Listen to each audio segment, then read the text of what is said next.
Acknowledgements every witness who volunteered their testimony, whether survivor, parent, whistleblower, politician, or expert, showed courage that made this inquiry possible. Their contributions have ensured that the truth is now a matter of permanent public record. Rupert Lowe MP's energy and commitment ensured that the rape gang inquiry took place. He has been unwavering in his devotion to making sure that this rotting stain on our country's history has remained firmly in the public eye. Deep gratitude is extended to the entire inquiry team, led by Sammy Woodhouse.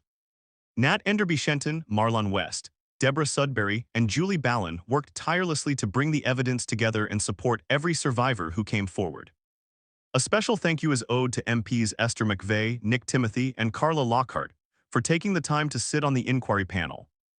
Dr. Mark Dury has been extremely generous in enriching the report that follows with his expert knowledge. We are also grateful to Charlie Downs, Joshua Firm, Harrison Pitt, and Graham Smith for their editorial oversight and counsel.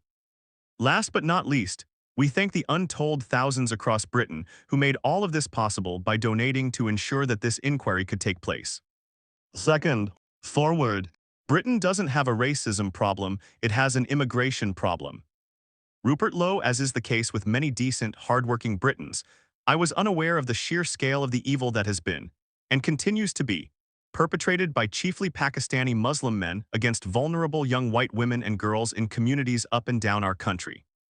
But a single court transcript from one such horrific case, amplified by Elon Musk early last year, set in motion a long overdue national reckoning on the matter that inspired over 20,000 British patriots to help fund our rape gang inquiry.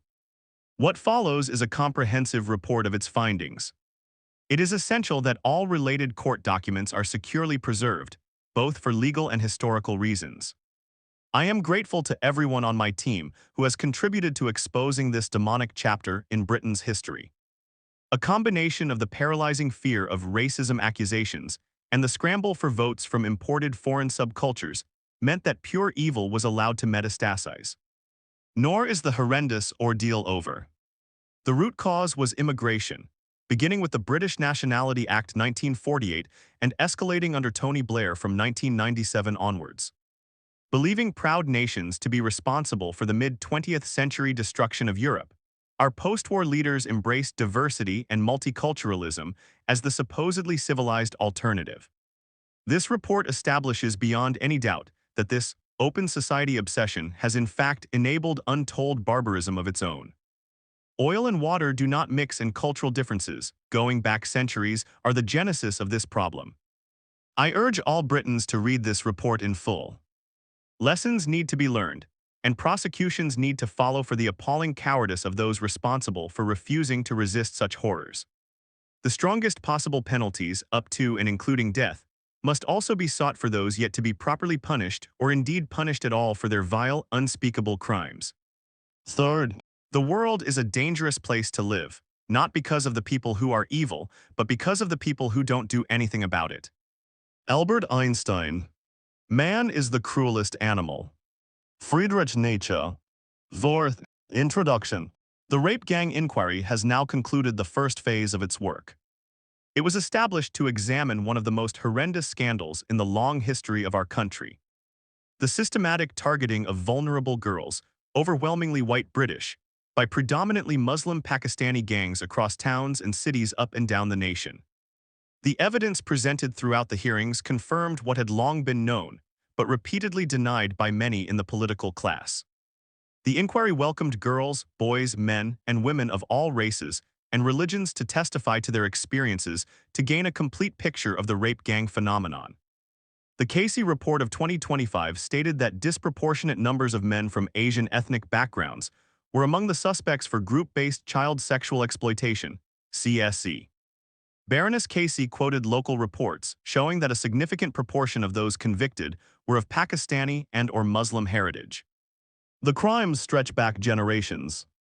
The rape gang inquiry was necessary because the state and its institutions have failed catastrophically over decades. Police, social services, schools, the NHS, licensing authorities, and governments allowed these gangs to operate with impunity. There was a demonstrable lack of political will to confront them. The Labour Party initially refused a public inquiry altogether, only relenting under considerable pressure. It will be many years before this inquiry is complete, and there is no guarantee that it will adequately address the politically sensitive ethno-religious nature of the phenomenon. Despite now pushing for an inquiry in opposition, when in government the Conservative Party did very little. The rape gang inquiry was survivor-led.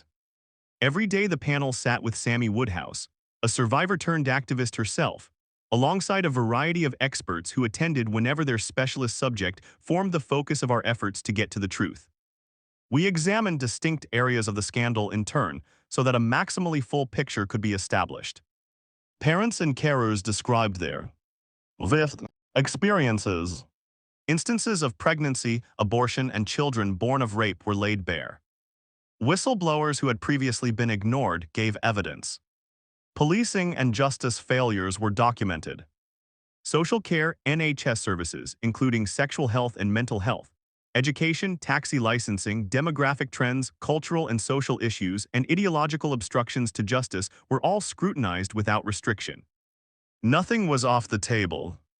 Misguided political correctness and cultural sensitivities played no part in the proceedings. The promise made to every donor was honored in full. The truth was pursued and justice was our only objective. Survivors were finally given the platform they had been denied for so long and were central to the inquiry. The full scale and nature of the crimes can now be placed on the public record. The true horror of what took place is no longer hidden. Although the inquiry lacked statutory powers, the response was overwhelming. Politicians, whistleblowers, experts, family members, and many others came forward. Those few in prominent positions who declined to give evidence did so knowing their refusal would be noted. This report sets out findings and makes clear recommendations for how the problem of rape gangs can be eradicated. The country now knows the full truths. The country has been given the basis for justice. The country has the roadmap to ensure these crimes never happen again. Sixth, executive summary. The rape gang inquiry examined the systematic targeting of vulnerable girls, overwhelmingly white British, by predominantly Muslim Pakistani gangs across towns and cities throughout the United Kingdom. The evidence put to the inquiry confirms that this scandal constitutes one of the most horrendous failures in the history of the country. Organized networks of perpetrators built coordinated operations that transported victims between locations, supplied them with drugs and alcohol, recorded abuse for distribution and blackmail, and passed girls between multiple adult men. These crimes have been committed for decades, since the 1950s by Pakistanis in particular, and have affected every region of our nation. The scale of the crimes committed is staggering. It has been previously established that at the very least 250,000 young white girls have been subjected to repeated rape, gang rape, trafficking, torture, pregnancy, forced Islamic conversion, and lifelong trauma. First, the true number is probably higher. The perpetrators bear primary responsibility, yet the institutional failures that enabled them for decades must also be confronted. In court records and official inquiries, around 87% of those convicted in these group-based child sexual exploitation (CSE) cases bore distinctively Muslim names. Second, the vast majority of men involved in these gangs were not convicted. Dr. Taj Harji, an imam with the Oxford Islamic Congregation, believes the true proportion of gang members who are Muslims to be around 95%. Third, this figure far exceeds the Muslim share of the overall United Kingdom population. The overwhelming majority of the rape gang networks consisted entirely of men from Muslim backgrounds, predominantly of Pakistani heritage, although smaller groups from Somali, Iranian, Syrian, Turkish, and other Muslim origins were also involved. The inquiry heard harrowing testimony from survivors and their families. The method used to groom children typically followed the same process. Girls as Third, see fundamentalist. Muslims believe if the Prophet slept with a 9-year-old, what's wrong with a 12th-year-old? Claims Muslim leader London Loves Business, 9th January 2025. Second, see sacrificing girls to political correctness. Christian Concern, 16th March 2018. First Lord Pearson of Rannoch, House of Lords, Hansard Volume 797, in a debate on grooming gangs, 14th May 2019. Seventh, young as 11th were initially befriended by a young Muslim man who then treated the young child like an adult, and would then start providing them with alcohol, drugs, and cigarettes. After a few months, the girls would then be collected from school gates, care homes, and streets in taxis.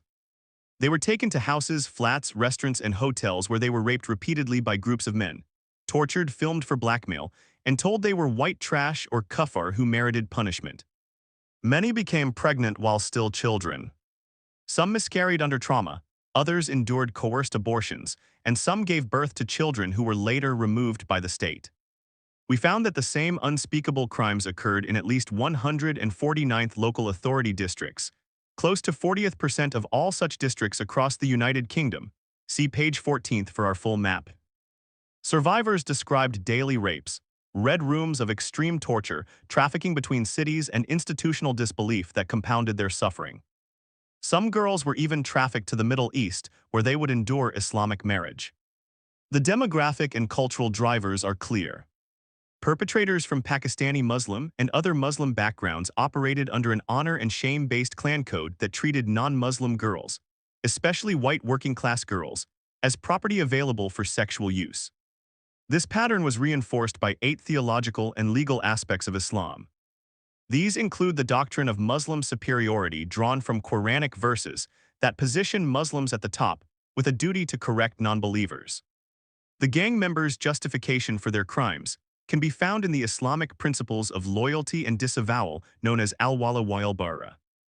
It demands enmity towards non-Muslims, the superiority of men over women, forced marriage combined with the absence of any fixed minimum age of consent, the perception of female sexuality as inherently dangerous, a system of sex slavery that authorizes sexual relations with non-Muslim captives, and a religiously sanctioned social hierarchy that subjugates conquered non-Muslims.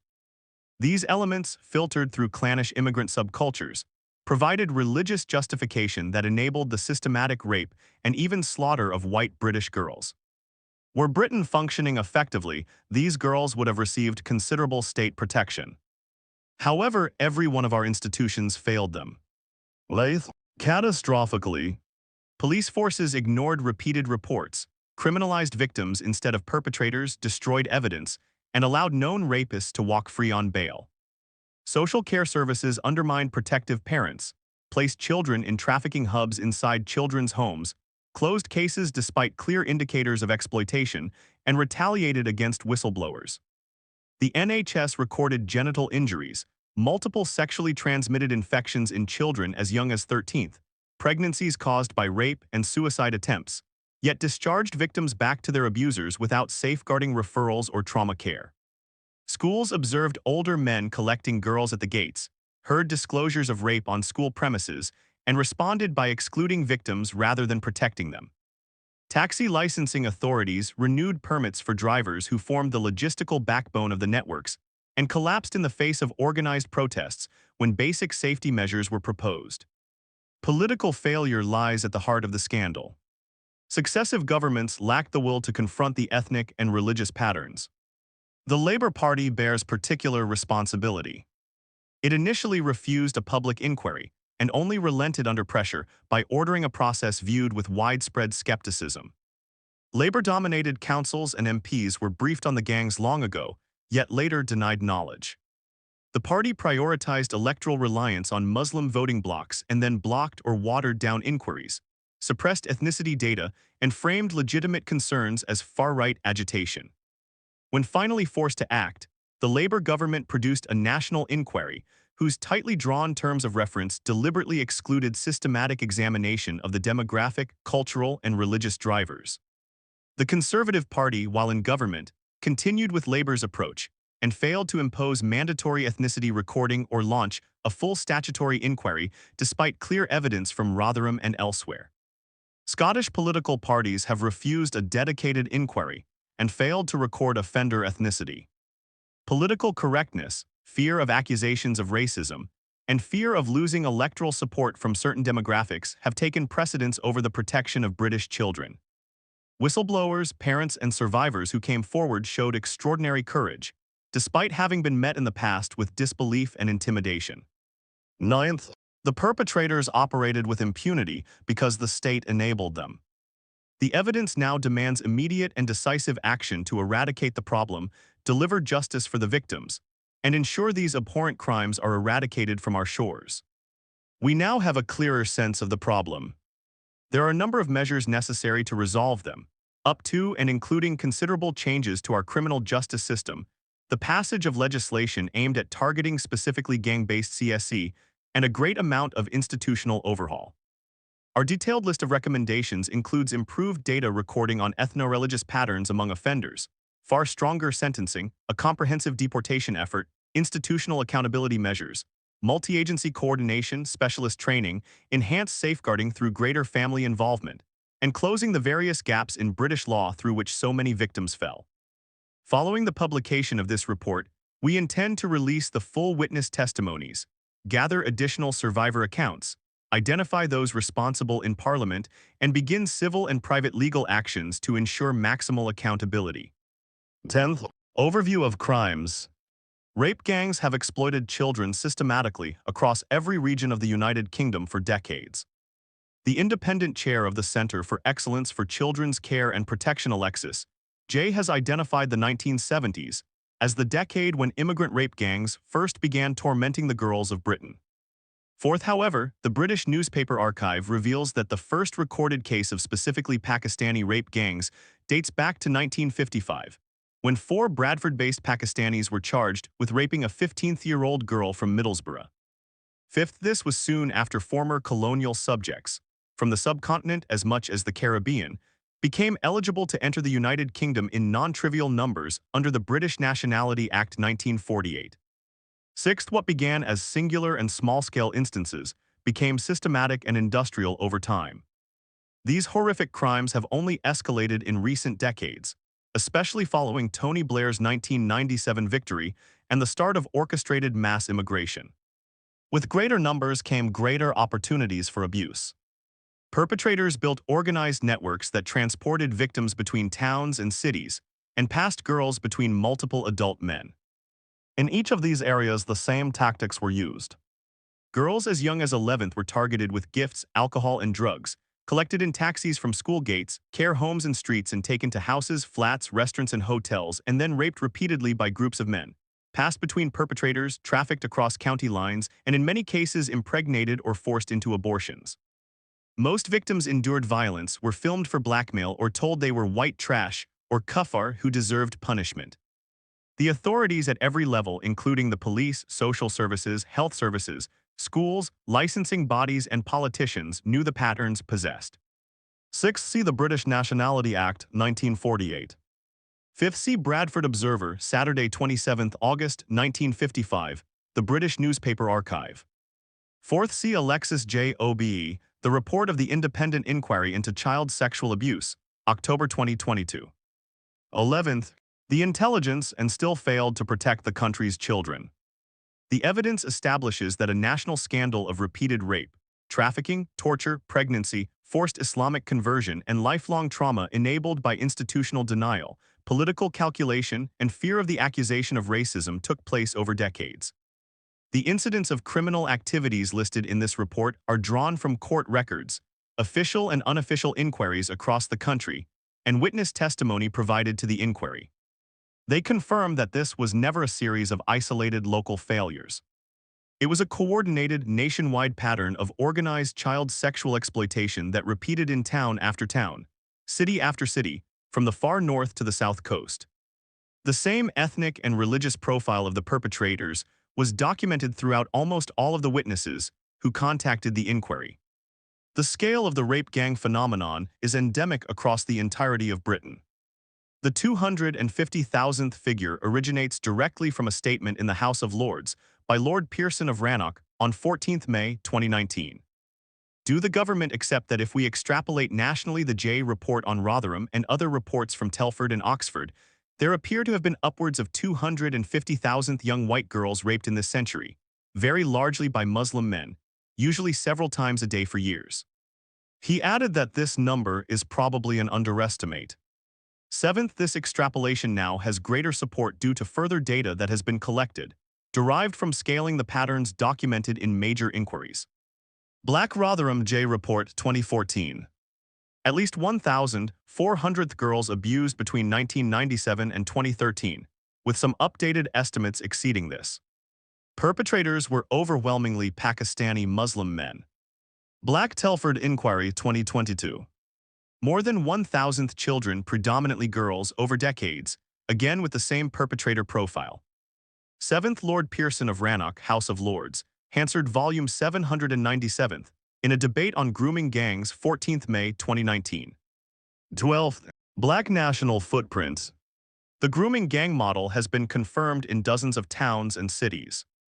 Our independent inquiry, led by Rupert Lowe MP, has heard evidence demonstrating coordinated operations extending to all corners of the country, in at least 149th local authority districts. See page 14 for the full map. When the Rotherham-Telford scale is applied across the documented national distribution and multiplied by the extreme underreporting factor accepted by official reviews, the total reaches the 250,000th threshold as a bare minimum. We are far from grasping the full extent of grooming gang criminality in modern Britain. It is reasonable to assume that, since sexual abuse of all kinds tends to be underreported, this is also true of grooming gangs. The Independent has reported that almost 19,000 children were identified as sexual exploitation victims in England in 1 year alone, despite the reluctance of state actors to name or tackle the problem of the rape gangs. Eighth, after decades of abuse, victims must number in the hundreds of thousands. The full scale is not yet known. Every major review has emphasized that recorded statistics severely understate reality.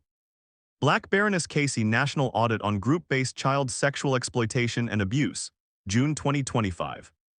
The audit explicitly states that the scale, nature, and characteristics of group-based child sexual exploitation remain impossible to quantify precisely due to inconsistent data collection and historical suppression. Black Independent Inquiry into Child Sexual Abuse, IICSA, and Multiple Local Inquiries, 2022-2025. It is simply not possible to know the scale, because ethnicity, group offending, and historical cases were routinely unrecorded or shelved to protect community cohesion. Overleaf is a heat map that portrays the various locations in which the inquiry can be sure the rape gangs operated. It is likely that the true extent is far worse. Ninth, see Appendix IV for our name-by-name list of affected areas. 8th, Lizzie Dearden Grooming Epidemic, as almost 19,000 children identified as sexual exploitation victims in England. The Independent, 28th December, 2019. 13th, 14th. The scale, the tactics, the perpetrator profile, and the systemic inaction were almost always identical everywhere. Britain did not face dozens of separate local scandals. It faced one national scandal that the state allowed to grow for decades. London stands exposed as the epicenter of institutional denial in the grooming gang scandal. While northern towns faced public inquiries after the truth emerged, the capital maintained a wall of silence for years. The mayor of London, Sadiq Khan, has repeatedly insisted there were no grooming gangs operating in the city. As our inquiry heard from Susan Hall, leader of the Conservatives in the London Assembly, the rape gang phenomenon is in fact endemic within the capital. After challenging Khan about the presence of such gangs in London, Hall was inundated with calls from women and girls purporting to be victims of their predation. Khan describes evidence from whistleblowers as malicious and politically motivated. He told the London Assembly that the problem was far more complex than in other parts of the country, and that young people were being exploited through county lines rather than organized group-based child sexual exploitation. 10th. These statements were made despite the Metropolitan Police holding reports of young girls being plied with alcohol and drugs, then raped by groups of men in hotels and other locations across the capital. A Daily Express investigation revealed that Khan had direct access to HM Inspectorate of Constabulary documents, detailing exactly these patterns of offending. He read the files yet continued to deny the existence of grooming gangs in public. 11th. Shadow Home Secretary Chris Philp MP has accused Khan of facilitating a cover-up, and other politicians stated that both the mayor and the Metropolitan Police had been denying grooming gangs in London. Campaigners, including whistleblower Maggie Oliver and Chris Wilde, described the capital as the last bastion of denial and warned that the scale of abuse there was more catastrophic. 11th. Zach Garner-Perkins and Callum Cudford Sadiq Khan grooming gang cover-up, exposed as new evidence revealed. Daily Express, 19th October 2025. 10th Mayor of London Sadiq Khan says grooming gang cases in London are far more complex. ITV News, 28th October 2025. 15th. Than anywhere else in the country. The evidence now emerging confirms their warnings. In October 2025, the Metropolitan Police announced a review of 9,000th child sexual exploitation cases. The National Crime Agency launched Operation Beaconport to examine thousands more files nationwide after initial assessments found human errors, missed lines of inquiry, and cases wrongly dropped. London forms a significant part of this backlog. A former Metropolitan Police detective has described industrial-scale child prostitution and grooming in the capital, with authorities aware but opting for inaction due to a mixture of incompetence, laziness, and corruption. 12th. London has the largest Muslim population in Britain. Khan relies on significant electoral support from those communities, as well as having an ethno-religious motive to protect the public reputation of Pakistani Muslims in particular. Widespread acknowledgement of organized networks of predominantly Pakistani Muslim men targeting vulnerable white girls would have shattered the narrative of community cohesion that successive London administrations, none more than Khan's, have promoted. As for others in authority, fear of being labeled racist paralyzed the Metropolitan Police and City Hall in the same way it did in Rotherham and Rochdale before them. One anonymous whistleblower told us that boys as well as girls are an especially vulnerable target for criminal gangs, typically Albanian, Somali, or Turkish, operating in the capital. Yet the relevant bodies still refuse to collect data on ethnicity, willfully rendering themselves blind to the very behavioral patterns that are supposed to aid law enforcement in its pursuit of justice. The Metropolitan Police Review, the National Crime Agency operation, and the witness accounts pouring in prove that group-based child sexual exploitation has thrived in our capital city. This inquiry records the failure without reservation. Khan and the senior leadership of the Metropolitan Police must answer for their role in this scandal, until the capital confronts the truth with the same rigor now demanded. 12th. Sadiq Khan's grooming gang cover-up exposed. Daily Express. 16th. Elsewhere, the children of London remain at risk, and the state remains complicit. 17th. Victim testimony. There are thousands of survivors who could have provided evidence to our inquiry team. Below is a summary of some of the testimony provided by our brave witnesses who spoke at the inquiry hearings. Some of the witnesses have to remain anonymous for their own safety. Chloe. Throughout her early childhood, Chloe was popular at school, performed well academically, and enjoyed an active social life. Although her parents separated when she was young, she describes her early upbringing as relatively stable. Following the separation, full custody of Chloe and her older brother was awarded to their father, despite his alcoholism. Her mother, on the other hand, was often absent from her life and became homeless following the separation. Chloe recalls a generally secure and supportive home environment under the care of her father. However, following his sudden death just before her 10th birthday, she moved in with her mother and her mother's new husband, a man she describes as a pedophile by whom she was sexually abused. Chloe's mother caught her husband assaulting Chloe on many occasions, but did little to stop it.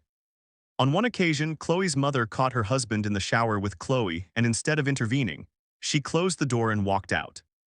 At this time, Chloe was 10 years old. The abuse soon escalated to rape. Chloe's stepfather supplied her with alcohol and cigarettes to keep her quiet, and she began smoking cannabis. Around the same time, Chloe started truanting and spending time in the local town center with a friend unsupervised.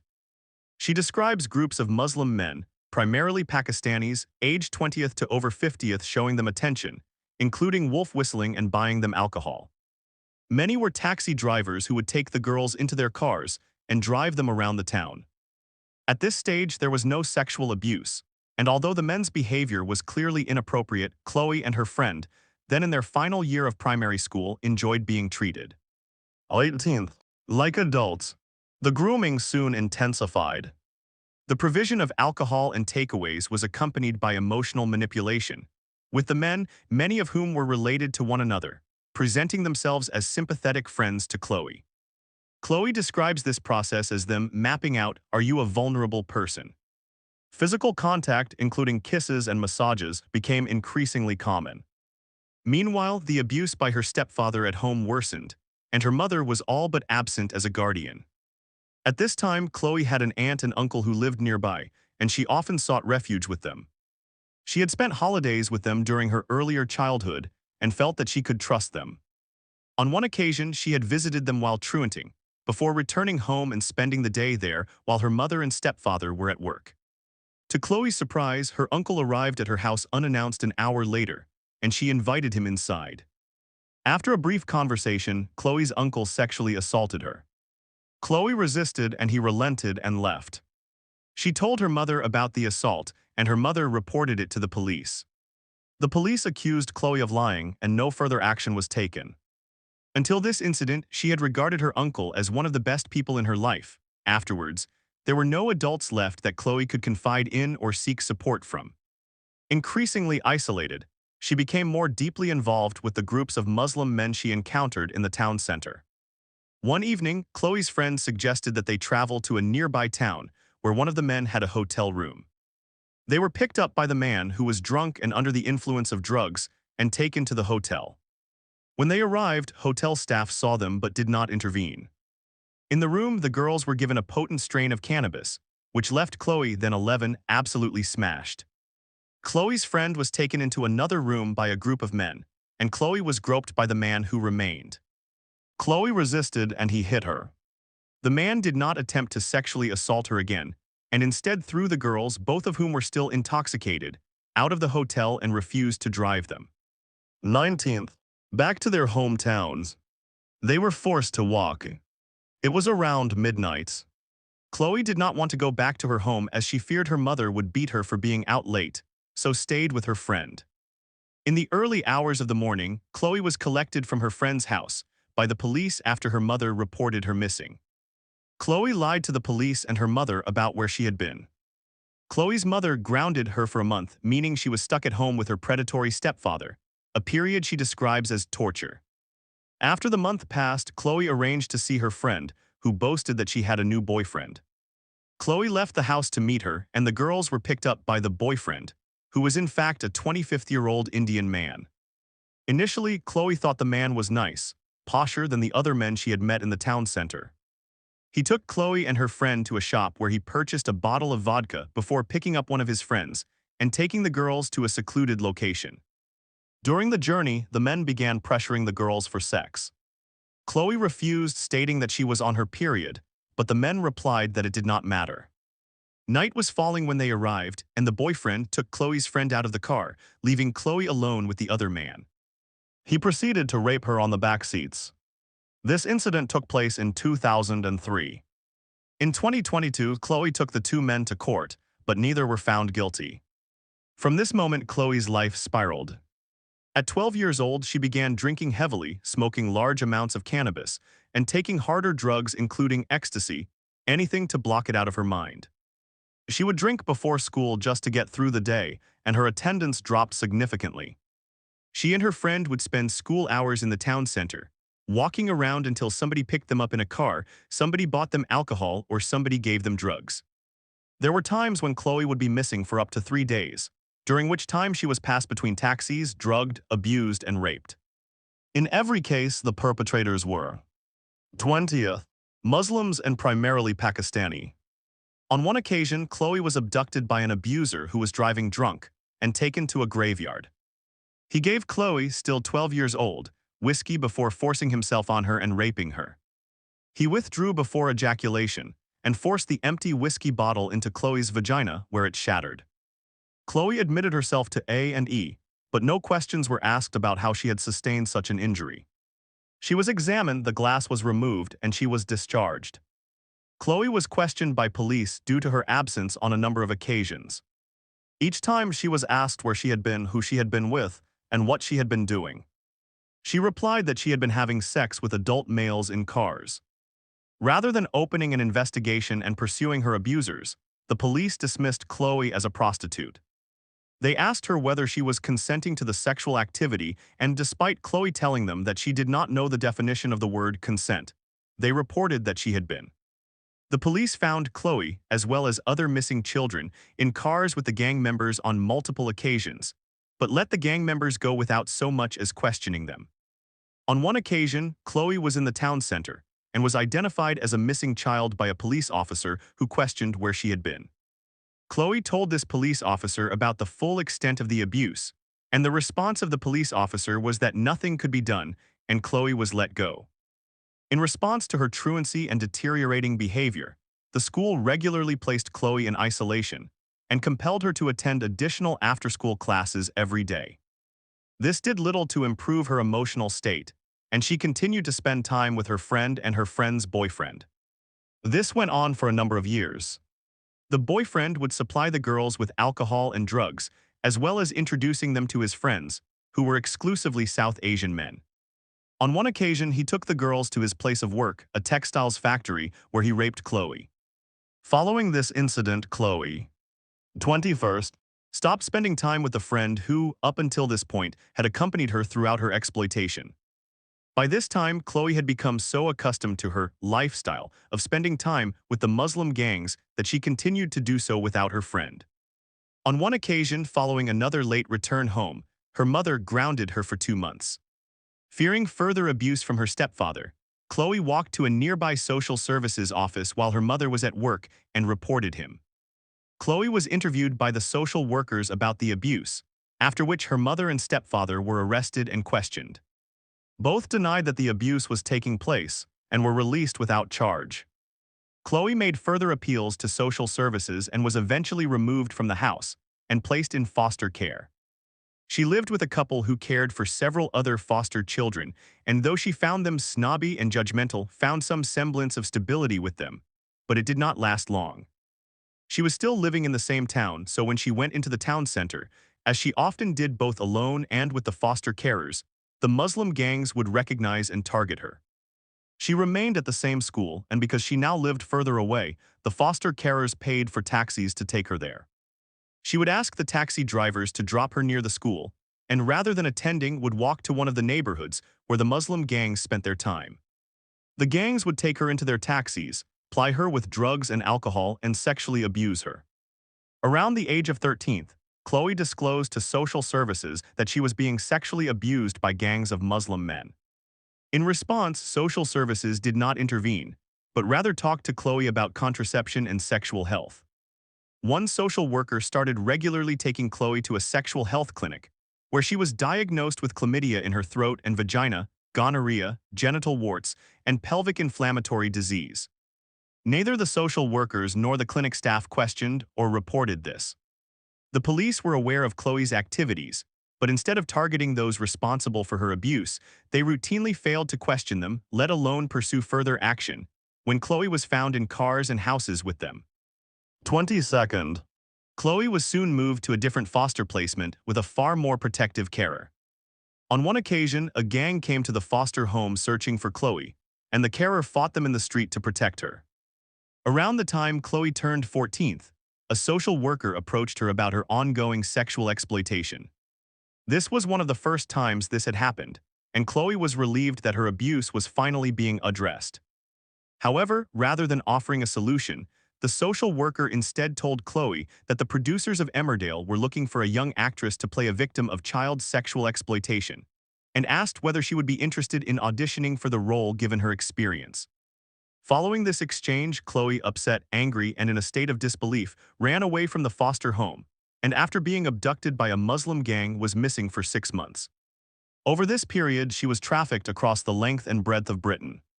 She was taken to house after house, and raped and abused by guy after guy after guy after guy. The men who abused her paid money to the gang, which treated her as little more than a commodity. She was reported missing, and her photograph was shown on TV. Her abusers remarked on this, "You're that girl off the TV that's missing," but her whereabouts were never reported to the police. Chloe describes a cycle of grooming, rape, and drug and alcohol abuse. This went on until eventually she was located by the police. When the police found her, she was in a car with a South Asian Muslim man. The man was let go without charge, and she was returned to her mother's house. Chloe's relationship with her mother had completely broken down by this point, so she continued to run away and her psychological state deteriorated further. Following another period of grooming and sexual exploitation by a Muslim gang, Chloe was taken into police custody and transported to a secure unit at a children's home. She describes the home as being like a prison.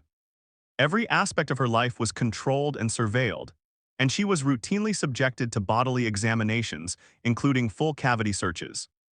Chloe found the experience highly 23rd. Traumatic. She remained there for 9 months, by which time she was almost 15th.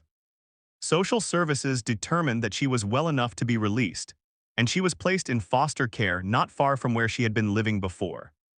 Chloe describes the new carers as a positive and encouraging presence in her life, and in spite of her proximity to the sites of her abuse and exploitation, Chloe found stability and security living with them.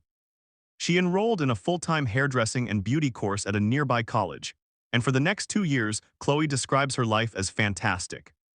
As Chloe approached her 18th birthday, social services notified her that the foster care would soon end. They identified a house for her, and after parting ways with her carer, she moved in and got a retail job to support herself. Despite having little experience taking care of herself, Chloe's life remained generally stable through this period. Eventually, Chloe re-established contact with a friend whom she had been abused with as a young child. She invited her over to her house, and when she arrived, she was accompanied by a group of Muslim men, all of whom remembered Chloe from past abuse. Immediately, Chloe's life was thrown back into chaos. The men refused to leave, and in Chloe's words, "It was no longer my quiet little house. It was their house." They smashed windows, kicked in doors, left the house an absolute wreck, and sexually abused Chloe.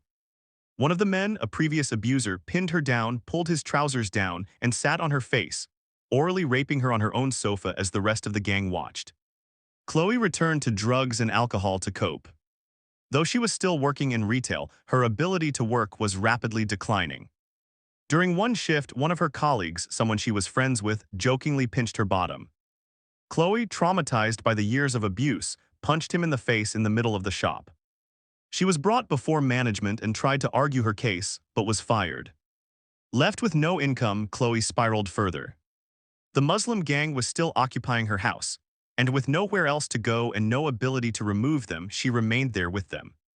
They routinely drugged, abused, 24th, and raped her, including with objects including soft drink cans, keys, and a baseball bat. Before long, they started to pay her bills to consolidate their presence in her home. On a number of occasions, they brought young children into Chloe's house to abuse them.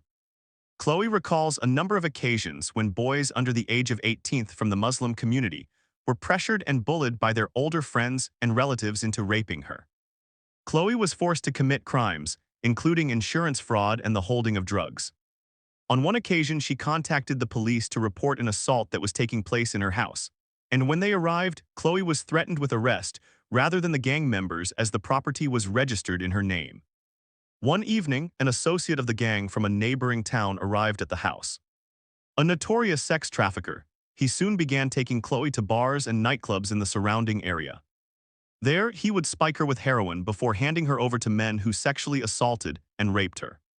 Chloe became addicted to opiates, and her health deteriorated rapidly. She became anorexic, weighing just 5 stone at the age of 18. The use of heroin was a method of control by the gang, as it left her with no ability to defend herself physically. Her daily existence became a relentless cycle of rape, exploitation, and violence. Eventually, a social worker visited Chloe and was shocked by both her appearance and the conditions in which she was living. Concerned for her welfare, she took Chloe to an addiction clinic, where tests revealed an extremely high concentration of opiates in her system. Chloe was prescribed medication to manage her opioid dependency and gradually weaned herself off the drugs. Around this time, Chloe reconnected with a childhood friend, and their friendship soon developed into a romantic relationship. Her boyfriend became aware of the ongoing abuse, and with the help of his father, paid off Chloe's remaining rent and moved her out of her squalid house. Chloe moved in with him, after which she got another job in retail. For a short period, Chloe's life was 25th, relatively stable, but due to her unresolved trauma, she soon returned to drinking heavily, smoking cannabis, and gambling. Her workplace was close to her first foster home, and before long she came back into contact with members of the gang that had abused her at that time. The cycle of grooming, exploitation, and abuse soon resumed. Her relationship with her boyfriend broke down, and out of desperation she re-established contact with her mother, who had left her predatory husband, and soon moved back in with her. One night, Chloe was out with members of the gang and drinking heavily. Upon her return to her mother's house, her mother reported her to the police.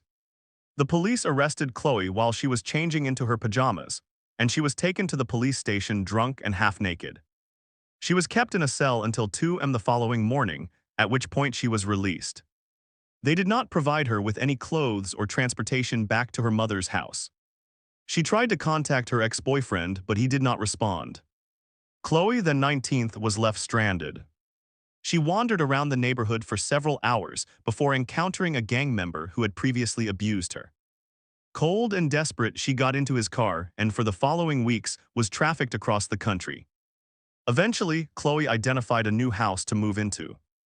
Despite their dysfunctional relationship, her mother agreed to sign the rental agreement as Chloe's guarantor, as Chloe, then without income, knew she would not be able to afford the rent. After she moved in, she became aware of the fact that she was the only white British person in her neighborhood. Every other resident was South Asian. As a result, the gangs discovered where she was living and once again treated her house as if it was their own. The cycle of abuse continued, and Chloe's emotional state deteriorated significantly. Chloe was taken to hospital after a suicide attempt, and while there she discovered that she was pregnant. The father of the child, a Pakistani Muslim illegal migrant, moved into 26. Chloe's home.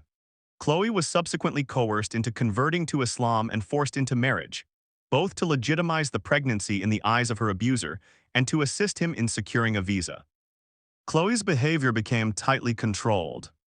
She was forced to wear a hijab, she was prohibited from looking out the windows of her home, and if she misbehaved in the eyes of her husband, he would beat her black and blue, something that happened every day. Chloe's child was born with multiple health problems, including a defective kidney, due to the deteriorated condition of Chloe's womb as a result of the sexual abuse. Nevertheless, becoming a mother gave Chloe a renewed determination to get her life back on track. She reported the father of her child to the police after he assaulted the child, and he was removed from the property. She stopped taking drugs. She was focused, and for the first time the gangs left her alone. One evening, she went out with a friend who lived across the road. Chloe, now a mother, did not drink heavily, but her friend became heavily intoxicated. A group of Asian men started speaking to them and offered to take Chloe and her friend home. Chloe was suspicious of them, but for the sake of her friend agreed.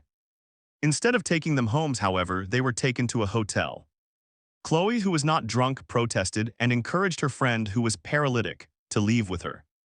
Chloe warned her friend about what she suspected was going to happen, but her friend refused to leave. Chloe, thinking of her daughter and seeking to protect herself, reluctantly left without her. The following day, Chloe's friend told Chloe that she had been raped by the men. This incident represented a turning point in Chloe's life. She decided that she needed to leave her hometown for good and get as far away from these Asian men as possible. By chance, she reconnected on Facebook with a man she had known in her early childhood, an old colleague of her mother who she describes as one of the only adult men in my life who never harmed me or treated me badly. She told him about everything she had been through and her desire to leave. He lived in Scotland and she was invited to visit him for the weekend, which she did. 27th. After returning home, she sought support from Women's Aid, who managed to secure her a property in Scotland. With nothing but her daughter and a small bag, she left her hometown, leaving a lifetime of abuse and exploitation behind, and moved to Scotland, where she resides to this day. Chloe personally knows at least 20 other girls from her area who were predated on by the Muslim gangs who abused her. The pattern was always the same: grooming, drugging, trafficking, abuse, and rape. Furthermore, Chloe describes being taken into mosques where imams would describe non-Muslims as infidels and preach that white women who dressed inappropriately were free game. Chloe believes that the local police, social services, NHS, and government were all fully aware of what was happening, including the racialized nature of the crimes, but that they did not intervene for two reasons. because they could not be bothered with the paperwork, and because they did not want to be seen as racist. Chloe blames these bodies and their major push for diversity for her abuse. Chloe says that if I can save just even one more child, girl or boy, from going through any of this, then I've done my job. 28th, 29th, Fiona. Fiona grew up in a highly abusive household marked by domestic violence, severe emotional abuse, and repeated suicide attempts by her mother, which Fiona witnessed. Despite exceptional academic ability, she developed serious mental health difficulties, self-harm behaviors, and suicidal ideation from a young age. After escalating abuse and failed disclosures, Fiona entered care at the age of 13. She was placed in a children's home that had already been identified as high risk for sexual exploitation in a television documentary prior to her arrival. Inadequate supervision meant she went missing repeatedly. At 13th, she was groomed by adult Pakistani men, whom she estimates were aged between 24th and 45th. The grooming began with affection and alcohol, quickly progressing to rape, drug dependency, threats, and trafficking. Care staff negligence was extreme. Abusers would sit in cars outside waiting for the girls, openly converse with staff, and even phone the home to inquire about them. One care worker told Fiona's mother that her boss had described recording the men's car registration plates as above her pay grade, warning that she would lose her job if she did so. Fiona believes the staff were aware of what was happening, but felt powerless to stop it rather than being actively complicit. Nevertheless, the children's home received £5,000 per week to care for her and failed miserably. Fiona suspects the management avoided proper investigation for fear of being labeled racist. Only the police took any formal action, issuing harboring notices to the men, official warnings stating they had no permission to associate with, contact, or house a vulnerable child. However, no further action followed. When Fiona's mother called the police to report her daughter missing and mentioned a history of abuse by Asian men, the call handler told her, "You can't describe them as Asian men because that's racist. You should just be glad your child is being taught a different culture." On one occasion, a police officer returned Fiona to the house where the abuse was occurring and told the men to have fun with her. On another occasion, police instructed the abusers that if they could persuade Fiona to sign herself out of care, the police would stop bothering them. 30th. The gang then tried to convince her to do so, intending to traffic her to Kashmir. She was only prevented from leaving the country because she did not have a passport. Between 2008 and 2012, Fiona was repeatedly raped by multiple men connected to organized grooming networks. She was often kept in a house known as a party house, where between 10th and 20th men would attend at one time. On one occasion, she was encouraged to bring her friends, because the owner had relatives visiting from Birmingham to celebrate Eid and expected girls to be there. Within the house, the girls were routinely referred to as white slags, while the men wanted Pakistani girls kept pure for marriage. The gangs reportedly discussed fears that the English Defence League, EDL, would arrive armed, so they kept baseball bats for protection. They also allegedly spoke of attending EDL demonstrations with weapons. Fiona was not only trafficked and raped across multiple cities in the UK, but was also forced to traffic drugs. Drugs, intimidation, and violence were used to control her. She was made to clean up the knives from the scene of 2 fatal stabbings. She was present during a shootout. Her abusers bragged to her that they had hidden dead bodies in a certain location. A few days later, Fiona recalls the news reporting on a body being recovered from the same location that the abusers had disclosed to her. As a result, threats of violence carried enormous weight. At 14th, Fiona was abused by a man known as Rambo. He had entered Britain illegally in the back of a lorry. Previously castrated in Pakistan as punishment for child abuse, he had then fled to the Philippines, where he allegedly attacked multiple women and children with a large knife, the origin of his nickname. Rambo was locked in a room with 2 girls and subjected them to extreme sexual torture. This case illustrated that, in some instances, the sexual abuse of children was driven more by humiliation and control than by sexual gratification. At 15th, Fiona became pregnant while in a mixed-sex care home. Her son was later, 31st, removed and adopted due to the ongoing exploitation risks, yet Fiona herself was left in the same dangerous environment. The abuse continued into her adulthood. It only stopped when she turned 18, leaving her with profound physical and psychological trauma, including PTSD, substance dependency, and long-term health damage. Fiona states that the greatest harm came not only from the abusers, but from institutional disbelief, neglect, and punishment that actively enabled the ongoing exploitation. In total, she estimates she was abused by between 50th and 100th men. Of those, only 2 were not Pakistani. 32nd. 33rd. Michelle. Michelle was physically abused in childhood by both her mother and stepfather. Her mother had multiple partners throughout Michelle's childhood, many of whom also abused her, some sexually. She believes this early experience created an association between abuse and love, leaving her particularly vulnerable. From the age of 13, she was groomed by 3 adult Pakistani brothers who supplied her with alcohol, cigarettes, and drugs.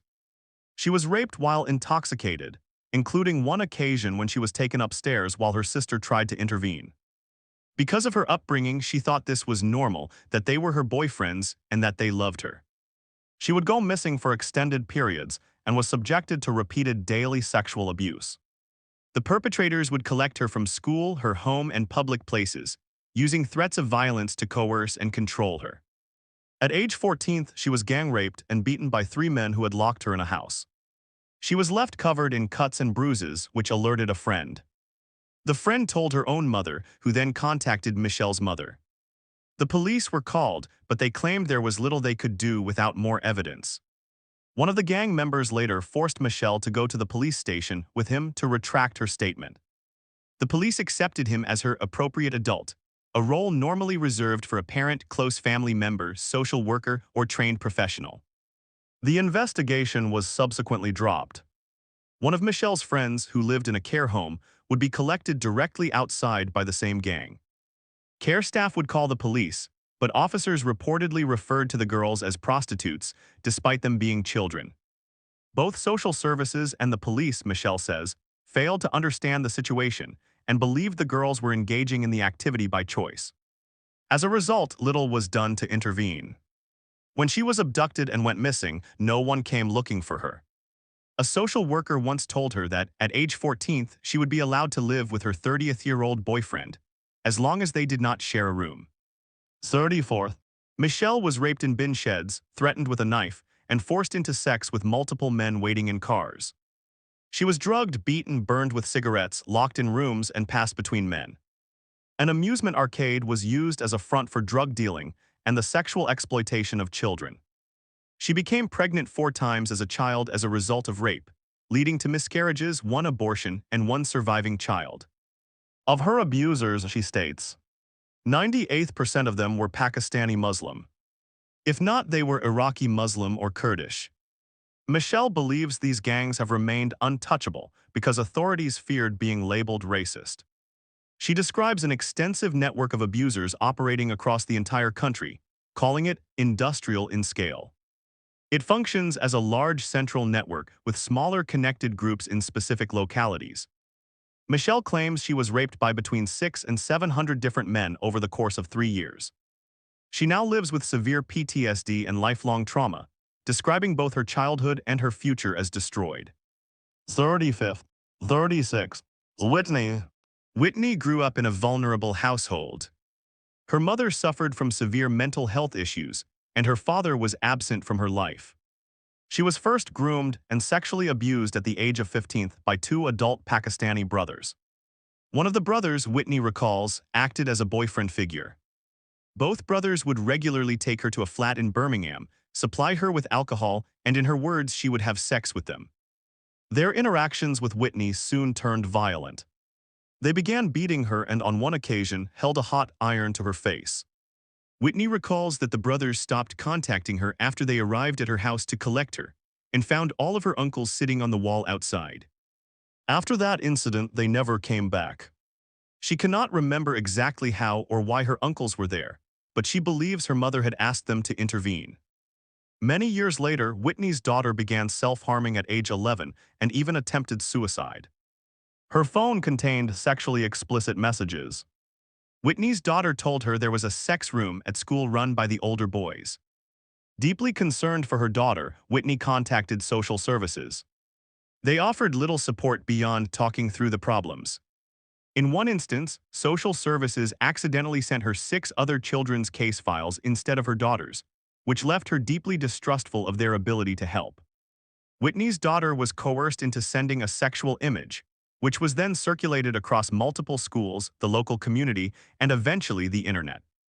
This led to her receiving unwanted attention from adult men of various ethnicities and from multiple countries. From that point on, Whitney's daughter began going missing regularly. These disappearances were directly linked to sexual demands and exploitation by older boys and adult men. She was threatened with violence if she contacted the police, and sometimes returned home with items of clothing missing. Whitney repeatedly reported her concerns to the police and social services, clearly stating that she believed her. 37. Daughter was being sexually exploited. Police responses were often delayed, statements were not taken, and investigations were closed without further action. Social services refused to relocate the family, downgraded the risk level, and eventually closed the case despite ongoing exploitation. Whitney herself was blamed, and her own past was used to undermine her credibility as a parent. Her family received repeated threats, including warnings that their house would be burned down, faces would be slashed, and machetes would be used. Later, Whitney discovered that her daughter had been placed on the National Referral Mechanism, NRM, as a trafficking victim, without her being informed. The NRM is the UK's official framework for identifying, referring, and supporting victims of human trafficking and modern slavery, and serves as a recognition by a designated professional that an individual is a potential victim of human trafficking or modern slavery. 38. 39. Sally is the mother of a daughter who was found guilty of 9 counts of perverting the course of justice for lying about being groomed by an Asian grooming gang and sentenced to 8 years in prison. Despite this, Sally believes there is evidence to suggest her daughter was a genuine victim of the gangs. Sally described a previously stable, working family life, until housing instability and family stress coincided with changes in her daughter's behavior. The house the family were buying fell through, but they had already moved out of their family home and all their possessions were in storage. A family friend was able to rent them a part-renovated property on a short-term basis, but it was not ideal for a family with 4 children. It was only meant to be temporary, but the family ended up staying there for 10 months. Her daughter began making up stories, such as claiming her mother and stepdad were going away and leaving her to look after her 5-year-old brother at school. This resulted in school involvement in their family life. The stresses the household was under led to arguments that brought in both the police and social services. After leaving school at 16th, Sally's daughter began working at a local pub. On one occasion, she was invited to a party. Sally received a call later that evening from one of her daughters, friends saying that her daughter was lying on the pavement outside the property. If Sally couldn't pick her up, they were going to take her to the bus stop and leave her there, as she was making too much noise. When her mother found her lying on the ground, she was making a horrendous wailing sound and kept saying not to touch her. Her mother recognized that something was seriously wrong and took her to hospital. Sally's daughter told the nurse carrying out the examination that she had been sexually assaulted. The hospital notes recorded that her genitalia were swollen and red. The hospital reported the incident to the police. Sally's daughter then received threats via Snapchat, became scared about the outcome of the case, and withdrew from the process. Around the same time, social services closed there. 40th. Case on the family. Sally believes her daughter did not want to invite more trouble into the household. It later emerged in court that they had all been smoking cannabis. Sally believes her daughter had participated and that something had happened to her, but she was found guilty of lying about being raped. Sally's daughter then began working as a kitchen assistant at a care home and a glass collector at a nightclub, in addition to her pub job.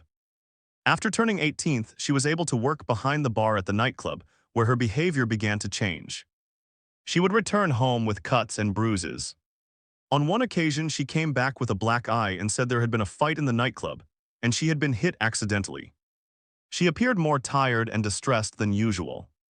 Sally began to notice that her daughter's phone would ring regularly, with Asian men's names appearing on the screen. When asked about them, her daughter tried to hide the calls. The bar manager stopped her daughter from working on the main floor because she was small, and they struggled to keep track of her. They also ensured she was always paired with an older member of staff, as the Asian men would harass her if she was working alone. One Asian man gifted her a gold chain. Sally's daughter began saying she wanted to move away from home. She had regularly traveled to a nearby town by train. Sally would pick her up and drop her off at the station, and she never appeared to have been drinking or using drugs. One day, Sally returned home to find her daughter had left with her possessions and was ignoring her calls. She had told work colleagues that she had moved because her stepfather was harming her, but this was not true. After a few days of investigation, Sally managed to find where her daughter had moved to.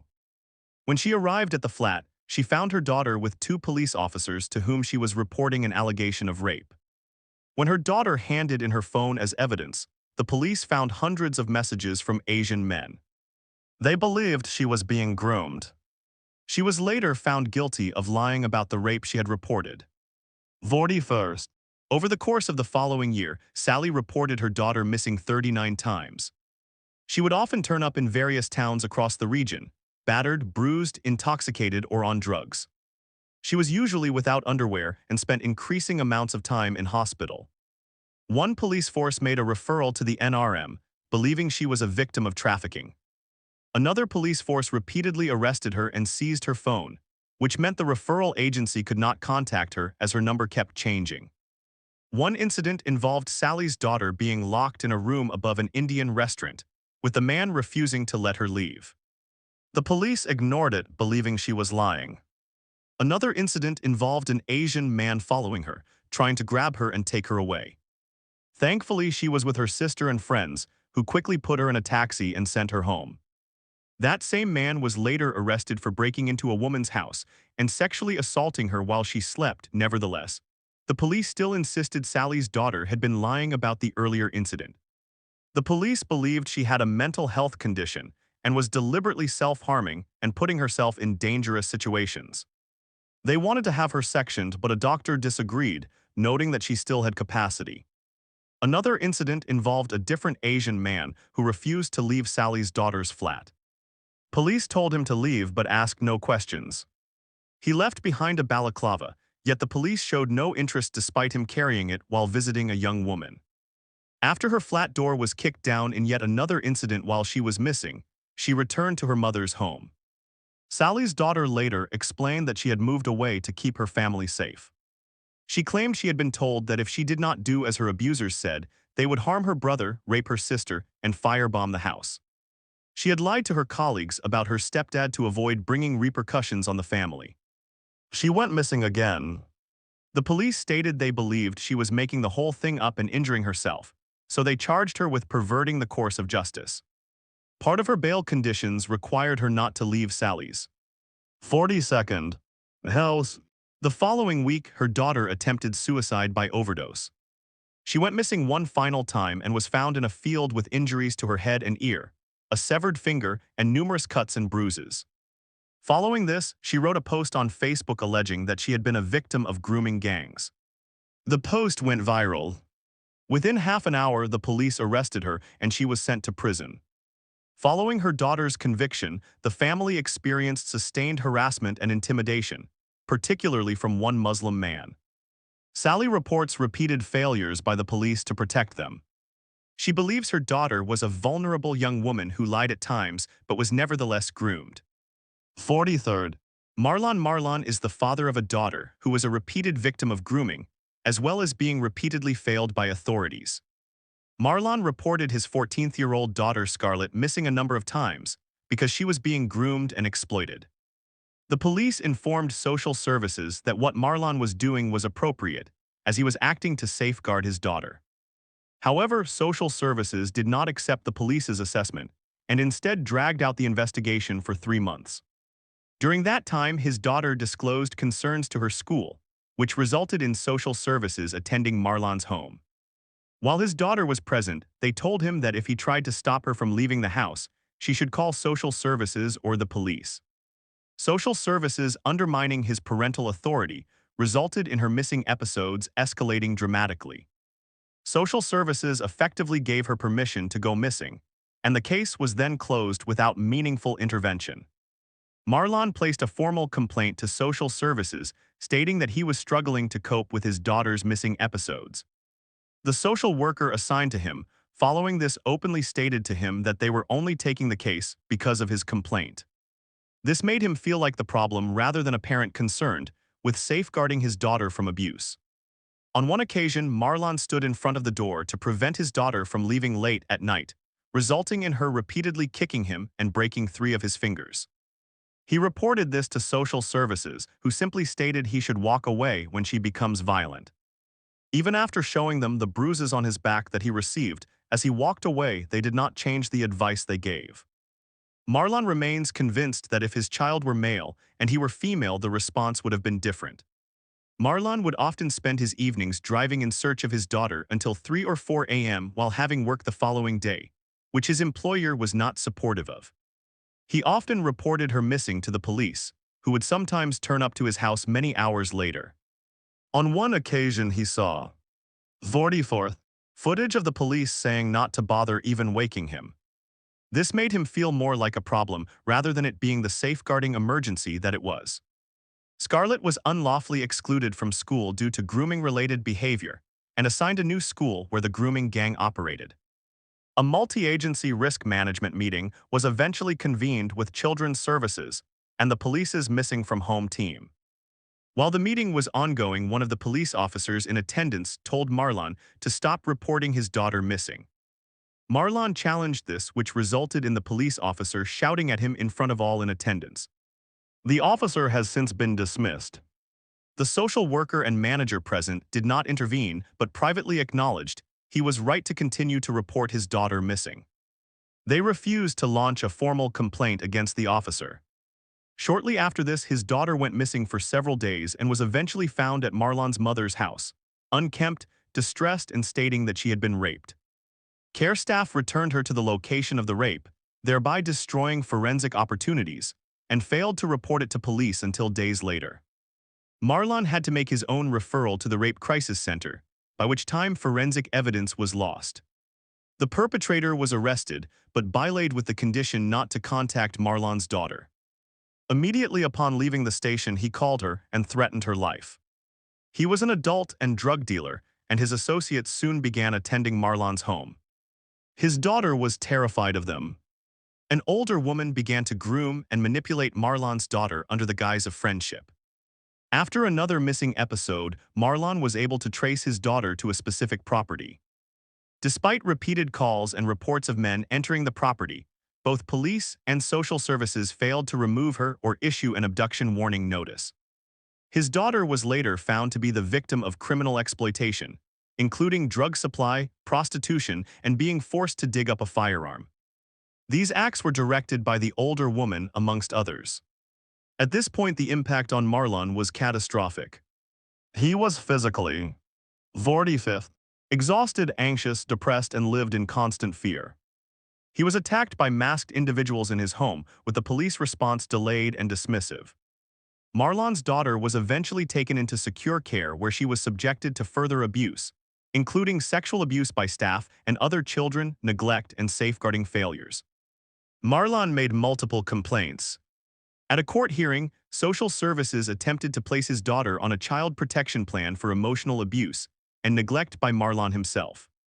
However, the judge intervened and ordered this to be amended to be recorded as beyond parental control. Marlon's daughter continued to be moved between unsuitable placements. She was groomed repeatedly, trafficked, forced into drug supply, and raped by adult men. She became pregnant as a result of rape. The handling of her termination by professionals was traumatic and negligent. Police later charged Scarlett with intent to supply Class A drugs, despite her being a victim of trafficking and on the national referral mechanism. Scarlett was placed in a unit run entirely by male Muslim staff, where she was groomed again. Racist abuse and extremist comments were made to her. Marlon again raised concerns which were ignored. Despite his repeated attempts to help his daughter, he has experienced many instances of violence from her as a result of the trauma and grooming. He has experienced many assaults, received black eyes, and had to sleep barricaded in his room. He repeatedly requested domestic abuse support, but was refused because he was a male parent. He has been forced to complete parenting courses and blamed for his daughter's abuse. The whole experience has harmed Marlon financially, emotionally, and psychologically. He states it has destroyed his life. He is no longer the person he used to be. Marlon's case highlights that parents can also be victims of both grooming networks as well as widespread institutional failure. If you would like to hear Marlon's story in greater detail, he has recently published a book about his experiences titled In Plain Sight, 2026. 46. 47th. Wallace. Wallace's early childhood in Scotland was marked by poverty, instability, and a lack of consistent adult protection. His mother suffered from mental health and substance misuse problems. She struggled to comprehend the situations she put her son in and often failed to intervene, which allowed Wallace's abuse to continue. Wallace's mother psychologically and emotionally abused him throughout his childhood. From a young age, adult men moved in and out of his life, and he was encouraged to refer to them as dad or uncle. This made it seem normal that adult men would be around him as a child.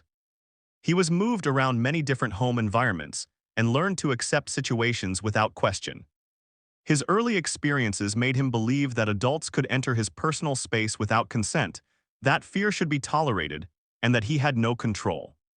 Wallace's earliest memory of abuse occurred when he was 4 or 5 years old, when an adult came into his bedroom at night and got into bed with him. He could not identify who it was, but instinctively knew it was wrong. His main abusers were his mother's partner and the partner's brother, who both exercised authority over Wallace and were treated as trusted adults. They were connected to a biker group in the area. Not all members of the group were involved in the abuse, but a core group of men were. Wallace recalls being taken to a particular house where multiple men were present. It had a dark atmosphere lit by candles, possibly snake-shaped candle holders placed near the fireplace. The setting felt deliberate and staged. Multiple adults were sitting around watching him, which instinctively made him feel unsafe. He was led into a bedroom, restrained and raped by an adult. His mother's partner's brother spoke to him as if what had just happened was normal, despite the considerable pain and emotional distress he felt. Wallace asked if he would receive a toy for what had happened. He did receive one, but it was cheap and insignificant. Even then, he realized that there was no real compensation for what had happened to him. The same pattern of abuse occurred on multiple occasions. 48. Wallace recalls seeing other boys and girls present who were usually restrained and drugged. He also recalls being drugged himself and losing consciousness. He would often wake alone or with other abused children, disoriented and distressed. This has caused long-term psychological damage. At one point, the police raided the property. They took Wallace outside and showed him adults one by one, asking if he recognized them. He had been coached to say these men were his uncles, and that is what he said. He associated authority figures with fear and wanted to avoid saying what he believed might be the wrong thing. As a result, the police intervention did not protect him. No safeguarding followed, and he returned to the abusive environment. The signs of abuse were there, and only reinforced Wallace's view that speaking out would not lead to safety. As an adult, he eventually attempted to report what had happened to him, a disclosure which took years. He expected to be treated as a victim of serious childhood sexual abuse, but instead his disclosure was treated as a mental health issue. He was asked to provide psychiatric and medical notes before any proper investigation would take place. The lack of seriousness from the authorities resulted in Wallace's statements being recorded improperly. Due to this experience, he made complaints to the police, to professional bodies including the General Medical Council, and to other oversight organizations. Each process was slow, fragmented, and obstructive and continued for years without resolution. During this time, he was forced to relive his experiences repeatedly while being met with skepticism. At no point was his well-being considered, which further compounded his trauma as he once again felt dismissed, disbelieved, and unprotected. Owing to Wallace's abuse, he has experienced long-term psychological harm. This harm has affected his education, relationships, sense of self-worth, and his ability to feel safe. He wishes for his abusers and the authorities who failed to act to be held to account, and for his story to help protect other children from similar. 49. Harm. 50th. Sebastian. Sebastian was raised in Scotland in a stable household. Sebastian's mother held down a professional job, owned her own home and car, and the family regularly went on holidays together. Despite this relatively secure background, which was not typical of abuse victims, Sebastian was raped and abused from the age of 6 by family members without Sebastian's mother's knowledge. These family members instilled in Sebastian the belief that, to be safe, you had to give them what they wanted. This led Sebastian to develop a transactional view of interpersonal relationships. At age 11, Sebastian was introduced by these abusive family members to a local cafe owner. The owner gave Sebastian free food, lifts in his car, and free cinema tickets to build trust and a sense of obligation. From there, they began prostituting Sebastian out to a number of people. These included seemingly respectable professionals such as estate agents, solicitors, care support workers for children, and even police officers. Even at boarding school, Sebastian was raped, assaulted, and groomed by staff and connected adults, with Sebastian's injuries often ignored by medical professionals. All of Sebastian's abusers were white British. In adulthood and during the final years of the abuse, Sebastian became aware of the wider operation of the grooming networks, both in a quiet rural area and in the city. At the age of 40th, Sebastian was finally able to escape a cycle of abuse that had lasted for nearly 4 decades. Following years of abuse, Sebastian, born a biological female, transitioned to the opposite sex and now identifies as a trans man. Sebastian transitioned socially at 41st and medically at 48th. However, when describing the abuse experienced as a child, it remains important for Sebastian to recognize that these events occurred while living as a girl and perceived as such. Sebastian acknowledges that this transition was, at least in part, a consequence of the abuse experienced, and feels safer from further abuse when presenting as a man. Sebastian recognizes the profound impact trauma can have on a person's life, and believes that different people find different ways to cope. For some, that may mean choosing a particular career or relationship, or making unhealthy. 51st. Choices by using substances or alcohol.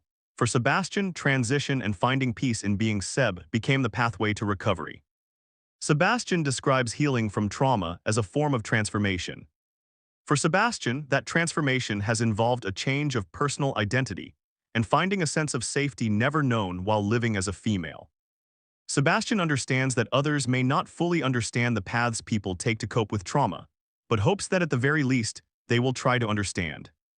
Sebastian now advocates for other survivors, with the aim of protecting vulnerable people and helping to develop local measures to prevent child abuse. 52nd. Anna was raised in a stable, middle-class household with both parents present. She first experienced abuse at the age of 13th by a perpetrator who was almost 18th, whom she met through friends. He began their interactions with what is known as love bombing. He complimented her, messaged her regularly, offered to buy her gifts and alcohol, requested photographs of her, and discussed meeting up. They arranged to meet at a local bus stop and go into town.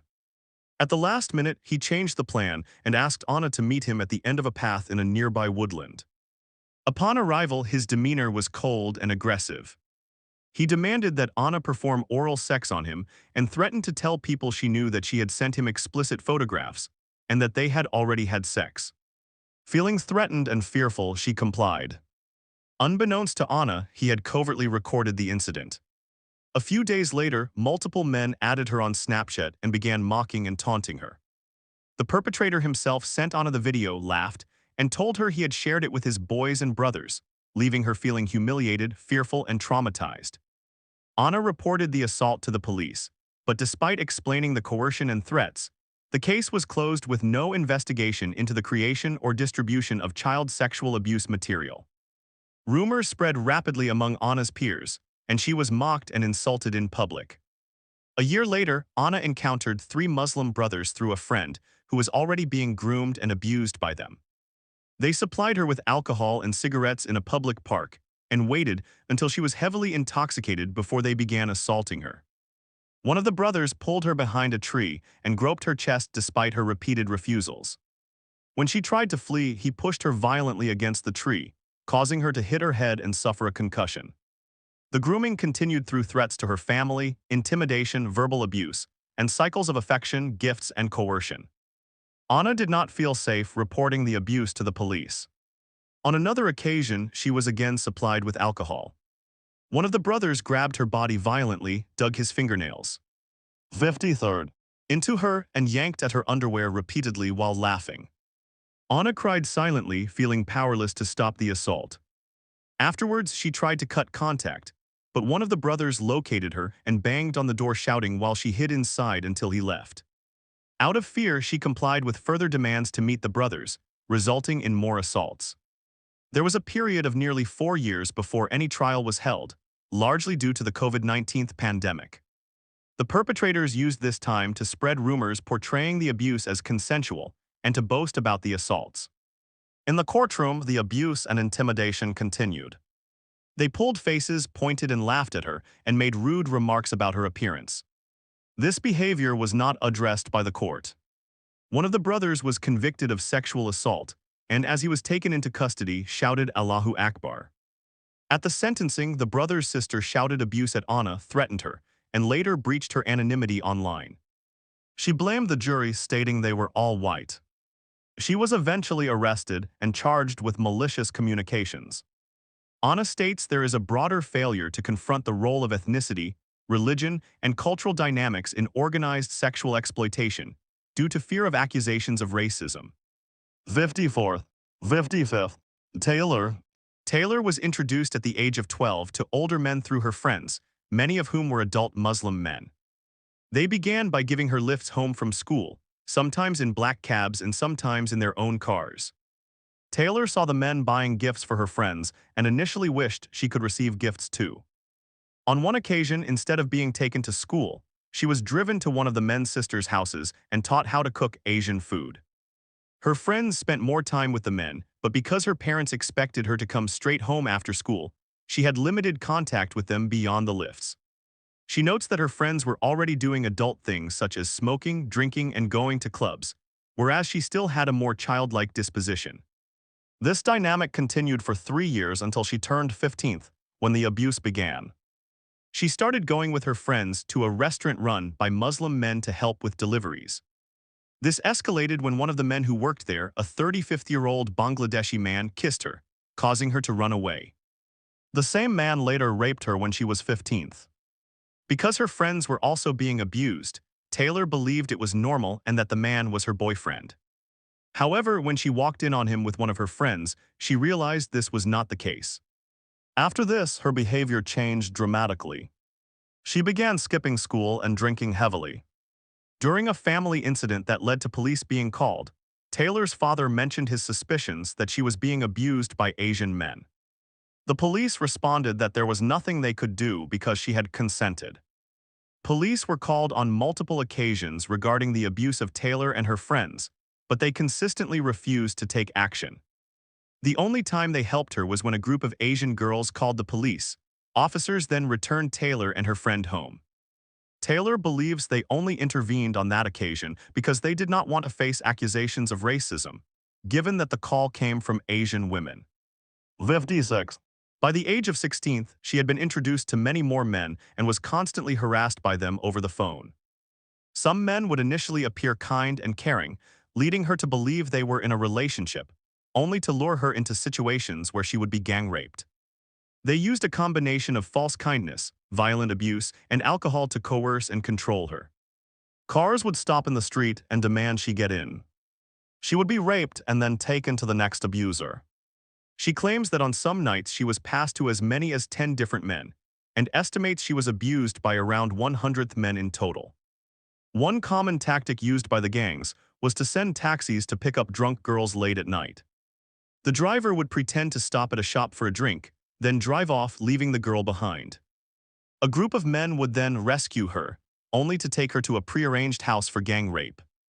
A number of women also played a role in directing girls to their abusers in exchange for gifts and money. These women would trap the girls in properties or use violence to coerce them. Taylor has witnessed shootings, had knives held to her throat, and a gun held to her head. The gangs used the death of one of the other girls as leverage, threatening that anyone who spoke out would be next. Realizing she had to escape the abuse, Taylor made a detailed 20-page statement to the police. She provided the phone numbers of more than 100 Asian men and showed them messages in which the men threatened to rape her mother, beat her father, and burn down the family home. No investigation followed. Both her teachers at school and her GP were aware that something was seriously wrong, but did not pursue their suspicions further. 57th. 58th. Marie was born in a maternity home for unmarried mothers and grew up with her mother and grandmother. Her mother was cruel and abusive. She would deliberately make Marie cry, touch her inappropriately, and behave violently. She would go into school with split lips, black eyes, bruising, and marks over her body. She was never asked what had happened. She was not allowed to go outside, have friends, and was regularly called degrading names. Viewing her medical record as an adult, there were documented concerns from around a year old. There were notes of a rash down below with question marks recorded. There were further entries where it was described as a possible nappy rash, again with question marks. 7 years later, a doctor made a note that she was a child that should be kept an eye on.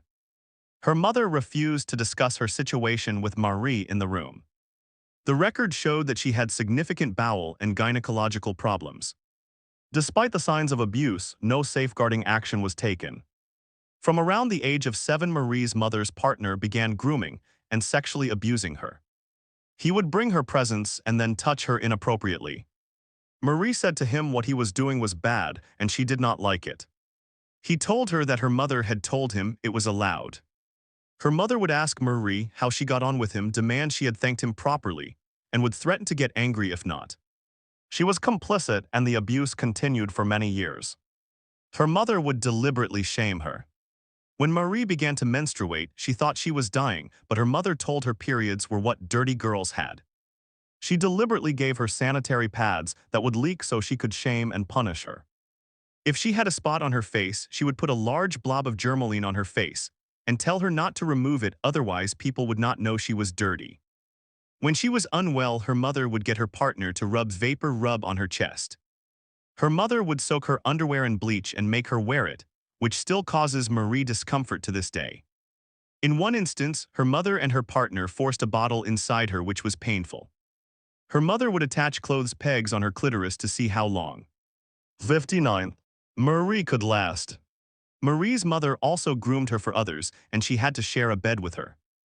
Marie was taken to another man's house by her mother's partner where she was raped. He began to traffic her to other perpetrators he knew through his work that operated like an organized group or gang. She became pregnant as a product of her abuse. On 2 occasions, her mother took her to a woman's house. There the woman used a knitting needle to perform the abortions. The woman's husband also raped her. She had bottle tops opened up inside of her vagina, then made to drink what was in the bottle when she was primary school age. There were instances where she ran into members of her grooming network who would lure her to a secluded location and rape her. The abuse she experienced included extreme sexual violence and degradation. She was raped repeatedly over the years, including anal rape. She was subjected to penetration with objects. She was urinated on. Her legs were held open. She was bitten on the back, cut on the leg, and strangled. She has lasting injuries. Marie attempted to end her own life at school by walking in front of a van. At college, she drank a bottle of vodka and took a box of tablets in an attempt to kill herself. The college counselor raised concerns and contacted her GP, but nothing was done.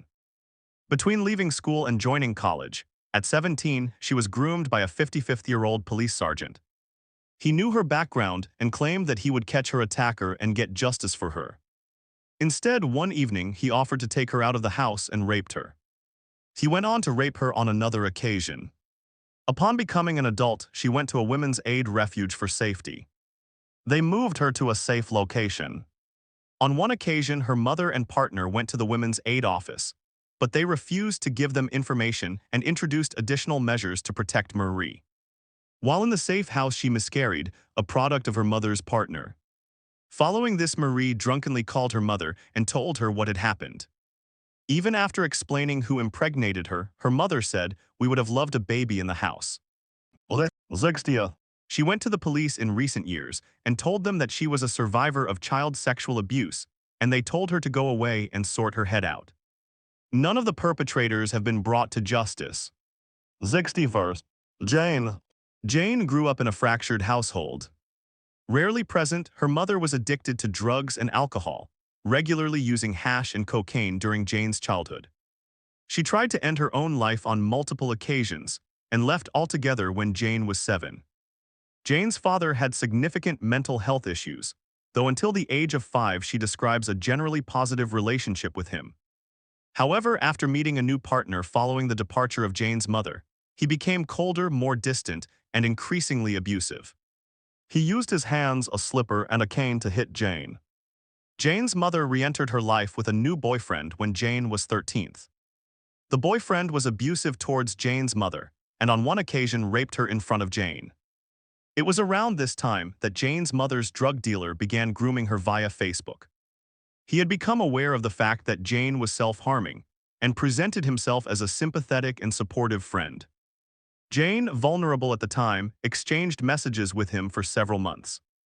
Eventually, the drug dealer began asking Jane whether she had ever smoked cigarettes, taken drugs, or had sex.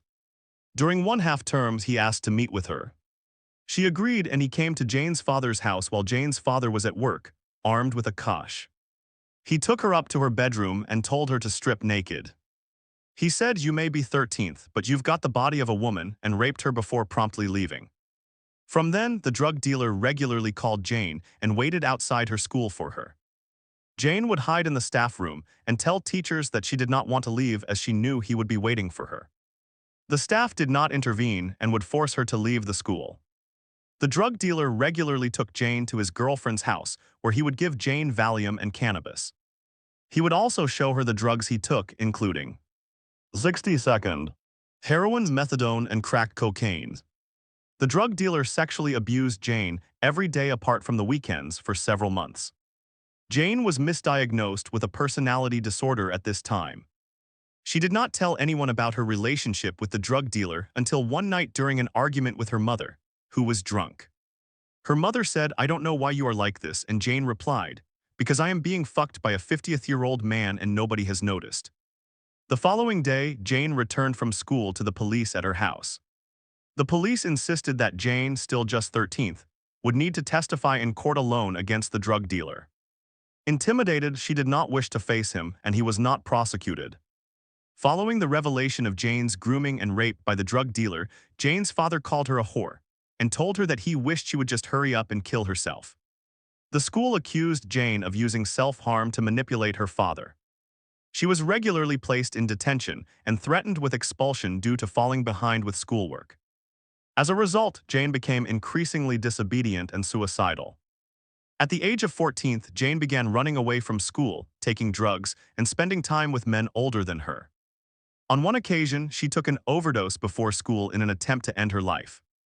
She was taken to hospital after the staff told her she would have done it in the woods or somewhere private if she actually wanted to die. Her father then came to the hospital and told her to try harder next time as she was wasting everyone's time. Later that day, she attempted suicide by cutting her own throat but failed. Jane was briefly taken into care at the hospital.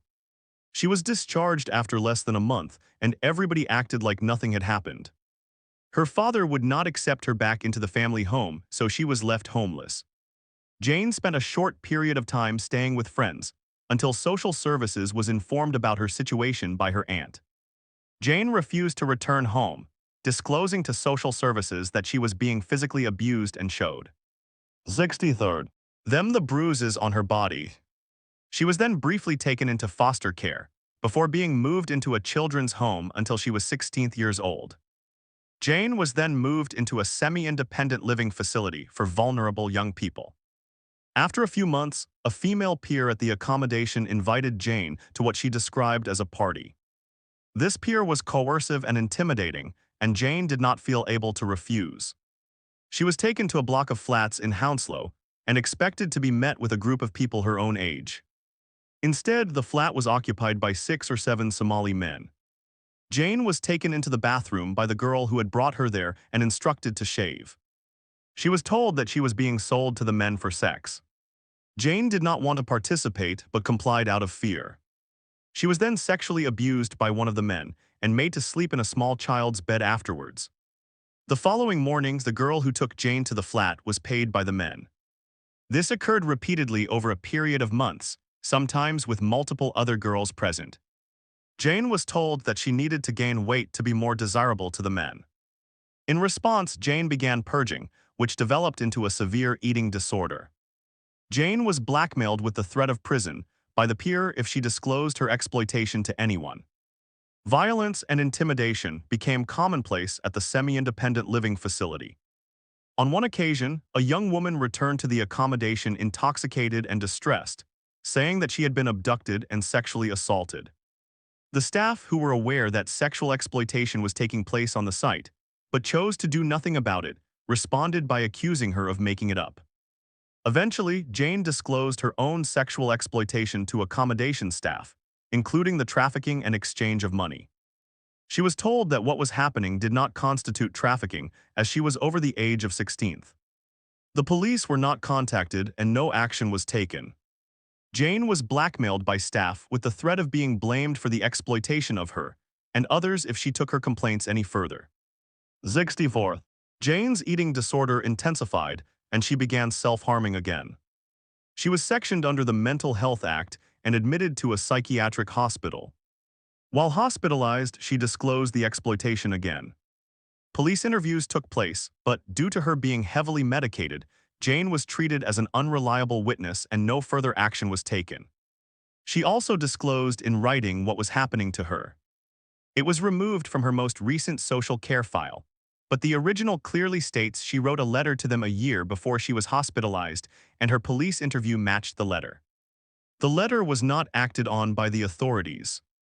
As a result of her abuse and eating disorder, Jane has developed endometriosis, which has resulted in the loss of half her uterus.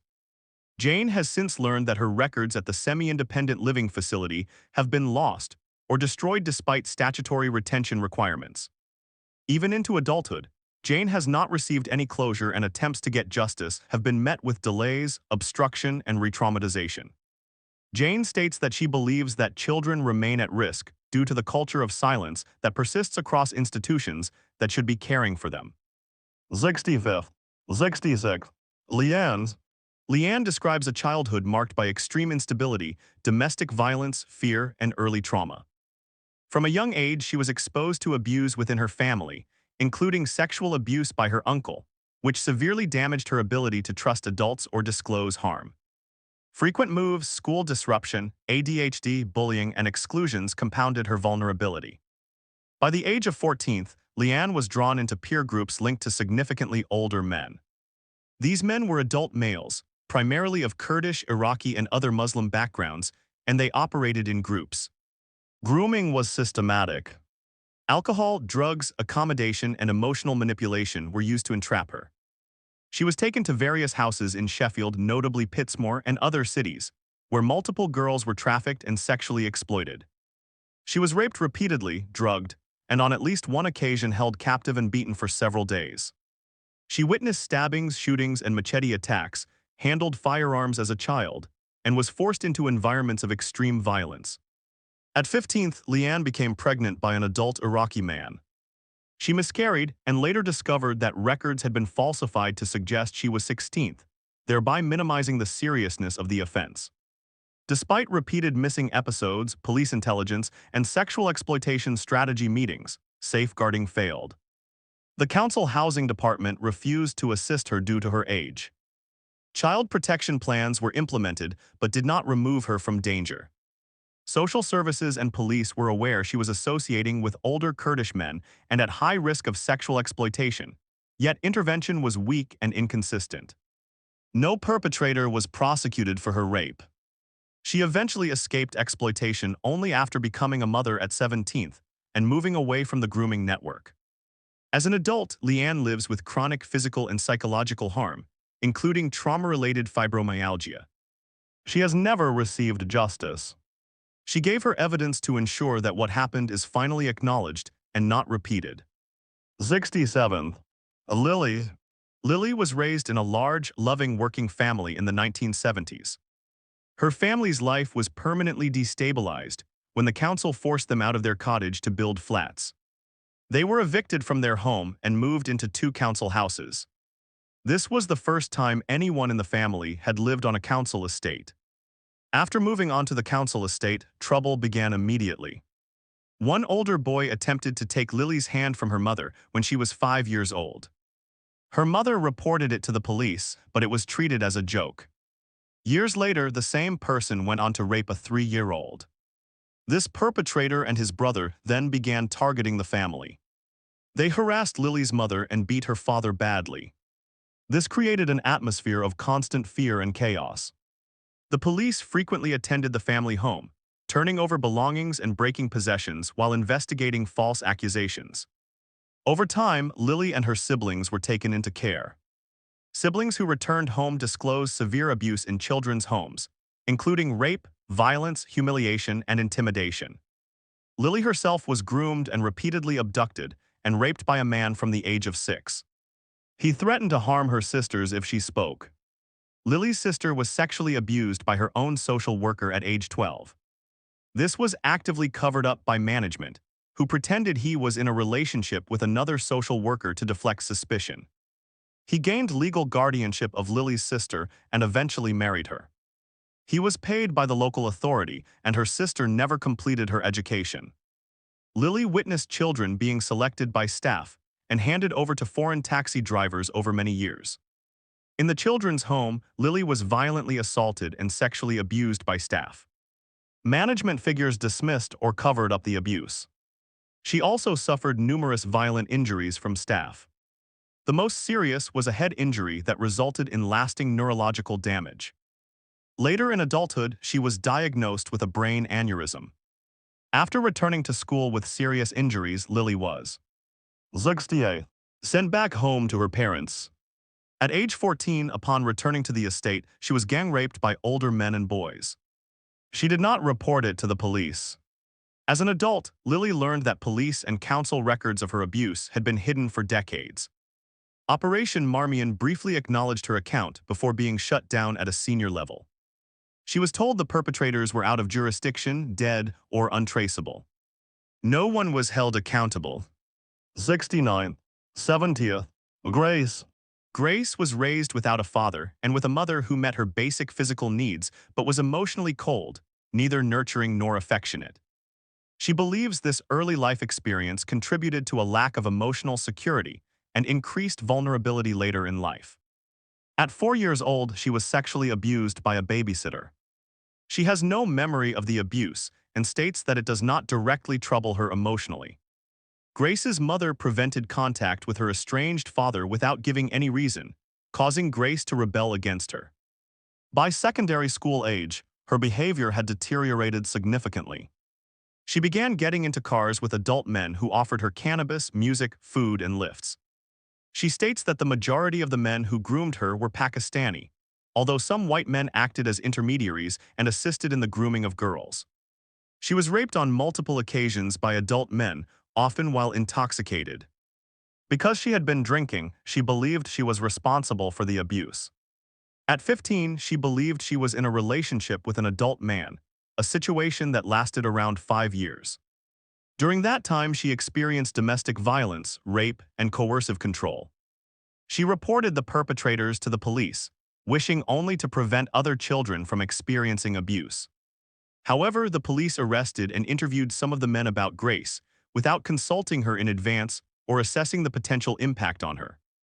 She felt pushed into prosecution without adequate preparation or support. She found the process abrupt and poorly explained. As a consequence of the police's handling of the case, she experienced flashbacks, panic attacks, and a relapse into substance misuse.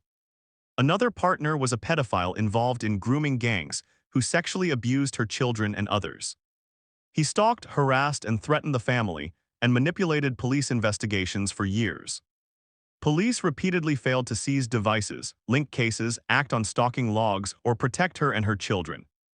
Non-molestation orders and bail conditions were breached without consequence. The cumulative impact includes severe mental illness. 71st. Displacement, loss of employment, and ongoing fear. 72nd. 73rd. Victoria. Victoria gave evidence as the mother of a vulnerable teenager who started at a local college in 2022. In 2023, her daughter abruptly converted to Islam. Victoria discovered Muslim clothing, a Quran, and a prayer mat hidden under her bed. Her daughter began quoting the Quran and praying 5 times a day. This sudden change coincided with a secret relationship with an Algerian Muslim student who held strong Islamic beliefs.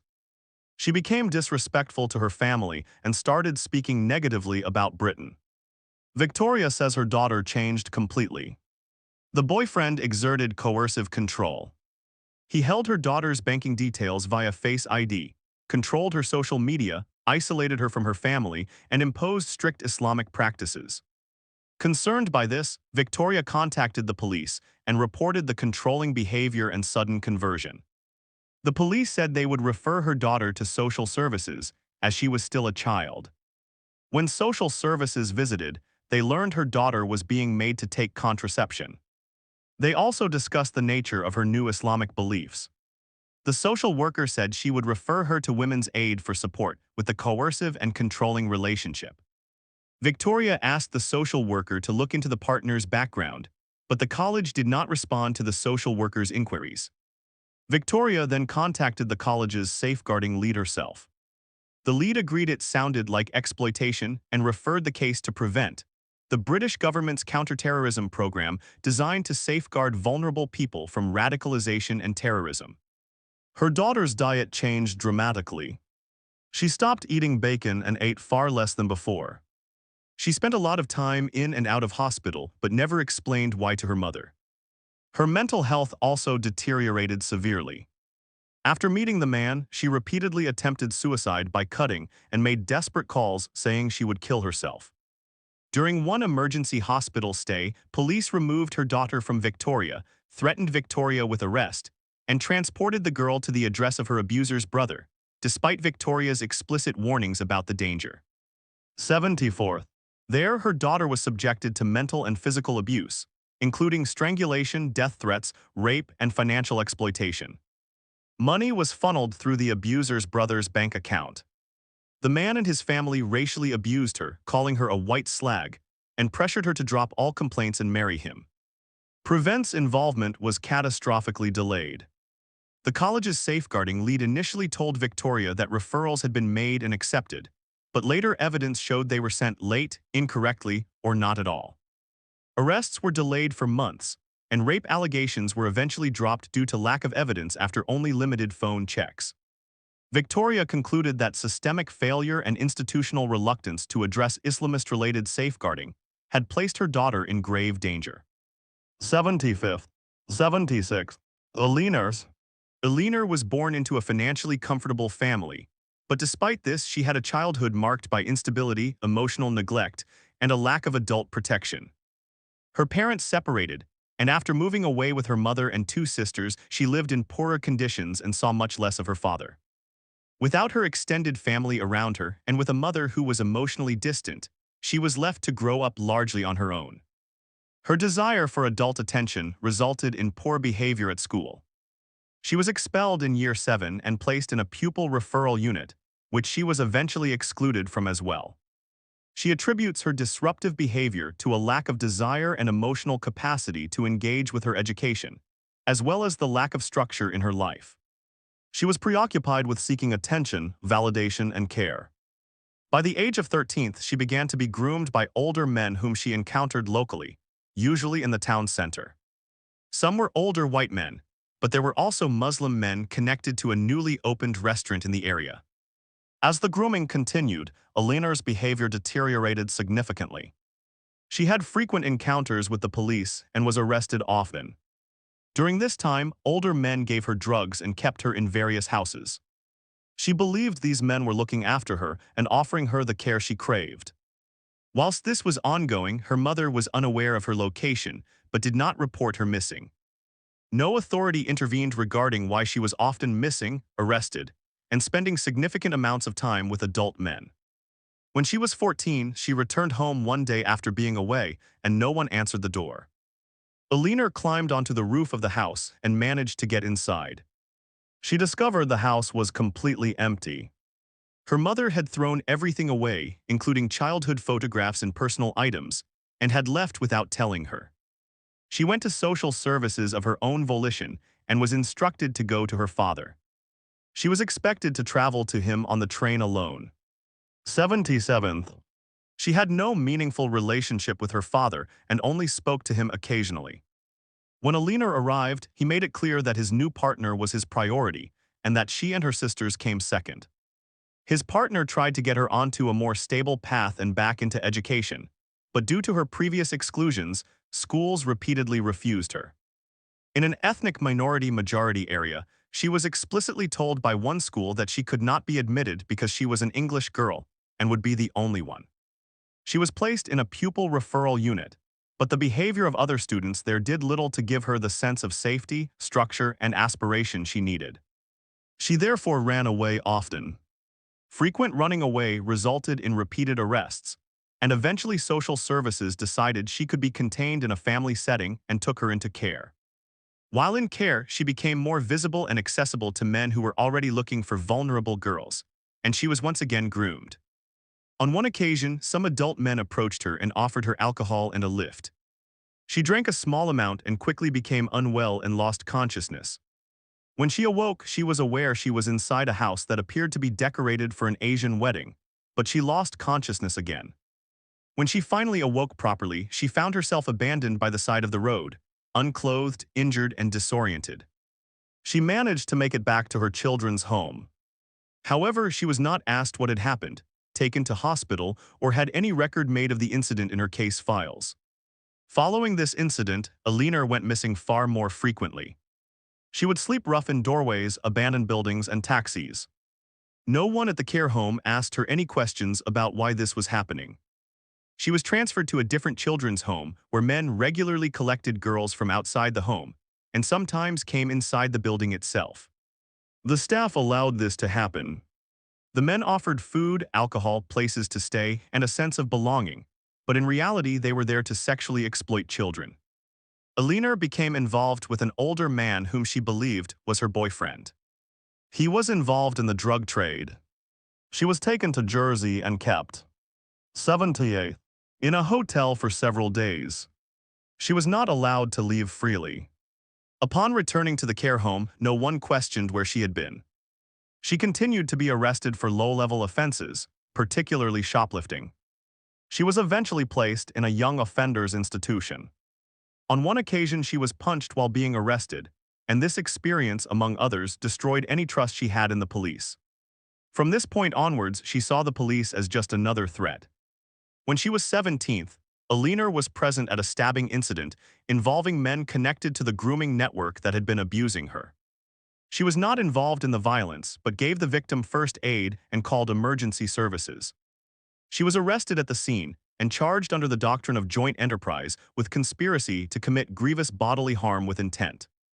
The case did not come to trial until 2 years later when Alina was an adult, and so she was tried as an adult. She was sentenced to 2 years in prison. She believes she was criminalized for circumstances that arose directly from exploitation, neglect, and systemic failure, rather than being protected from them. Following her conviction, Alina converted to Islam.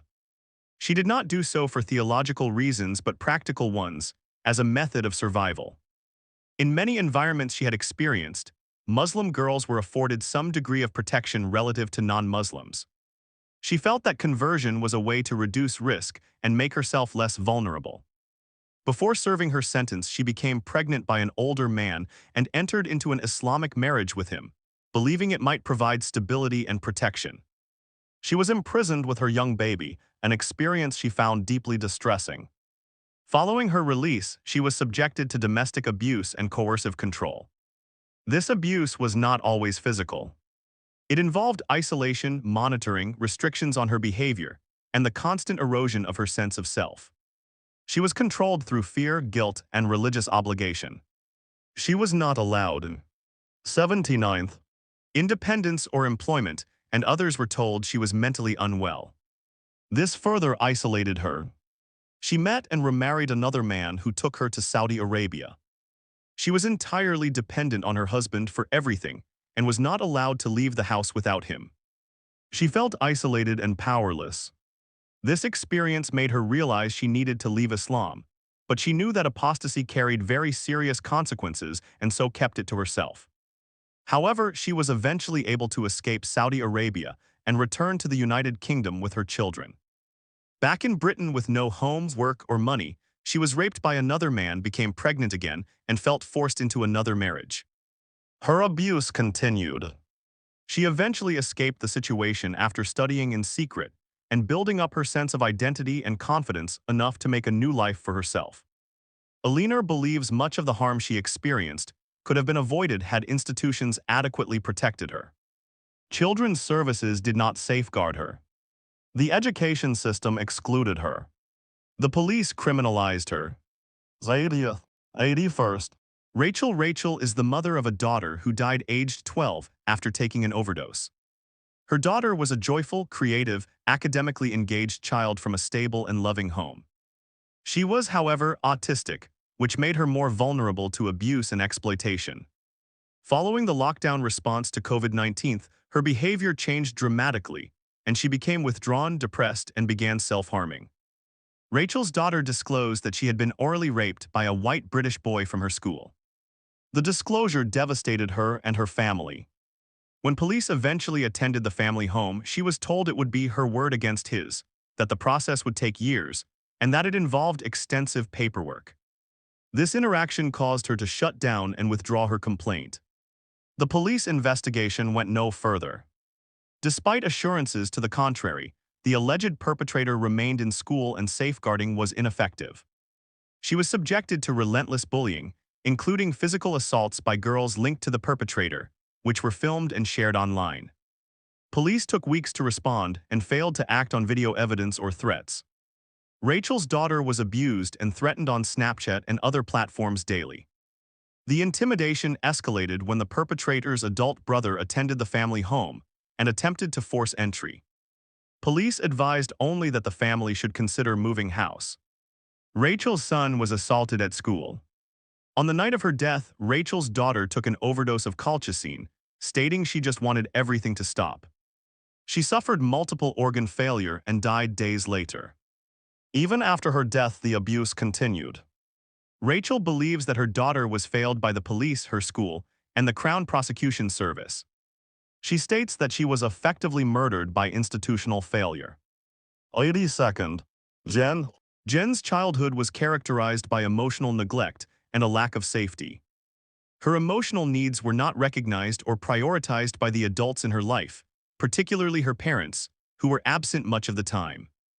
Within the wider family context, boundaries were blurred and inappropriate dynamics were normalized. For example, family members introduced her to drugs and alcohol around the age of 13. Throughout secondary school, Jen was bullied, but staff did little to help despite her obvious distress. On the contrary, they contributed to her victimization. Much of the bullying stemmed from an incident in her first year in which a teacher refused to allow Jen to use the toilet, resulting in Jen wetting herself and being made to stay in the soiled clothes for the rest of the day. The teacher faced no repercussions. Jen began self-harming and running away from home, and the only adult she felt she could confide in committed suicide around this time. Into adolescence, Jen had no stable sense of self-worth and no adults who consistently protected or advocated for her. Her self-harm worsened and she experienced suicidal thoughts, yet safeguarding responses remained absent. Jen began to believe that she was not worth protecting, and as a result became increasingly vulnerable to exploitation. At 13, adult men began contacting her online, giving her a sense of validation and belonging. Sexual conversations were common, including one man encouraging Jen to insert a knife into her vagina. At 15, offline grooming began with a group of white British men who presented themselves as sympathetic friends to the vulnerable Jen. Though she was not raped by these men, one told her that touching was okay, but we can't have intercourse until you are 16 because of the law. At the age of 17, Jen was introduced to a gang of Iraqi Kurdish Muslim men by a friend who she now believes was herself groomed.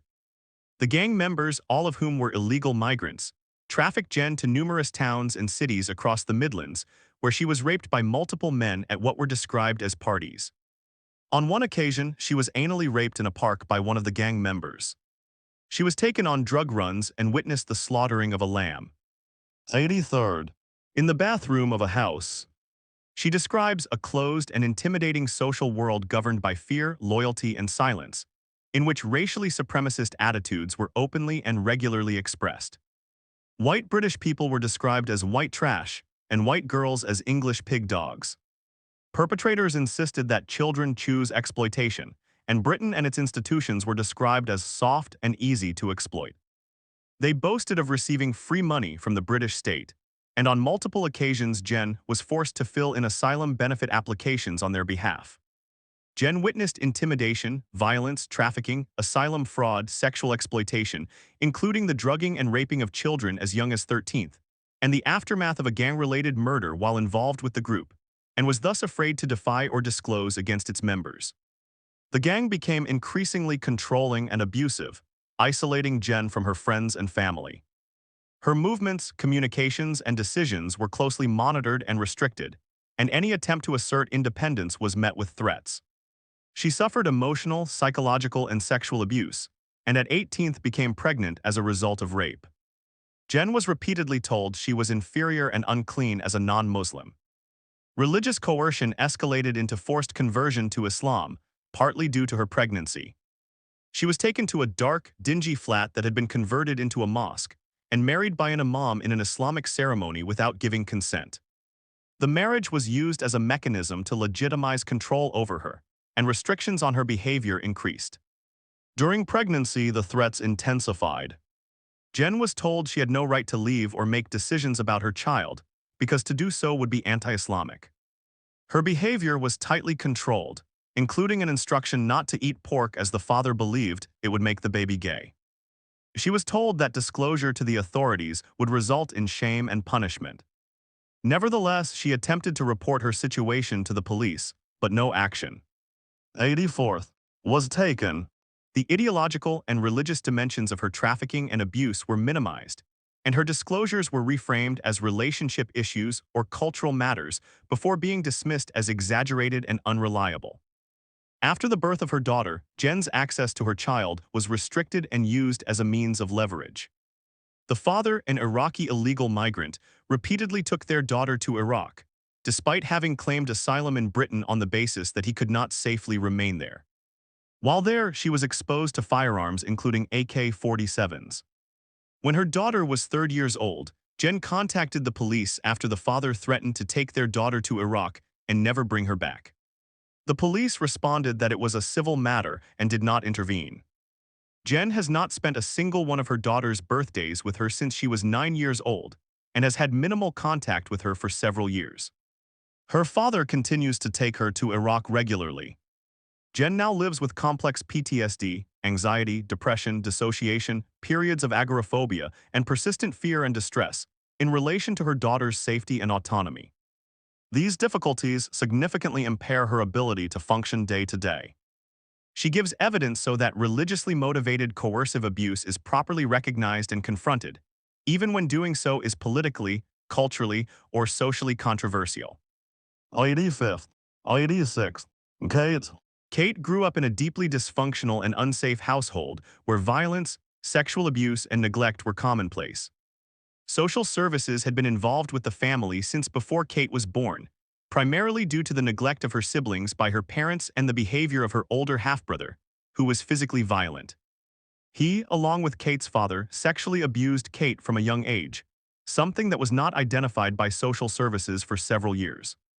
When she was around the age of 5, Kate and her 2 brothers were removed from the care of their biological parents and placed in a foster home.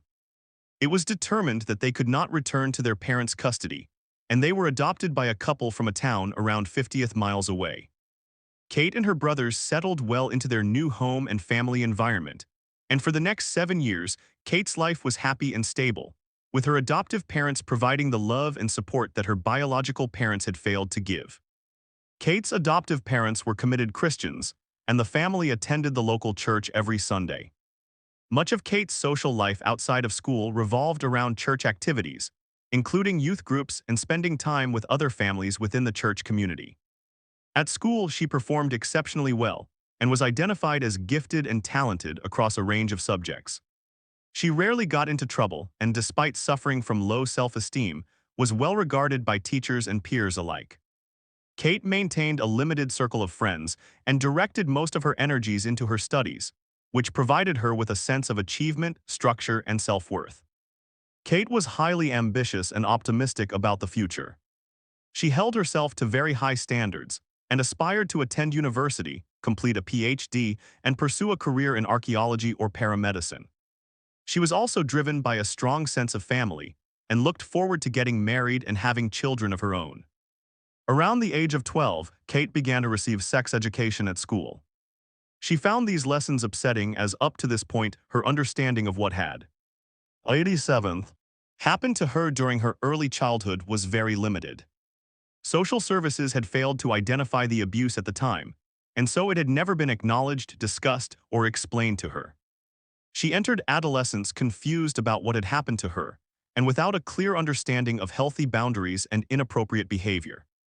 She lacked the confidence to confide in an adult, and this left her vulnerable. Kate came to realize that the abuse she had suffered at the hands of her biological father and half-brother was not normal or legal. She began to experience a growing sense of shame, fear, and self-blame, and felt a deep uncertainty about her identity, body, and relationships with others. She soon began to experience suicidal thoughts. Still just 12 years old, Kate decided to take her own life. One Saturday night, after her family had gone to sleep, she left her home in the early hours and walked to a secluded location where she intended to commit suicide, hoping she would not be found. She paused beneath a tree to shelter from the rain, and after a while she heard a group of men approaching. By their tone, Kate suspected that they were drunk, and when they saw her, they began jeering. They called her a no-homer and suggested that she could stay warm on their dicks. Kate, terrified and regretful, waited for the men to pass before attempting to return home, but as she was walking, she was grabbed from behind by one of the men. Kate was overpowered by the three men, forced to the ground, her arms and legs were pinned, and the men took turns to orally and vaginally rape her. When it ended, the men hit her repeatedly and threatened to find her, kill her, and harm her loved ones if she ever told anyone what had happened. So violent was the assault, Kate's clothes were left blood-stained. Traumatized, she walked across the town to her family's church, knowing that her parents would be there in a few hours. She sat on the porch and cried for several hours before deciding to return home. While she was walking, both a van and a taxi driver stopped to ask if she was okay given her disheveled appearance and visible distress. She replied that she was. When she arrived home, she hid her blood-stained clothes and went to sleep. Kate did not disclose the assault to anyone, and her mental and physical health rapidly deteriorated. She began self-harming and her suicidal thoughts intensified. She attempted to take her own life on multiple occasions over the following months, and was admitted to hospital many times as a result. She started getting bullied at school. Concern for her welfare escalated, but Kate resisted every attempt by her parents and teachers to intervene. She was assigned a Child and Adolescent Mental Health Services (CAMHS) practitioner by the local authority with whom she started regular counseling sessions. But Kate did not find this either effective or helpful, and she continued to keep the assault hidden. The professionals concluded that her deteriorating health was linked to her early life trauma. Later that year, Kate received a message on social media from one of the abusers. To this day, Kate does not know how they found her. The message was a video of the assault, and they threatened to share it with Kate's friends and family if she did not comply with their demands. Kate feared that if they did so, the bullying would worsen and she would get into trouble. Once again, she did not disclose the incident to anyone, and believing she could resolve the blackmail, she went to meet them. She was instructed to come to a house in the local town center. She was taken inside and all three abusers were present. They proceeded to rape her again, this time making clear that she was being filmed. Following this, they told Kate that she now worked for them and was expected to do what she was told, for otherwise the footage would be leaked. She was given a phone and told always to remain contactable. In the period that followed, Kate was required to meet the two chief abusers frequently. They introduced her to other men in their network, and she was repeatedly subjected by them as well to sexual abuse. Kate was also forced to participate in webcam abuse sessions, which generated revenue for the abusers. If the livestream did not generate what they considered to be a satisfactory amount of money, Kate was punished. The constant shifting of expectations was 89th, used as a method of control. Kate gradually became more open with her counselors. Though she still did not disclose the full extent of what was happening to her, she began to refer to the initial assault as the event, and they soon worked out that she had been raped, though they did not suspect ongoing abuse. They shared their concerns with Kate's parents, and almost a year after the initial assault, Kate's mother confronted her about the suspicions that she, Kate's father, and the social services professionals had formed. Kate confirmed to her mother that she had been raped. Soon after the disclosure, Kate was taken to a sexual assault and rape center, SARC, for further counseling. The SARC therapists encouraged Kate to report the initial assault to the police.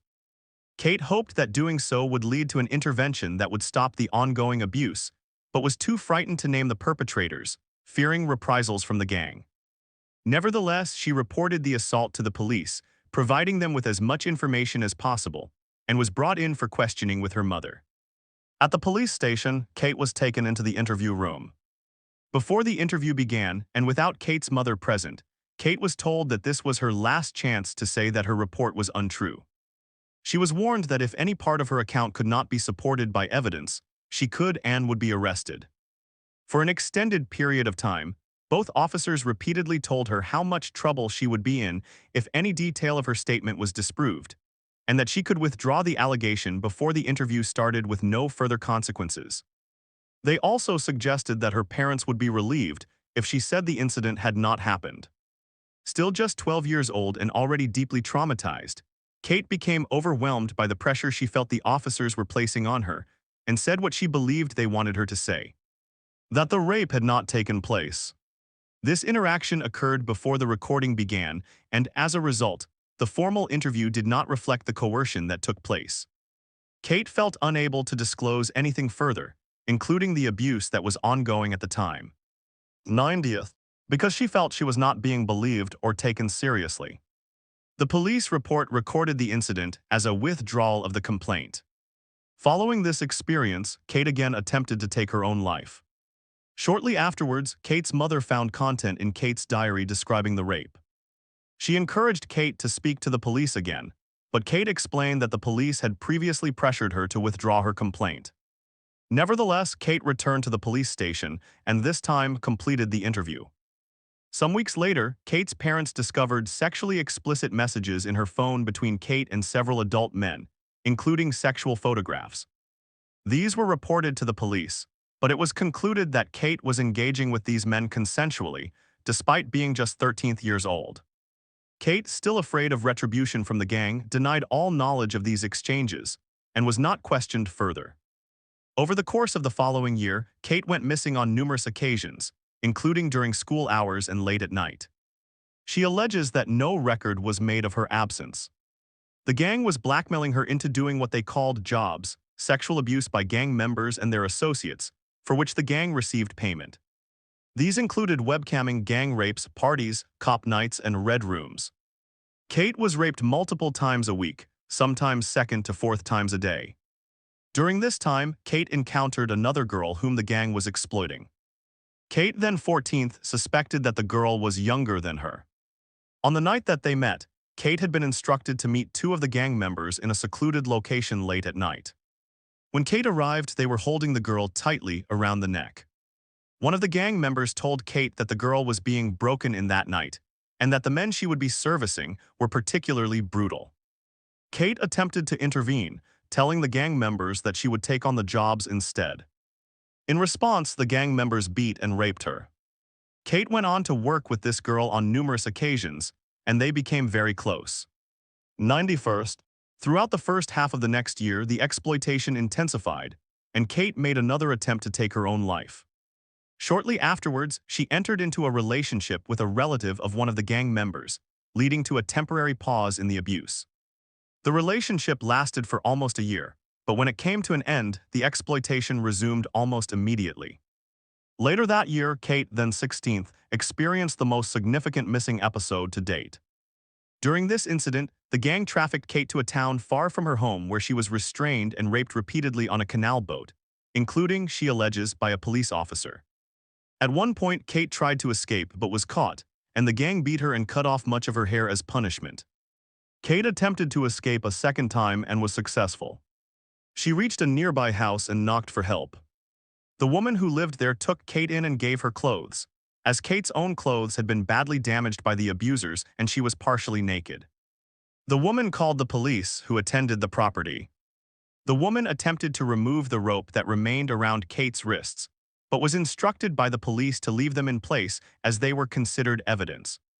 Kate was hesitant to speak to the police given both the recent alleged abuse by a serving officer and the wider context of threats, coercive control, and physical and sexual violence that she had been experiencing. Nevertheless, she disclosed what had happened on the canal boat, but not the historic exploitation, fearing reprisals to the police. She also did not report that she had been raped by a police officer. The investigation did not progress, and the police accused Kate of lying about the exploitation. This represented a turning point in Kate's dealings with the police, as she thereafter felt that she could not turn to them for help, fearing she would not be believed. Kate was placed on a child protection plan by the local authority. She shared a diary with one of the social workers containing details about the sexual abuse. 92nd. She had been suffering, though once again she was not believed. During this period, Kate was diagnosed with dissociative identity disorder. Soon after, Kate alleges that she was raped in a hotel by a man she believed to be a doctor. The police were called to the hotel as the staff were concerned that she was a prostitute. When the police arrived, she was found alone and naked in the room, having been left there by the abusers and instructed to wait for more men to arrive. At this point, both Kate's family and the professionals involved in her care began to express frustration with what they perceived to be her lifestyle choices. They did not believe that she was being exploited and instead assumed that she, still 16th, was willingly meeting adult men. This misinterpretation of Kate's situation had a profound impact on how professionals responded to her in the following months and years. Because they believed her behavior was voluntary, subsequent incidents, such as unexplained absences, being found in hotels, receiving inappropriate messages, or associating with adult men, were treated as matters of personal choice rather than indicators of ongoing exploitation. As a result, these events were not treated as safeguarding concerns. Instead of exploring the possibility that she was being coerced or controlled, professionals increasingly framed the issue as one of behavioral difficulty, risk-taking, or noncompliance. This perspective, Kate alleges, influenced decision-making across agencies. Referrals were closed prematurely, safeguarding meetings did not lead to protective action, and disclosures or partial disclosures were not pursued with the seriousness she felt they required. The assumption that she was engaged in consensual activity meant that professionals did not intervene effectively, even when the circumstances strongly indicated exploitation. This perspective reinforced her isolation, reduced her ability to seek help, and ultimately allowed the exploitation to continue and escalate. On one occasion around this time, concerns were raised at Kate's school. She was escorted to an office where the assistant head teacher, the designated safeguarding lead DSL, a PCSO, a police officer, her social worker, the school 93rd nurse, and her head of year were present. They prevented her from leaving the room and pressed her for names and details about the individuals involved in the abuse. At that time, due to fear, coercion, and the threats she felt she was under, she did not feel safe or able to provide the information they were requesting. Instead, she provided the nicknames of some of the individuals involved. Kate was visibly shaking and repeatedly asked to leave, explaining that she would be in significant danger if she revealed further information. After the meeting concluded, Kate was allowed to leave, but no protective measures were put in place. She was not supervised, safeguarded, or provided with any immediate safety planning. Despite indicators of fear and coercion, she was permitted to return home and continue her usual routine. No follow-up action was taken to monitor her well-being in the days that followed. After the meeting at the school, Kate's abusers made it clear that they knew she had spoken to the police. They told her that they were aware of every time she spoke to the police, as they had people on the inside. They accused her of snitching, telling her that she would pay for it. Shortly afterwards, she was taken to a remote, wooded location. The young girl whom Kate had met before was also present. Initially, Kate believed they had been taken there for another job. The men then subjected the girl to extreme sexual and physical violence, while Kate was forcibly restrained and made to witness what happened. Kate alleges that the girl was then murdered in front of her. Following the incident, Kate reports that the abusers used what had happened as a direct and ongoing threat to ensure Kate's silence. They repeatedly told her that the murder had occurred because she had spoken to the police and insisted that it was her fault. This message was delivered consistently and became a central part of their coercive control. They made it clear that the same thing could happen to Kate or to others if she ever disclosed anything again. On another occasion, Kate reports that she was taken from her local church at a Sunday morning service. She was taken to a nearby city an hour away to do jobs. She alleges that she was raped in the car on the way to the city. She eventually managed to get away from her perpetrators, but they followed and 94th, caught up with her and dragged her off a canal path and raped her. After the perpetrators left, Kate left the structure and attempted to walk back along the canal path. She was visibly injured, distressed, and her clothing was damaged. A group of men who were fishing nearby saw her in this state and contacted the police. Emergency services attended, and she was taken to the hospital for medical attention. Kate reports that no effective safeguarding measures were put in place following this incident. When Kate turned 17, she joined a local college. This transition created a significant change in her routine. She had more independence, fewer supervised hours, and less direct oversight from adults compared with her previous school. This increased her vulnerability, as the individuals exploiting her were able to take advantage of the additional freedom and reduced monitoring associated with college life. Kate's parents found it increasingly difficult to keep her safe and was placed in edge of care services under the age of 18. She stayed at the care home second nights a week as respite care for her family. During this period, she reports that she was trafficked by the gang to London. While there, she was subjected to repeated sexual exploitation. At one point, she managed to contact the care home and inform them of her location. A colleague provided guidance over the phone and directed Kate to a place where she could remain safe until help arrived. The police attended and collected her from the location. She disclosed the exploitation that had occurred, and on this occasion, the officers took her account seriously and responded with what she felt was appropriate concern. They advised that she should not return immediately to her local area due to the risks to her safety. However, Kate's local authority did not agree with this and insisted that she be returned home. Staff from the care home traveled to London to collect her and return her to the placement. During this period, a retired police officer became aware of Kate's situation through a mutual connection. A friend got in touch with him on Kate's behalf, and he got in touch with Kate. He traveled to meet her in person the next morning and came to her college. He expressed an intention to support her and 95th stated that he believed he could assist, but explained that due to her age, he would need to liaise with my allocated social worker before taking any formal action. Kate's social worker declined to engage with him. The situation quickly became confusing and overwhelming for Kate. The lack of cooperation from professionals, combined with the ongoing exploitation and her deteriorating mental health, led to a significant emotional crisis. Kate became extremely distressed and expressed intentions to end her life while at college. As a result, she was sectioned under the Mental Health Act and taken for assessment. Shortly after this incident, Kate was taken again by the individuals exploiting her. They told her that they knew she had spoken to the police. She was removed from college and taken to a red room setting. Another girl, Meg, was also present. During this incident, Kate alleges that she was forced to witness extreme violence that resulted in Meg losing her life. This, she says, was done deliberately, and the perpetrators made it clear that this was a direct consequence of their belief that she had disclosed information to the police after her sectioning. Before Kate was due to start university, she reports that she was taken to London during the Notting Hill Carnival and made to engage in street-based sex work. At one point, Kate found the nearest police officers and attempted to explain that she was not safe, that she had been trafficked, and that she was worried her abusers would find her.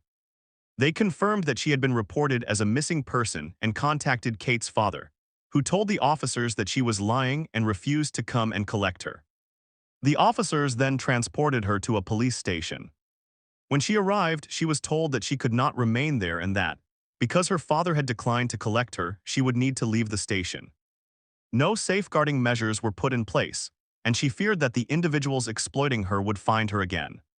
She felt entirely abandoned by the adults and professionals who should have kept her safe, and overwhelmed and distressed, again attempted to take her own life. 96. Soon after, she started university, a goal she wanted to achieve as she thought it would be a route out of the abuse. However, the increased independence and reduced oversight associated with university life created new opportunities for the individuals abusing her to extend the exploitation beyond Kate's local area. This, she reports, marked the point at which her trafficking became national in scope, with the abuse occurring across multiple regions of Britain. Over the course of this academic year, Kate alleges that she was regularly taken to a range of cities across Britain. These movements were frequent, often unplanned, and carried out with little notice, making it impossible for her to establish any stability or predictability in her daily life. The level of violence during this period increased significantly. My injuries became more frequent and more visible. On several occasions, Kate's university lecturers and friends noticed bruises and other marks, which reflected the severity and regularity of the abuse. Despite these indicators of harm, no effective safeguarding intervention took place, and the exploitation continued. On one occasion, Kate was taken by her abusers from an area close to the university. They told her that she was in trouble because she had not been available for jobs due to a recent hospital admission. She was transported to a remote location and held in a caravan for approximately 9 days. During this period, she reports that she was subjected to repeated sexual violence, severe physical assaults, and sustained torture, including being raped by a dog as the men placed bets on whether it would penetrate her vagina or her anus filmed, and forced to rewatch the footage. This was the most extreme and prolonged incident she experienced and represented a significant escalation in the level of harm and control being exerted over her. The duration, isolation, and intensity of the abuse during this period had a lasting and profound impact on her physical and psychological well-being. Over the following year, Kate went missing for several extended periods and was subjected to continuous trafficking and rape across the country. When the COVID-19 lockdown began, her day-to-day movements and university activities were restricted in line with national guidance. However, the individuals, 97th, controlling her exploitation continued to expect her to attend jobs throughout this period. The lockdown did not reduce the level of contact or demand placed on her. Following this period, the trafficking began to reduce gradually. Kate received a positive, conclusive grounds decision through the National Referral Mechanism, confirming that she was a victim of trafficking and exploitation. The grooming behaviors to which Kate was subjected did not follow the boyfriend model or grooming tactics that are often associated with child sexual exploitation. Instead, the abuse she experienced was based primarily on blackmail, coercion, and threats. From the outset, the individuals involved used fear, intimidation, and control, rather than affection or persuasion to entrap and exploit her. The demographics of the men abusing Kate were mixed. The first group who trafficked and exploited her were primarily white British or from Gypsy, Roma, and traveler backgrounds. As she got older and was trafficked more widely, the primary abuser demographics were Pakistani, Bangladeshi, and Bengali Muslims. The other victims she encountered were almost exclusively white British. Kate was repeatedly subject to racially and religiously motivated, and being white was repeatedly used as a justification for the abuse or to minimize or dismiss the harm being inflicted. Kate was verbally attacked and demeaned because of her religion, including being mocked for wearing a cross and being told that her Christian faith offered her no protection. The abusers regularly suggested that her God had abandoned her. Comments were constantly made suggesting that white girls and Christian girls were viewed as having degraded moral character or lower value, whereas Muslim girls were described by some of the men as having dignity and higher moral standing. Kate has participated in this inquiry because she feels a personal responsibility to speak up for the many girls across the country who are unable to do so, and to help ensure that the realities of this form of exploitation are understood and that meaningful change can be achieved. The systems that should have protected Kate did not recognize the risk she was facing, did not respond. 98th. Effectively, when concerns were raised, and in some cases she feels, contributed to the harm by dismissing or disbelieving what was happening. For powerful testimony sourced from beyond our hearings, see Appendix I. 99th, 100th, whistleblower testimony. Whistleblowers who tried to expose the rape gangs were systematically silenced, discredited, and punished. On occasion, their careers and reputations were also tarnished. Social care professionals, campaigners, and public activists who raised evidence of still ongoing grooming, trafficking, financial abuse of children in care, and institutional cover-ups faced suspension, defamation proceedings, dawn raids, asset freezes, fabricated charges, gagging bail conditions, and career-ending isolation. Authorities assured them that full investigations had taken place when none had occurred, and records were destroyed. Senior officers and elected members acknowledged concerns as credible yet took no remedial action. The state did not merely ignore whistleblowers, it punished them to protect the gangs and its own reputation. We wish to correct for that, so we invited these whistleblowers to our inquiry. Below are some of their testimonies. A social worker. Our whistleblower social worker is an experienced children's social care professional with nearly 4 decades of service. Her specialist work focused on leaving care services and safeguarding highly vulnerable young people. In February 2018, she raised extensive whistleblowing disclosures concerning financial abuse of young people, misuse of public funds, unlawful sanctions, illegal evictions, racism towards children in care, and systemic failures to safeguard against sexual and criminal exploitation. She was assured that a comprehensive investigation would occur. In the event, responses were delayed, fragmented, and opaque. Senior officers later acknowledged that financial abuse was likely, but claimed proof was impossible due to missing records.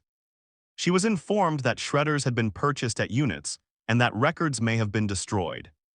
Despite this, the disclosure was deemed, reviewed, without her ever having been interviewed. 101st. She describes repeated safeguarding failures witnessed while she was interim co-manager of semi-independent units, including children with severe mental health needs placed unsafely, repeated missing episodes, untreated exploitation risks, and delayed police or mental health intervention. Her evidence illustrates escalating harm, including self-harm, sexual exploitation, criminal exploitation, and unlawful housing practices. After raising these concerns, she experienced retaliation, including removal of payments, suspension based on unfounded allegations, and professional isolation. Senior leadership and elected members repeatedly failed to engage meaningfully with her concerns. She concludes that the local council prioritized reputational and financial considerations over child safety, leaving ongoing risks unaddressed. Cavan Vines Rotherham campaigner. Cavan compiled multi-agency records from 2003 onwards. These showed that police, councils, and MPs knew about organized grooming by Pakistani Muslim gangs years before any public admission. Vines engaged with national media and provided evidence to senior officials. He states that one of the interviews in which he partook, namely with Sky News, was misrepresented, which led to defamation proceedings that rendered him bankrupt and ruined much of his life. He alleges perjury by MPs and a failure by police to investigate it. The pattern demonstrates that early whistleblowing on institutional awareness produced retaliation rather than protection for victims. Tommy Robinson, national activist. Tommy Robinson documented grooming patterns after the exploitation of a close female relative at age 14. He heard hundreds of similar accounts from families across England. When he formed the English Defence League and spoke publicly, South Yorkshire police allegedly subjected him to repeated arrests and dawn raids on his family homes. He reportedly also faced fabricated charges, asset freezes, and threats that forced repeated relocations. The state treated public whistleblowing on the ethnic and religious patterns of the gangs as more 102nd. Dangerous than the gangs themselves. After Robinson repeatedly detailed the scale of Muslim grooming gangs across Britain, the state responded with targeted legal action that in effect silenced him. In May 2018, he live-streamed outside Leeds Crown Court while defendants in a major grooming gang trial were entering the building. He was immediately arrested for breaching the peace and charged with contempt of court for violating reporting restrictions that protected the defendants. He was sentenced to 13 months in prison on the same day. Although released after 2 months on appeal, the case was reheard, and in July 2019 he was sentenced to 9 months imprisonment. This sentence combined 6 months for the lead's offense, with 3 months for breaking an earlier suspended contempt order related to a similar incident at Canterbury Crown Court in 2017. The timing and nature of these prosecutions to many suggest clear retaliation. Robinson had been one of the most high-profile voices, highlighting the grooming gang scandal at a time when authorities in Rotherham, Rochdale, and elsewhere were still denying its existence or suppressing evidence.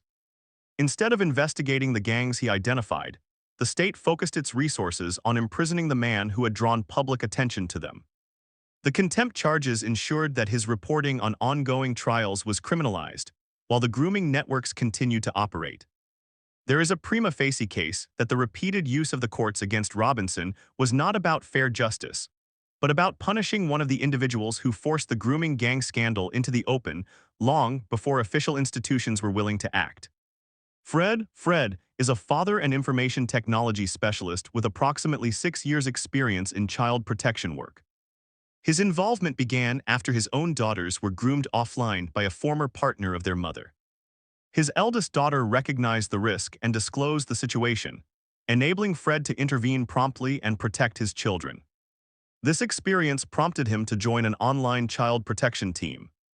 For around 2 years, Fred worked as a decoy, posing as a child online too. 103rd.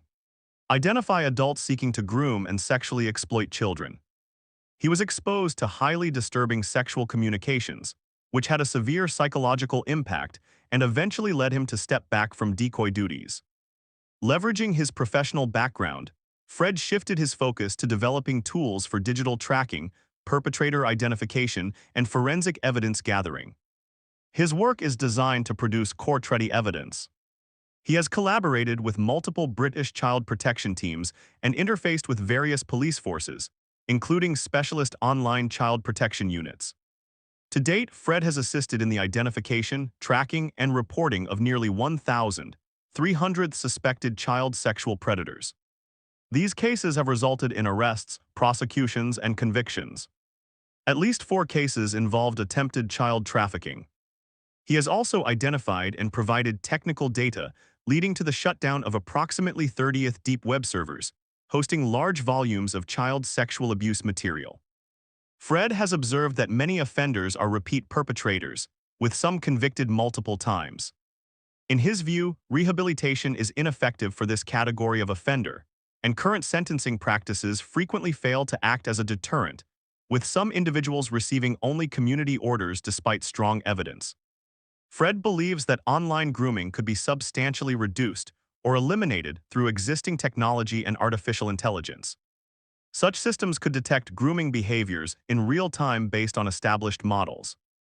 A recurring pattern in the cases Fred has supported is that the vast majority of suspects initiate contact with decoys, suggesting they are actively targeting multiple children. He highlighted one specific case on one platform involving an individual who presented publicly as a Quran and Arabic tutor, linked to a mosque and teaching center at 2 universities. Extensive digital evidence, including chat logs, IP data, and location information, was submitted to the police. Despite this, the individual appeared to leave Britain shortly after, later resurfacing in the 104th country and abroad while the investigation remained open. Fred expressed concern about the lack of apparent action in this case despite strong evidence, and noted subsequent cyberattacks on his systems originating from the Middle East.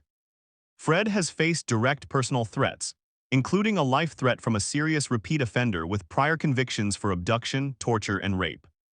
Fred provided this testimony to highlight the scale of online grooming, technological opportunities for prevention, and systemic gaps that allow perpetrators to continue offending. 105th. Demographics and culture. Perpetrators from Pakistani Muslim and other Muslim backgrounds formed the core of the rape gangs nationwide. They operated under an honor and shame clan code that treated non-Muslim girls, especially white working-class girls, as property available for sexual use because these girls had no male protectors who could retaliate. The men began by showering the girls with attention, gifts, alcohol, and drugs. This then escalated to coercion, gang rape, and trafficking. They transported victims across towns, shared them with friends and family, and sometimes forced conversions to Islam followed by religious marriages. The Muslim men justified the abuse by describing white British girls as easy, trash, or morally inferior. The same networks targeted Sikh girls until Sikh communities mobilized collective male protection and forced the gangs to withdraw. British girls were not permitted such a defense. This religiously framed exploitation was repeated in every major town and city and beyond. Britain has seen a series of high-profile convictions for organized group-based child sexual exploitation, commonly referred to as grooming gangs. However, the number of convictions amount only to a small proportion of the men who carried out the crimes. In cases where perpetrators of Pakistani heritage were named publicly in court records or reports, their names have consistently been Muslim in character. According to the 2021 census for England and Wales, around 93% of individuals identifying as Pakistani by ethnicity also identified as Muslim, with only about first following another religion, the remainder having no faith recorded. Researcher Peter McLaughlin in Easy Meat, 2016, compiled a comprehensive list of grooming gang convictions from 1997 to 2018, with updates in subsequent analyses drawing from published court outcomes. His examination of names indicated that approximately 87% of those convicted bore distinctively Muslim names, which was a figure echoed in related analyses far exceeding the Muslim 106th proportion, around 6% of the general population of Britain. 13th, the majority of these convicted groups consisted entirely of men from Muslim backgrounds. These groups are predominantly of Pakistani heritage, especially when the group exceeds 10 or more members. The larger group size dynamic of Pakistani perpetrators is on display in major prosecutions and official reviews from locations such as Rochdale, Rotherham, Huddersfield, Oxford, Telford, and others. Other convictions have involved groups primarily composed of Muslims from non-Pakistani origins, demonstrating that the issue is not necessarily confined to one ethnic group. Black 2 Somali origin gangs in Bristol. Black a mainly African heritage gang in Banbury. Black 3 Iranians in Chelmsford. Black 3 Syrians and 1 Kuwaiti in Newcastle. Black 2 Turkish men in Somerset. Black a Romanian rape gang in Rotherham. Black the large Newcastle Operation Sanctuary case, involving 17 men and 1 woman from diverse Muslim backgrounds. Albanian, Kurdish, Bangladeshi, Indian, Turkish, Iranian, Iraqi, Pakistani, and Eastern European heritage. Nearly all published names were Islamic. These patterns are drawn from judicial proceedings, sentencing records, official inquiries, such as those into Rotherham, Rochdale, and others, and public reporting on concluded cases. Recent developments, including ongoing reviews and data audits, for example, national audits and reopened historic cases, continue to examine the scale, characteristics, and patterns of such offending. With regard to the scale of the crimes, this is reflected in conviction records, police data from relevant force areas, and audits, all of which note overrepresentation of South Asian Pakistani heritage men in certain group-based cases while acknowledging data limitations on ethnicity. 13th, see Peter McLaughlin, Easy Meat. Inside Britain's Grooming Gang Scandal, Nashville, TN. New English Review Press, 2016. 107th. Nationwide.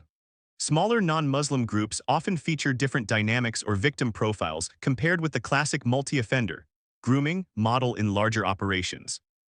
The term Asian has frequently been applied in media, official statements, and public discourse to describe the perpetrators in grooming gang cases across Britain. This broad labeling can be misleading, however, because Britain hosts a substantial number of non-Muslim Asian populations, such as Hindus and Sikhs from India, Buddhists from Japan, and Christians from the Philippines and Vietnam. These populations have, with only very rare exceptions, had no involvement in these offenses. In fact, members of these communities have more often appeared as victims than as perpetrators in the grooming gang cases that have come to light. Dr. Ella Hill, a survivor of the Rotherham grooming gangs and now a qualified doctor, has courageously shared her experiences and reflections in multiple public forums, including testimony to the 2022 J Inquiry, a July 2020 podcast interview, and a 2018 article in The Independent. Her report is entirely consistent with the evidence that was heard at the rape gang inquiry. Following years of repeated sexual violence, severe beatings, and attempted murder by her abusers, her family members were forced to change their surnames and relocate to another part of the country so that she could complete her schooling and later pursue and obtain a medical degree. In her accounts, Dr. Hill has consistently described the abuse as being both racially and religiously aggravated. She was explicitly told during the rapes that the attacks were happening because she was white and because she was Christian. She explained that she was initially groomed and then trafficked by a Pakistani Muslim boyfriend to groups of Muslim men. She was repeatedly taken to various houses and flats where she was raped, physically assaulted, and tortured.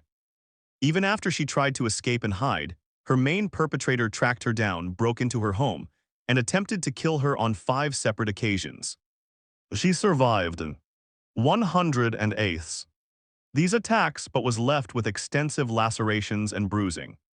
On at least 5 occasions she approached the police, presenting medical evidence of her injuries, yet each time she was told there was nothing they could do and her evidence was not accepted.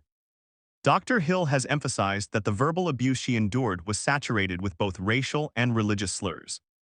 While being beaten, she was repeatedly called a white slag, a white whore, a white cunt, and simultaneously condemned as a non-Muslim who deserved punishment for failing to follow Islamic rules.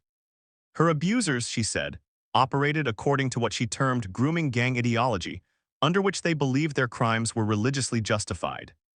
In fuller detail, in her submission incorporated into Associate Professor Lisa Oakley's evidence to the 2022 J inquiry, Dr. Hill stated, "I was told that I must respect their religion. This was the first of many confusing lies that I was forced to believe. I was told that to show them Muslims respect, I mustn't eat pork. I was told that Muslim girls are good and pure and stay virgins until marriage, but all white girls are slags and they all sleep with hundreds of people.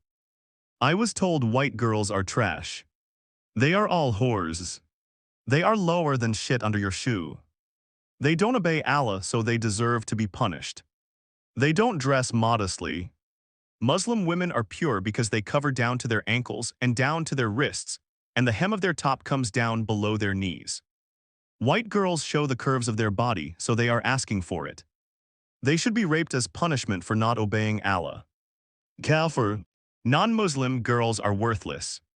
Sex with a kafir girl doesn't count as adultery, only sex with a Muslim woman counts as adultery. If you're not a virgin before marriage, you should be beaten. Many times I was told that the Quran says, if one of your wives disobeys you, beat her. This was often quoted to me before they beat me with their hands. They believed they had a position of religious moral superiority over non-believers. They believed it was their duty to punish us, as they believed that doing so made them good Muslims. This is what they were taught by their mothers. They were taught that witches in Pakistan are blonde, so blondes are more evil and they deserve worse punishment. I was told that in Islam, if a girl or woman looks at a man who isn't her brother, father, or her husband, then that means she wants to have sex with him. So I, 109th, was told to look at the floor when I was around Muslim men. So when I did look at a waiter in a restaurant, I was then taken away to be gang raped as punishment.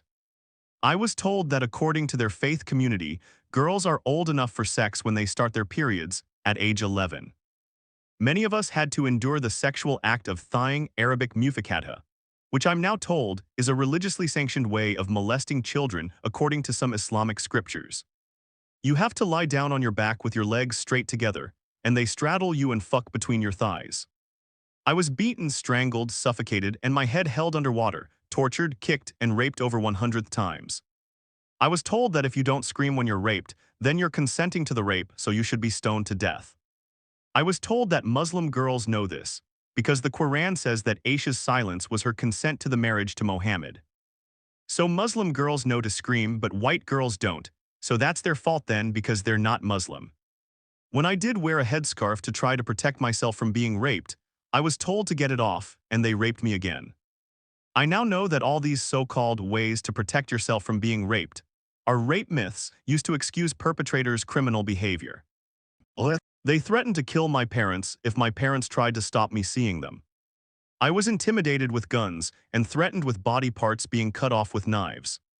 When I tried to escape, I was told that I had offended their honor, so they had to spill my blood. They did this in an honor attack. All of the sexual abuse that I experienced was linked to spiritual abuse or religious abuse. Religious scriptures were used as tools of control to force me to conform to their will. I was not allowed to question these religious beliefs. They used their religious moral authority and self-proclaimed elitism to control me through use of scripture, forced confessions, censorship of decision-making, requirement of secrecy and silence, isolation, excessive shaming and punishment around sexuality, and requiring unquestioning obedience. I experienced this as a deeply personal, terrifying physical, emotional, and spiritual attack. Every time they quoted scripture, it was very hard to argue with. To them, it was like I was arguing with God. To me, it was actually like I was arguing with the devil. They used their so-called religious moral authority to do the most horrific, immoral acts imaginable. 14th, the entirely typical experiences of survivors known as Sarah and Anna, both. 14th, the independent inquiry into child sexual abuse, witness statement of Professor Lisa Ruth Oakley, pages 4th-5th.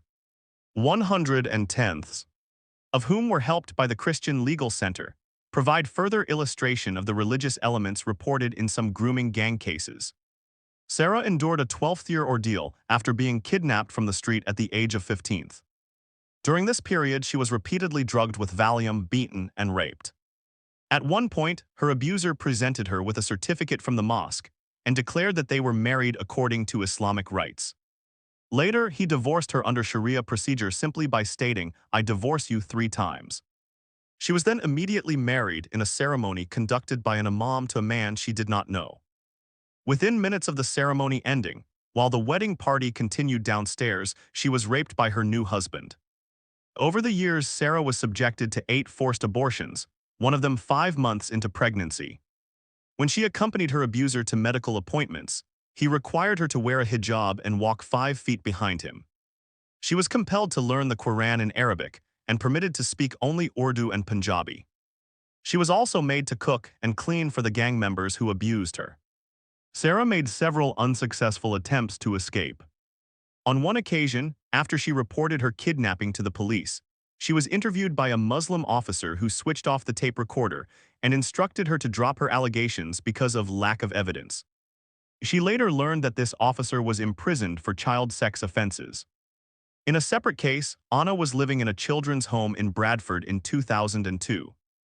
From the age of 13, she was raped and abused while in the home, and at 15 she was forced into a Sharia marriage. Her social worker attended the marriage ceremony and permitted her husband's parents to foster her after she became pregnant. The parents received a fostering allowance from the state. Anna described her situation as one of domestic slavery in which she was treated like a maid and repeatedly sexually abused by dozens of men. 15th, in Britain, reports from the Metropolitan Police in London alone have indicated an average of 1,125 sexual assaults per year, involving unlicensed taxi drivers. A significant 15th, James Tozer, social worker, attended wedding of terrified girl 15th to her abuser. Carers turned a blind eye when teenage grooming victim was forced into Islamic marriage. Damning report reveals, Daily Mail, 27 July 2021. 111ths. Proportion of the offenders in these cases have been identified as Muslim. 16th, a further form of sexual exploitation associated with certain Muslim communities across Britain is marriage trafficking. The Forced Marriage Unit, FMU, handled 801 cases in 2024 concerning girls and women resident in the country who were forced into marriage with men, providing direct support in 229 of those instances. Among the 280th cases where the focus country was recorded in 2023, the 6 countries accounting for the highest numbers were Pakistan 45th%, Bangladesh 13th%, Afghanistan 7th%, India 3rd%, Somalia 3rd%, and Nigeria 2nd%. Of these 6, all except India and Nigeria have overwhelmingly Muslim populations. Earlier Home Office figures from 2009 showed that 90th of forced marriage victims in Britain were Muslim. In more recent years, however, the FMU has ceased collecting or publishing data on the religion of those involved, a shift that echoes patterns of avoidance seen during the grooming gang investigations. An FMU report stated, "Forced marriage is not a problem specific to one country, religion, or culture." The FMU does not record data on religion, No major faith in the UK advocates forced marriage. Freely given consent is a prerequisite of Christian, Hindu, Jewish, Muslim, and Sikh marriages. 17th, although forced marriage occurs in various communities and is not unique to Muslims, statistics show a clear overrepresentation of Muslims among those involved in forced marriage cases. It is also inaccurate to claim that Islam mandates a woman's consent for marriage. Similar patterns of sexual offenses disproportionately involving Muslim men have been reported in other Western countries, with significant Muslim immigrant populations. 17th, see Home Office and Foreign Office Statistics, Forced Marriage Unit Statistics 2023, 9th May 2024. 16th, Dr. Mark Dury, UK Grooming Gangs and Islam, Christian Concern, 13th November 2025, page 15th. 112th. In the Netherlands, considerable media coverage has focused on so-called lover boys, who are predominantly Moroccan Muslim men. These individuals first seduce Dutch girls, often teenagers, and then coerce them into prostitution in order to profit from their earnings. According to a 2001 report by the Amsterdam-based child right organization, approximately 5,000 ordinary Dutch schoolgirls aged 13th or 14th from typical family backgrounds had been lured into prostitution by lover boys. The documentary film Lover Boys, directed by Julia Rook, follows the work of Ibrahim, a Dutch-Moroccan social worker supporting both the perpetrators and their victims. 18th.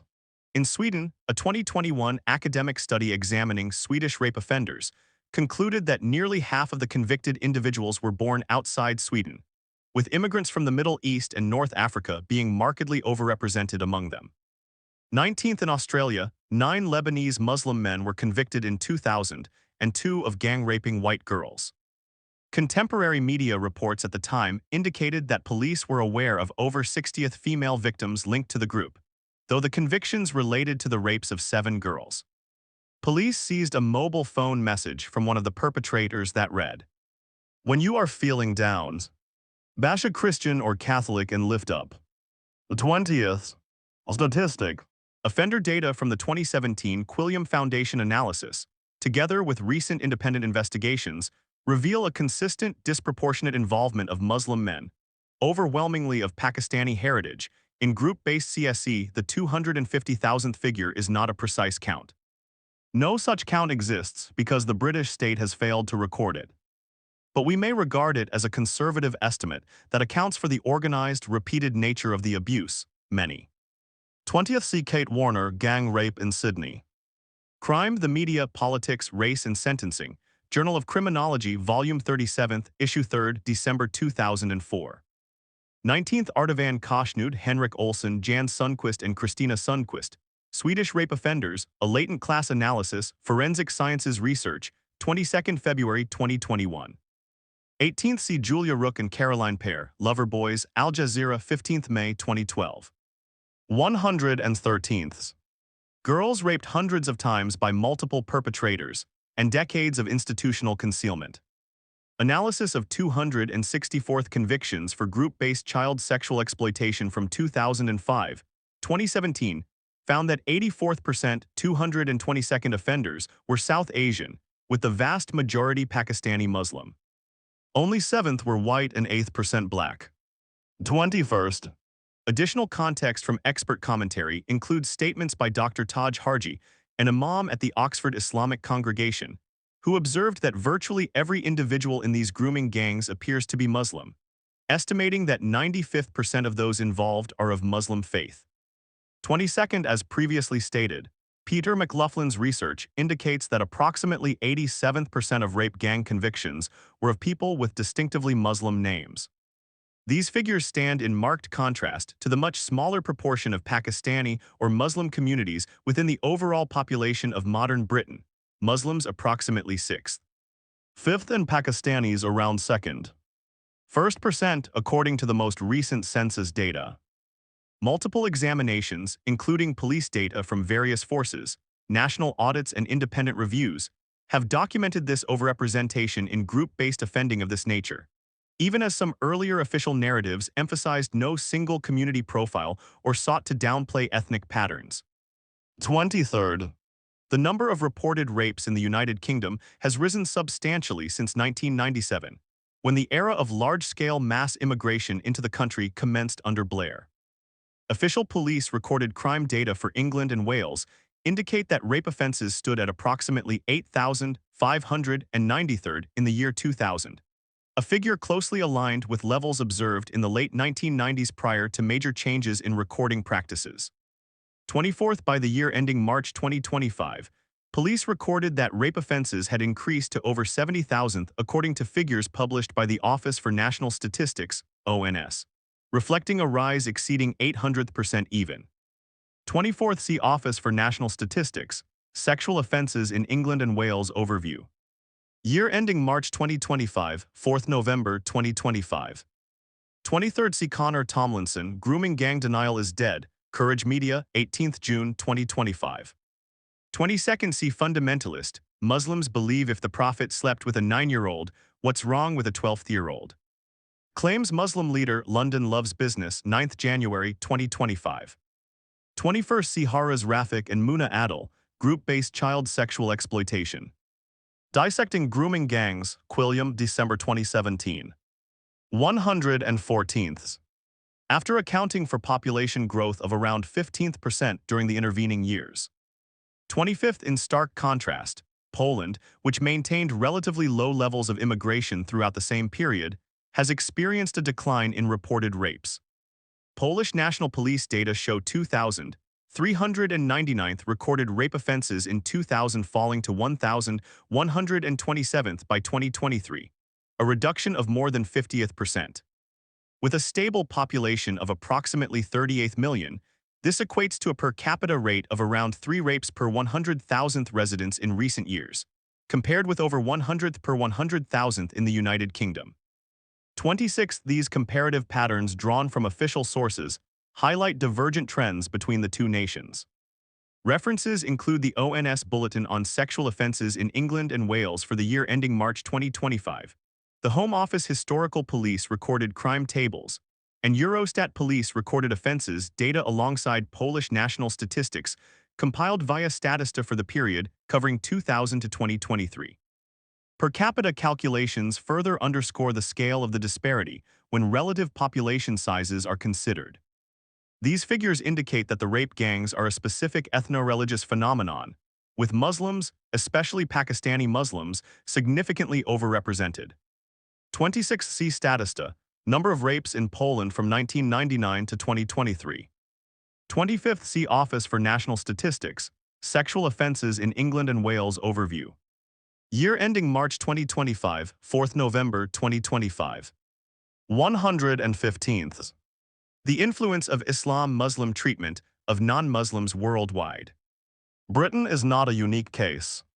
This sort of thing goes on anywhere that either welcomes mass migration from Muslim countries or contains long-established Muslim populations. There is a consistent pattern of sexual violence directed against non-Muslim minorities in settings where Muslims form the majority. 27th Across Britain, as we have noted, girls from Sikh and Hindu backgrounds have also been targeted by Muslim gangs. Unlike the white British majority, these non-Muslim immigrant populations were never prevented from organizing as a collective to protect their own. In doing so, as was their duty, the network of Sikh organizations drew attention to the appalling treatment of non-Muslims in Pakistan. We need only look at the appalling treatment of girls from minority faiths in Pakistan, where Christian, Hindu, and Sikh girls are kidnapped, forced to convert to Islam and married, to get an understanding of the underlying motivations. In 2018, around 1,000 girls in Pakistan's Sindh province alone suffered this fate. In many cases, perpetrators are granted impunity due to corruption and connivance with local officials. 28th In April 2024, UN human rights experts expressed serious alarm regarding the vulnerability of minority girls in Pakistan to forced religious conversions and forced marriages. Their press release highlighted that Christian and Hindu girls in particular face heightened risks of abduction, trafficking, child forced marriage, domestic servitude, and sexual violence. 29th Human rights groups and media reports, including a 2021 BBC investigation, have estimated that thousands of non-Muslim girls, primarily Christians, 29th, the Office of the United Nations High Commissioner for Human Rights, OHCHR press release, Pakistan. UN experts alarmed by lack of protection for minority girls from forced religious conversions and forced marriage. 11th April, 2024. 28th Network of Sikh Organizations, Our Letter to the Home Secretary on Grooming Gangs, 20th January 2025. 27th, needless to say, as our experience in Britain demonstrates, this same track record applies even when they are one among many minorities. 116th. Hindus and Sikhs are abducted annually in Pakistan, compelled to convert to Islam and forced into marriage with their abductors. One documented case involved Farah, a 12-year-old Christian girl abducted from her home in June 2020 by 3 Muslim men, raped, and forced to perform household labor as a slave. 30th, a common sequence in these cases sees a girl abducted, coerced into signing a conversion certificate, and swiftly married to a Muslim man. Police in Pakistan frequently side with the abductors over the girl's family. When parents pursue legal action, courts tend to uphold the legitimacy of the conversion. Birth certificates may be falsified to indicate that the girl is not a minor. Contact with her family is typically blocked. Following conversion to Islam, non-Muslim parents lose all authority over their child, as Islamic law prohibits non-Muslims from exercising guardianship over Muslims, including their own offspring. The evidence from grooming gang convictions across Britain repeatedly shows a Muslim background among many of the perpetrators. When this is viewed alongside similar patterns of sex crimes observed both in countries of origin for immigrants and in Muslim-majority societies, it offers compelling grounds to consider that elements of Islam are contributing to the grooming gang scourge in our country. While it is unsurprising that a religion can shape and regulate sexual behavior, the suggestion that Islam might play a role in driving sex crimes remains deeply uncomfortable for some in the liberal West. Even so, the possibility of an Islamic influence on these crimes cannot be dismissed. The available data strongly points toward it as a hypothesis that merits serious examination. The impact of any religion on individual behavior is rarely direct and unmediated. It is heavily filtered through culture, which a religion can gradually reshape over generations. Not all Muslim communities or societies are influenced by Islam to the same degree or in the same manner. Minority Muslim populations may behave differently from majority ones. For instance, convictions of Indian-origin Muslim men in grooming gang cases across Britain. 30th, Mike Thompson, abducted, shackled, and forced to marry at 12th, BBC News, 10th March, 2021. 117th.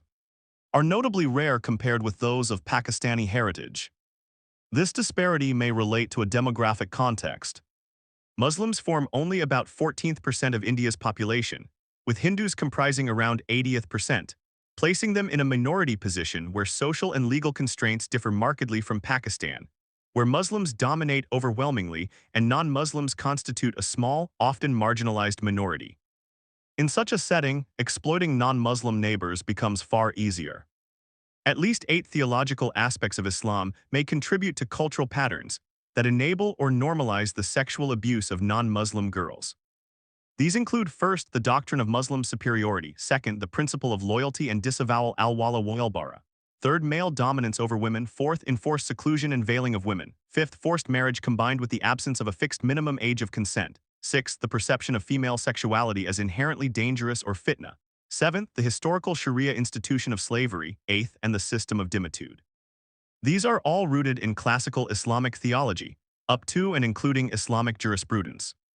But even in Sharia-governed nations, adaptations are common, such as setting a minimum marriage age or restricting unilateral divorce by men in order to lessen the harsher effects on women. Muslim supremacism. Islam holds that those who are righteous and truly fear God, meaning Muslims, are inherently superior to those who reject God's commands, namely non-Muslims. This idea is captured in Quran 3rd. 110th. You Muslims are the best nation raised up for humankind, commanding what is good and forbidding what is wrong, and believing in Allah. If only the people of the book, that is Christians and Jews, believed, it would be better for them. Some among them are believers, but most are perverted. On Surah 3rd. 110th. The verse positions Muslims as the finest community, entrusted by God with the duty to enjoin good and prohibit evil. This responsibility can be understood as authorizing Muslims to correct, compel, or, if needed, punish non-Muslims. 118th. Potentially through coercion or force. Other Quranic passages affirm Islam's ultimate supremacy over all religions, as in Surah 48. 28th. It is He, Allah, who has sent His messenger with the guidance and the religion of truth Islam, to make it triumph over every religion. Non-Muslims who refuse Islam are described in harsh terms, such as in Surah 8. 55th. Surely the worst of animals in Allah's sight are rejectors of Islam. They do not believe. The concept of Muslim superiority is closely linked to derogatory views of non-Muslims. For instance, Surah 9th. 28th labels associators, a pejorative term encompassing Christians, Jews, and other non-Muslims as unclean, najis. These teachings can provide a religious justification that bolsters an abuser's conviction of their own superiority and facilitates the dehumanization of non-Muslim victims. In her July 2020 podcast interview, Rotherham survivor Dr. Ella Hill described abusive language and acts that embodied this sense of superiority. She recounted being made to bend down and kiss her perpetrator's feet as a deliberate act to underscore her inferiority. She also spoke of another Rotherham victim who, during gang rapes by dozens of men, was forced to lick their feet clean because they believed they were morally superior to her. Hill observed, "It's a Muslim superiority thing. They believe they have maximum moral authority to command the people beneath them to lick their feet." She further noted that her rapists viewed non-Muslim habits as inherently impure. "If you're eating pork, you're unclean, you're dirty. If you use a knife and fork." 119th. You're dirty if you don't eat your food with your hands. 31st us and them mindset.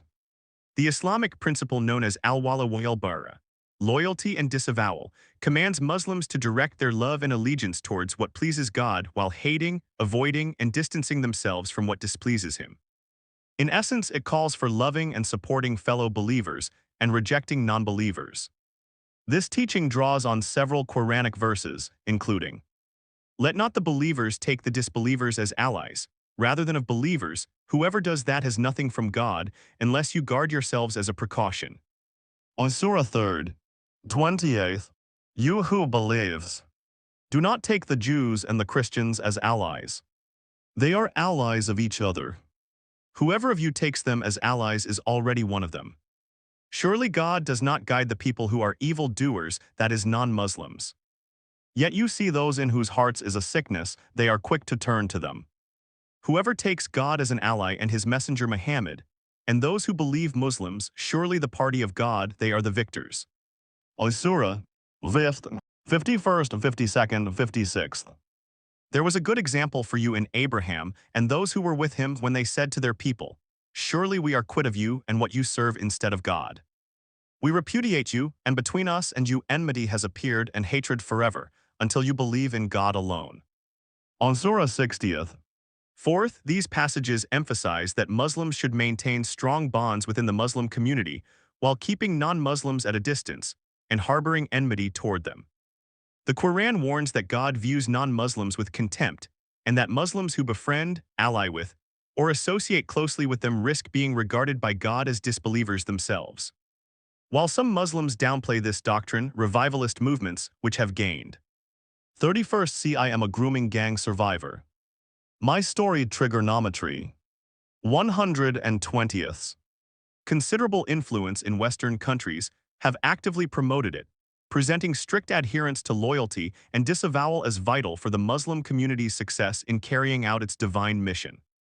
Beyond its theological role, al-wala wal-bara has profoundly shaped certain Islamic cultures.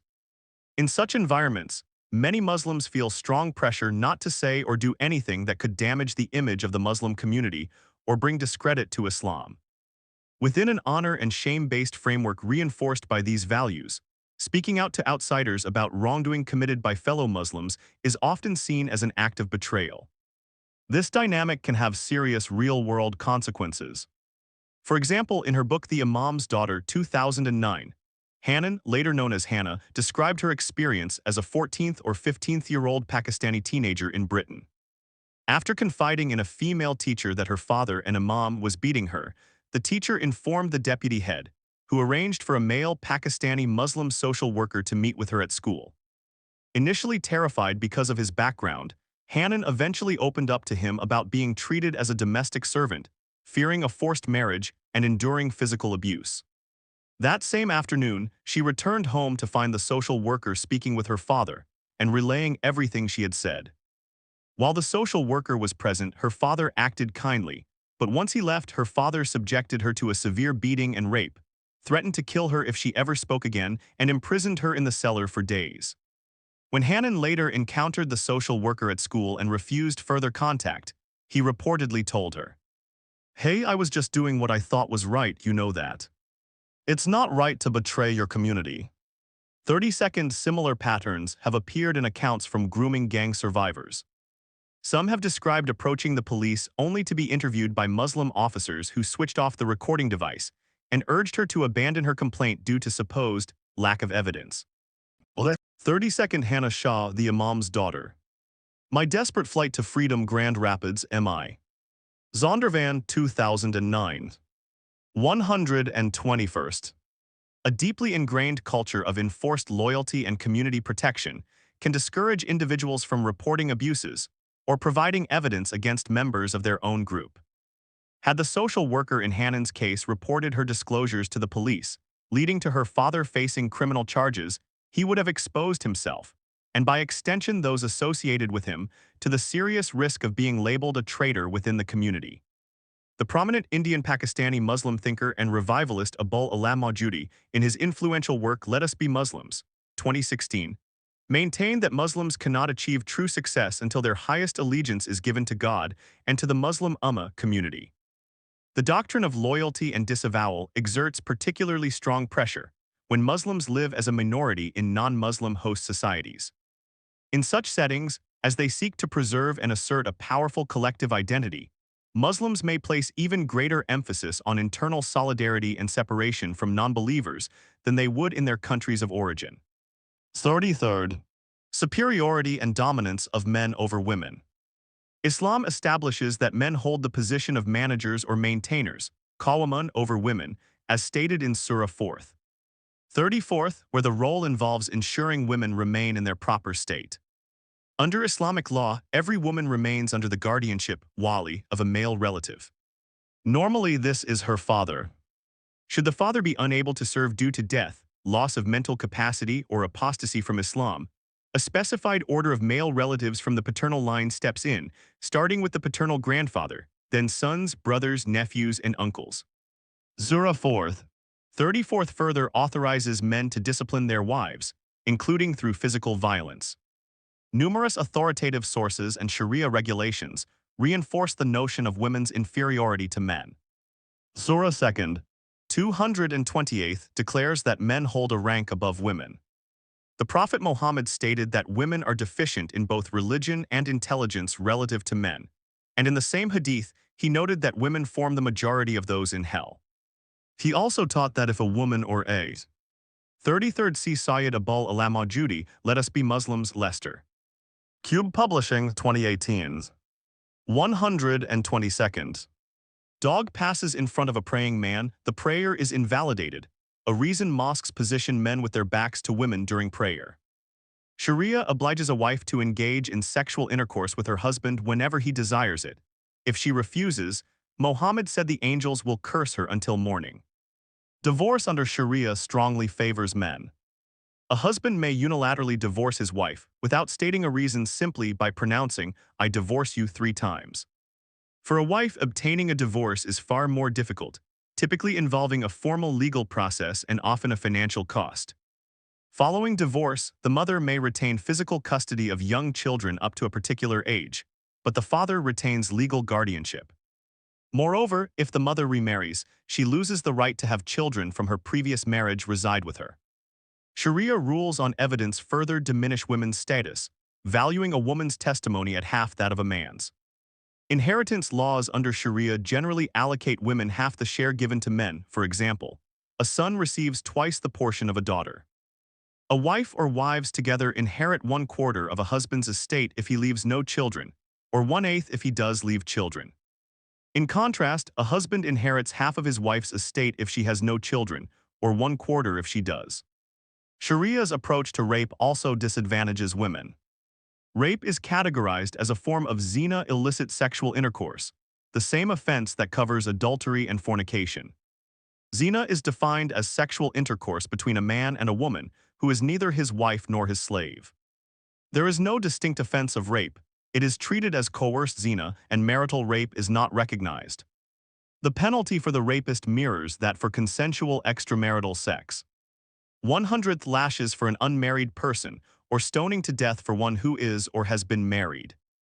When a woman accuses a man of rape, her consent is presumed unless both the act of penetration and her lack of consent are proven by 4 male eyewitnesses, who each directly observed the man's penis entering the woman's vagina.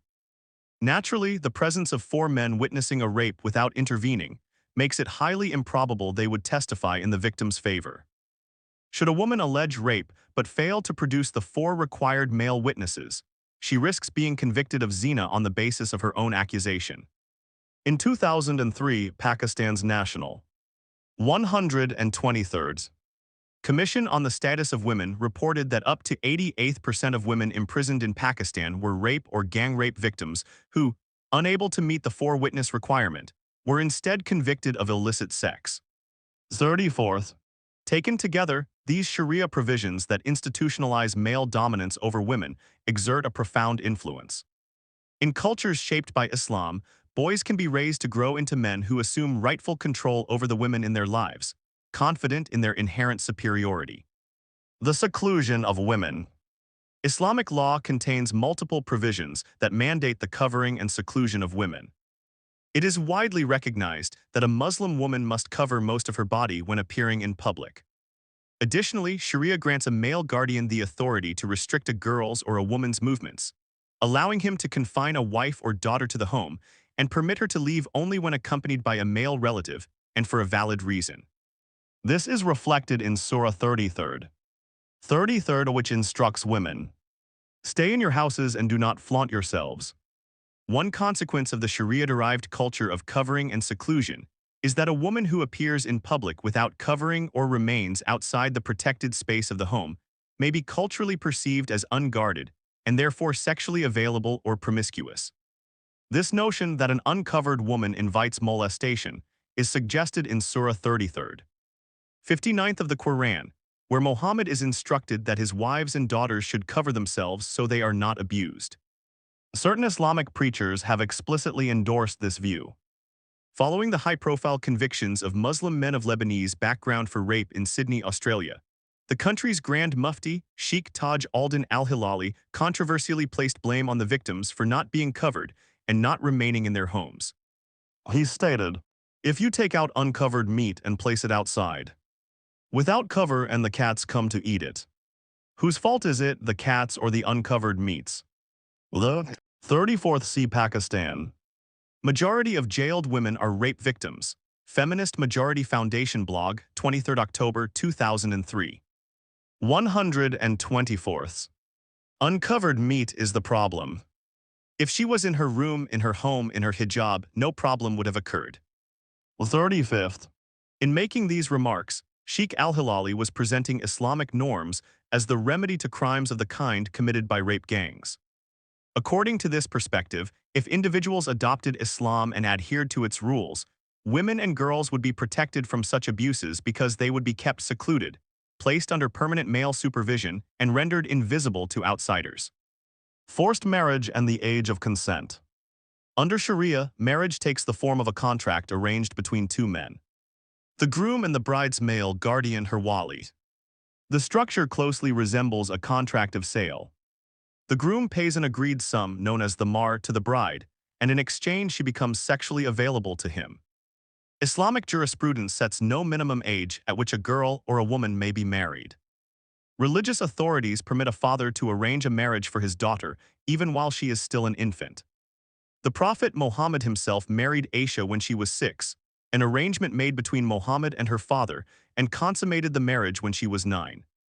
The Quran itself addresses the remarriage of a divorced girl who has not yet reached menstruation, Surah 65th. 4th. Sharia distinguishes between types of guardians. The bride's father or paternal grandfather is termed a wali mujbir, forcing guardian, because certain schools of Islamic law allow him to compel a virgin daughter or granddaughter into marriage without her consent. The notion that a girl must reach a particular age before she can consent to sexual activity is foreign to Islam. In Islamic teaching, the only lawful context for a woman to consent to sex is through marriage, and even that consent is not always required. Significantly, the Arabic term nik a Macron letter 1025 denotes both marriage and sexual intercourse. Sharia in effect merges the two concepts. An unmarried woman is 35th See Anger at Al-Hilali's Uncovered Meat, Remarks ABC 26 October 2006. 125th. Forbidden from engaging in sex, while a married woman has no right under Sharia to refuse sexual relations with her husband. Hadiths further state that a virgin's silence constitutes consent to marriage.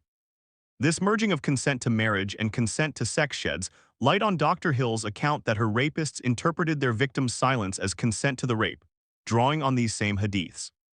Islamic scholars differ on the degree of physical or emotional maturity needed for sexual intercourse within marriage. Some hold that the onset of puberty serves as the threshold for readiness, though Muhammad consummated his marriage with the 9-year-old Aisha before she reached puberty, and others permit thigh, intercrural sex with a wife who is menstruating or considered too young for vaginal penetration. This practice Dr. Hill also described. These observations suggest that Muslim grooming gangs may exhibit religious and cultural indifference to the modern concept of an age of consent. In an interview, Andrew Norfolk, one of the first journalists to expose Britain's rape gang scandal, stated that, although Islam prohibits sex outside marriage, all 4 schools of Islamic jurisprudence teach that a girl can be married when she reaches puberty, which on average in Britain is 11th. When the Muslim Brotherhood government took power in Egypt, one of the new laws they were going to introduce was to lower the age of consent from 18th to 13th, and disappointment was voiced by certain Salafis and Muslim Brotherhood scholars that it wasn't 9. Islamic State had 9 as the permissible age for marriage. I don't think there's the same sense of wrongness and shame in some cases about having sex with a 12-year-old girl. 36th Abigail Fryman Rauch. Sometimes journalists can step in when police and government fail. Lapido Archive, 9th December 2016. 126th. Female sexuality.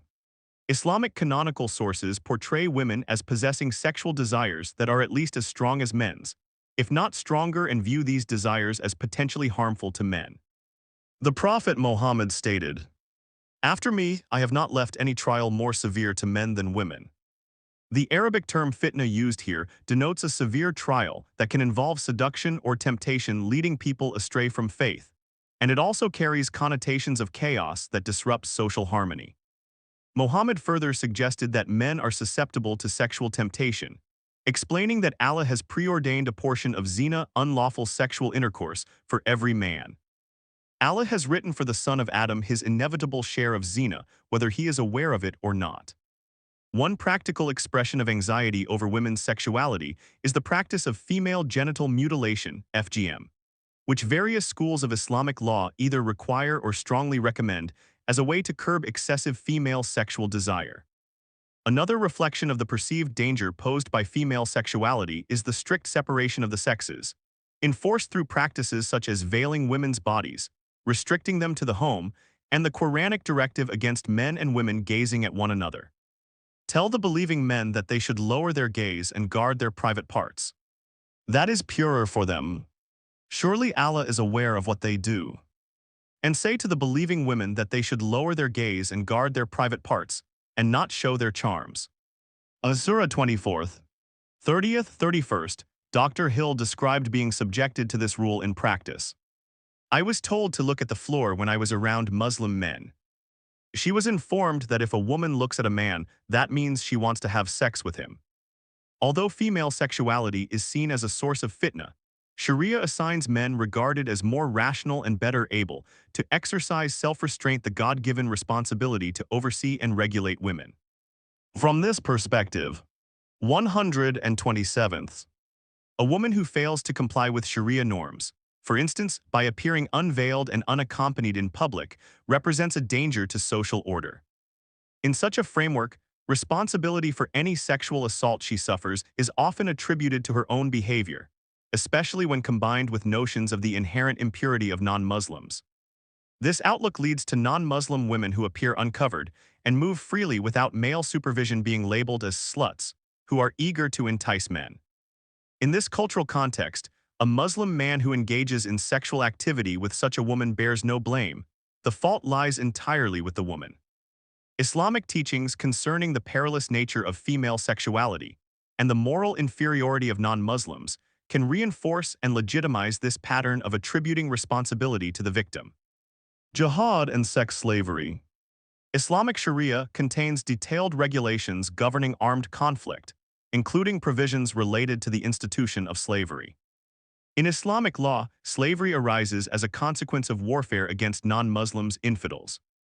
Non-Muslim captives taken in such conflicts are regarded as lawfully enslaved simply by virtue of their capture. These captives may then be allocated to Muslim combatants as part of the war booty spoils. They can subsequently be sold, ransomed, or retained in slavery. Historical records show that during the Prophet Muhammad's lifetime, Muslim forces enslaved women captured from enemy groups in more than a dozen military engagements. Under Sharia, sexual relations between a male owner and his female captive slave do not constitute zina. This is explicitly authorized in multiple Quranic passages, for example, Surah 4th, 24th, 23rd, 6th, 70th, 30th, and supported by numerous hadith precedents.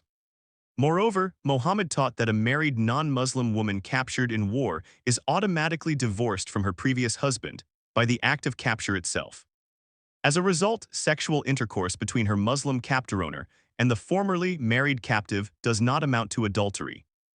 At first glance, it may appear incongruous to connect the classical Islamic 128th institution of slavery with the sexual abuse of white girls in contemporary Britain. Yet the historical record reveals a long-standing pattern of Islamic enslavement and sexual exploitation of white women. Historians estimate that between the 16th and 19th centuries, approximately 1 million Europeans were seized for profit as part of the Barbary slave trade. In March 1786, when Thomas Jefferson and John Adams inquired of Tripoli's ambassador to France why the Barbary states waged war on nations that had not attacked them, Sidi Haji Abdul Rahman reportedly answered, "It was written in their Quran that all nations which had not acknowledged the Prophet were sinners, whom it was the right and duty of the faithful to plunder and enslave, and that every Muslim who was slain in this warfare was sure to go to paradise." He said also that the man who was the first to board a vessel had one slave over and above his share. 37th, in recent times, Islamic terrorist groups such as ISIS have openly asserted the right to revive Islamic slavery. A significant contemporary legal debate among Muslim scholars concerns the proper classification of Western countries that now host large Muslim immigrant populations. In classical Islamic jurisprudence, any non-Muslim nation was presumptively categorized as Dar al-Letter 1E25RB, the House of War, from which Muslims had the right and duty to take slaves, as articulated by the Tripoli ambassador. Medieval Sharia treated Dar al-Letter 1E25RB as the default status for infidel territories. A doctrine attributed to Muhammad further obliges Muslims residing in Dar al-Letter 1E25RB to perform hijra migration to a territory governed by Islam, particularly if they cannot freely practice their faith. This duty to migrate continues to be emphasized by many Salafi groups. In modern times, however, various adaptations have emerged to accommodate changed realities. Some authorities now classify Western nations as Dar al-Dawa, House of Propagation, where Muslims enjoy freedom to invite others to Islam. In such circumstances, the obligation to wage jihad is thought to have been suspended. Other scholars maintain that an implicit covenant of security exists for Muslim migrants in the West. They are permitted to live and operate. 37th American Peace Commissioners to John J., March 28, 1786. Thomas Jefferson Papers, Series 1st. General Correspondence. 1651-1827, Library of Congress. 129th. freely in exchange for refraining from jihad against the host society.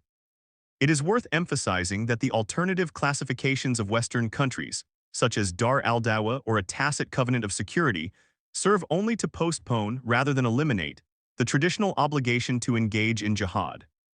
For at least some Muslims with radical inclinations, the issue is not whether jihad will eventually be required, but merely when the appropriate moment arrives. Certain Muslim men, lacking deep scholarly knowledge, often rationalize their grooming gang offenses by mentally recasting their victims in the role of legitimate slave property under an Islamic framework. In Rotherham, for instance, one perpetrator named Mohammed branded his victim with the letter M as a mark of ownership. Survivors have described being compelled to perform domestic tasks such as cooking and cleaning for their captors, while enduring repeated sexual violation, mirroring the treatment of household slaves. Journalist Andrew Norfolk captured this mindset when he observed, "Some of these Muslim kids have got an idea, probably because it's quite convenient for them, that Britain's been designated a land of war, so certain things have become permissible in terms of the enemy. I think some of these guys think it's okay to do stuff to white girls that they wouldn't dream of doing to Muslim girls." 38th Dimitude. Islam's treatment of conquered non-Muslim peoples. Islamic jurisprudence also addresses the treatment of non-Muslim populations conquered through jihad. Classical Sharia rules on jihad, defined as warfare waged against non-Muslims to extend the dominion of Islam, crystallized during the medieval era. As we have just noted, these rules divided the world into two fundamental categories. The Dar al-Islam, the House of Islam, territories governed by Islamic authority, and the Dar al-25 the House of War, territories under non-Muslim control. 38th Abigail Fryman Rauch, sometimes journalists can step in when police and government fail. Lapido Archive, 9th December 2016. 130th. Under this framework, non-Muslims fell into one of two groups. Those residing within the House of Islam were considered protected, provided they fulfilled specific obligations and were not legitimate targets of military action. By contrast, those living in the House of War could lawfully be fought, defeated, and upon capture enslaved. When non-Muslim communities came under Islamic rule, they were granted conditional tolerance through a formal surrender agreement known as the Dhimma Pact. This arrangement allowed dhimmis protected non-Muslims to retain their religion, but only on the condition that adult males paid an annual tax called the jizya and that the entire community observed a range of restrictive regulations. As the renowned commentator Ibn Kathir explained, these rules were designed to ensure their continued humiliation, degradation, and disgrace. If a dhimmi community was deemed to have violated the pact, whether by failing to pay the jizya or by breaching any of the imposed conditions, Islamic law permitted the resumption of jihad. In such circumstances, the full Sharia regulations of war would apply. Adult males could be killed, women and children enslaved, and the property of non-Muslims seized as spoils. The Dhimma framework imposed a permanent condition of insecurity on Christian and other non-Muslim populations under Muslim sovereignty. It has supplied a religiously sanctioned cultural template that continues to underpin the abduction, forced conversion, and coerced marriage of non-Muslim girls in places such as Egypt and Pakistan. One way to view the involvement, or lack thereof, of British state officials in the rape gang scandal is as an incorporation of dhimmi-like submissiveness. This mindset prioritizes deference to Islam and Muslims above all else, while dismissing or assigning fault to non-believers. From this perspective, the failure of authorities to act decisively against the grooming gang issue might represent a significant step in the gradual Islamization of Britain. 131st. Islamic clan culture. Evidence from the author and activist Ayan Hiasi Ali at the inquiry highlights that the grooming and rape gangs operating in towns such as Rotherham, Rochdale, and others are not isolated instances of criminality, but stem from imported pre-modern clan systems embedded within certain ethno-cultural communities, reinforced by specifically Islamic collectivism. As before stated, the crimes disproportionately involve perpetrators from Pakistani heritage backgrounds, with patterns rooted in honor and shame-based dynamics that are wholly anathema to British norms. The behavior is deeply tied to tribal structures prevalent in parts of Pakistan, Afghanistan, the Middle East, North Africa, and Somalia. Black family honor is primarily vested in the conduct, modesty, and virginity of girls and women. Strict codes require obedience, covering, and restricted interaction with outsiders. Breaches within the community trigger severe sanctions, including honor killings or collective retaliation by male clan members. Black when the target is a non-Muslim girl, particularly white British girls perceived as unguarded, dressed in Western styles and lacking male protectors, the risk calculation shifts. No retaliation is expected from the girl's family or community, so some young men feel emboldened to treat her as property and then approach, assault, groom, share among the group, and sell her services. Black this proprietorial view of women escalates into organized networks that traffic girls across regions. Impunity fuels the cycle. Initial assaults without consequences create a perception of Britain as a place where such behavior carries no risk, turning vulnerable girls into commodified products. A key contrast emerged in evidence. When similar gangs targeted Sikh girls, the Sikh community mobilized men to confront and deter the perpetrators effectively. White working-class girls lacked equivalent collective protection, not least because authorities often silenced concerns with accusations of racism, allowing the abuse to persist and expand into modern-day slavery. 132nd. Even second, third, or fourth-generation immigrants raised in Britain continue these patterns, acting as demographic clusters where the clan system reproduces itself and intensifies, regardless of the wider culture. Ongoing immigration from such clannish foreign backwaters serves only to replenish and strengthen such communities. While the foundational system is tribal rather than purely religious, Islamic elements provide ideological justification, communal shielding, and strategic expansion. Perpetrators sometimes hide actions from families, mosques, and imams because the behavior brings disgrace to the community. Yet remorse toward British victims is limited because non-Muslim girls are not viewed as fully human individuals deserving protection, but as unprotected outsiders available for abuse without moral consequence. This fosters widespread silence within affected communities. The inquiry evidence points to a fundamental clash of worlds. Across the West, our historic respect for the individual has, thanks to mass immigration, been overpowered by the more primitive attitudes that prevail elsewhere, according to which group membership matters first and foremost. The elite obsession with diversity has invited the latter to take advantage of the former. Scare words like Islamophobia and racism have been deployed to exploit the goodwill of Western host societies, paralyzing investigation and enforcement. 133rd.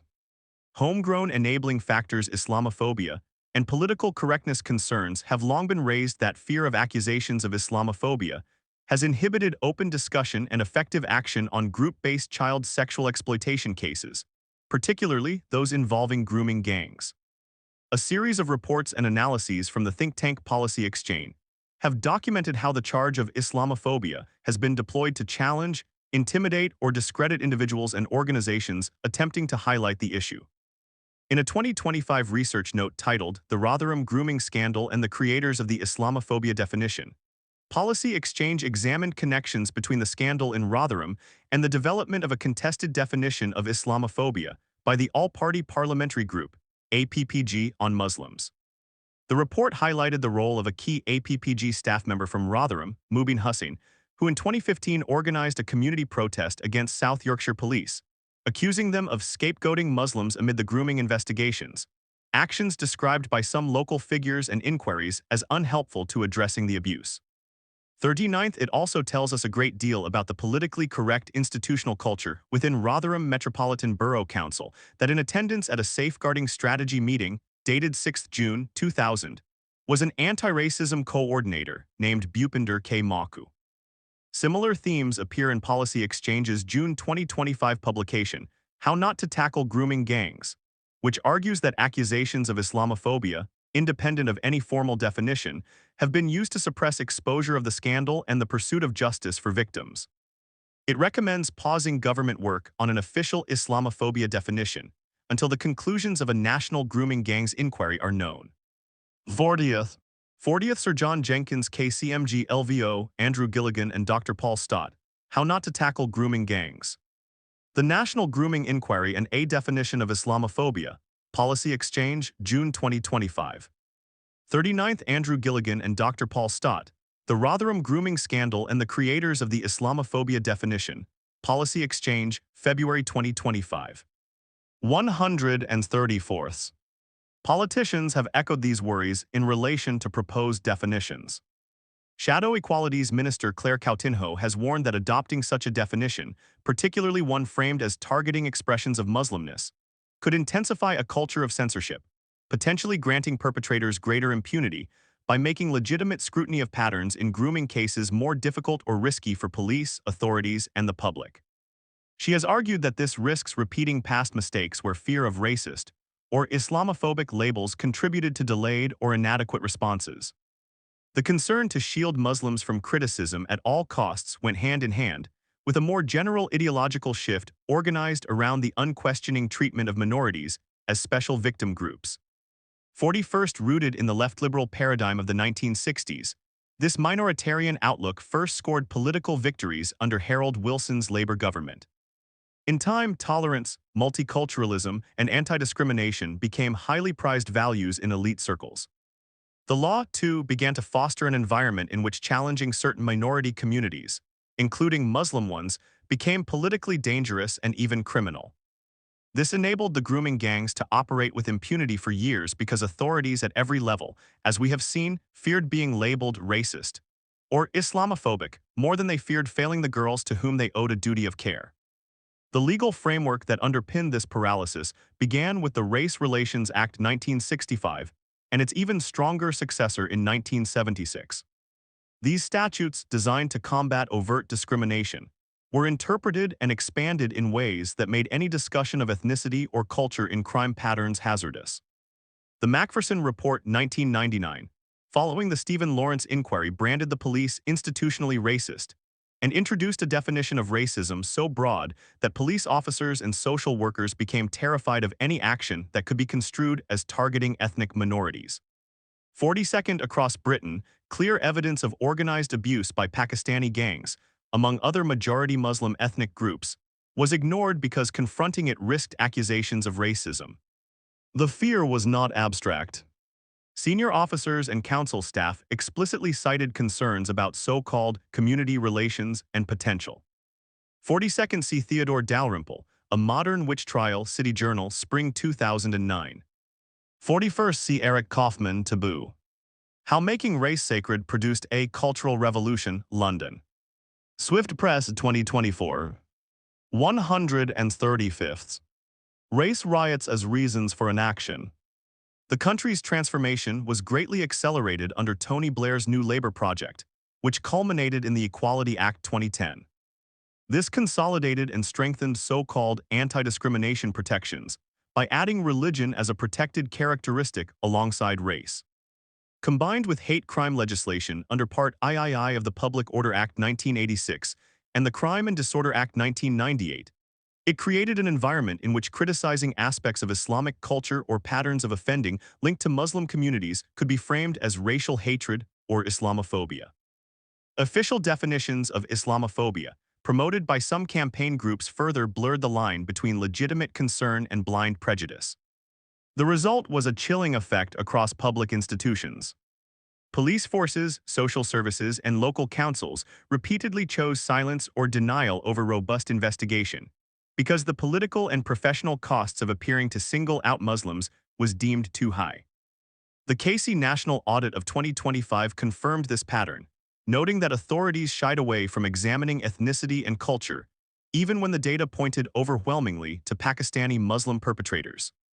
43rd, what went wrong is now painfully clear.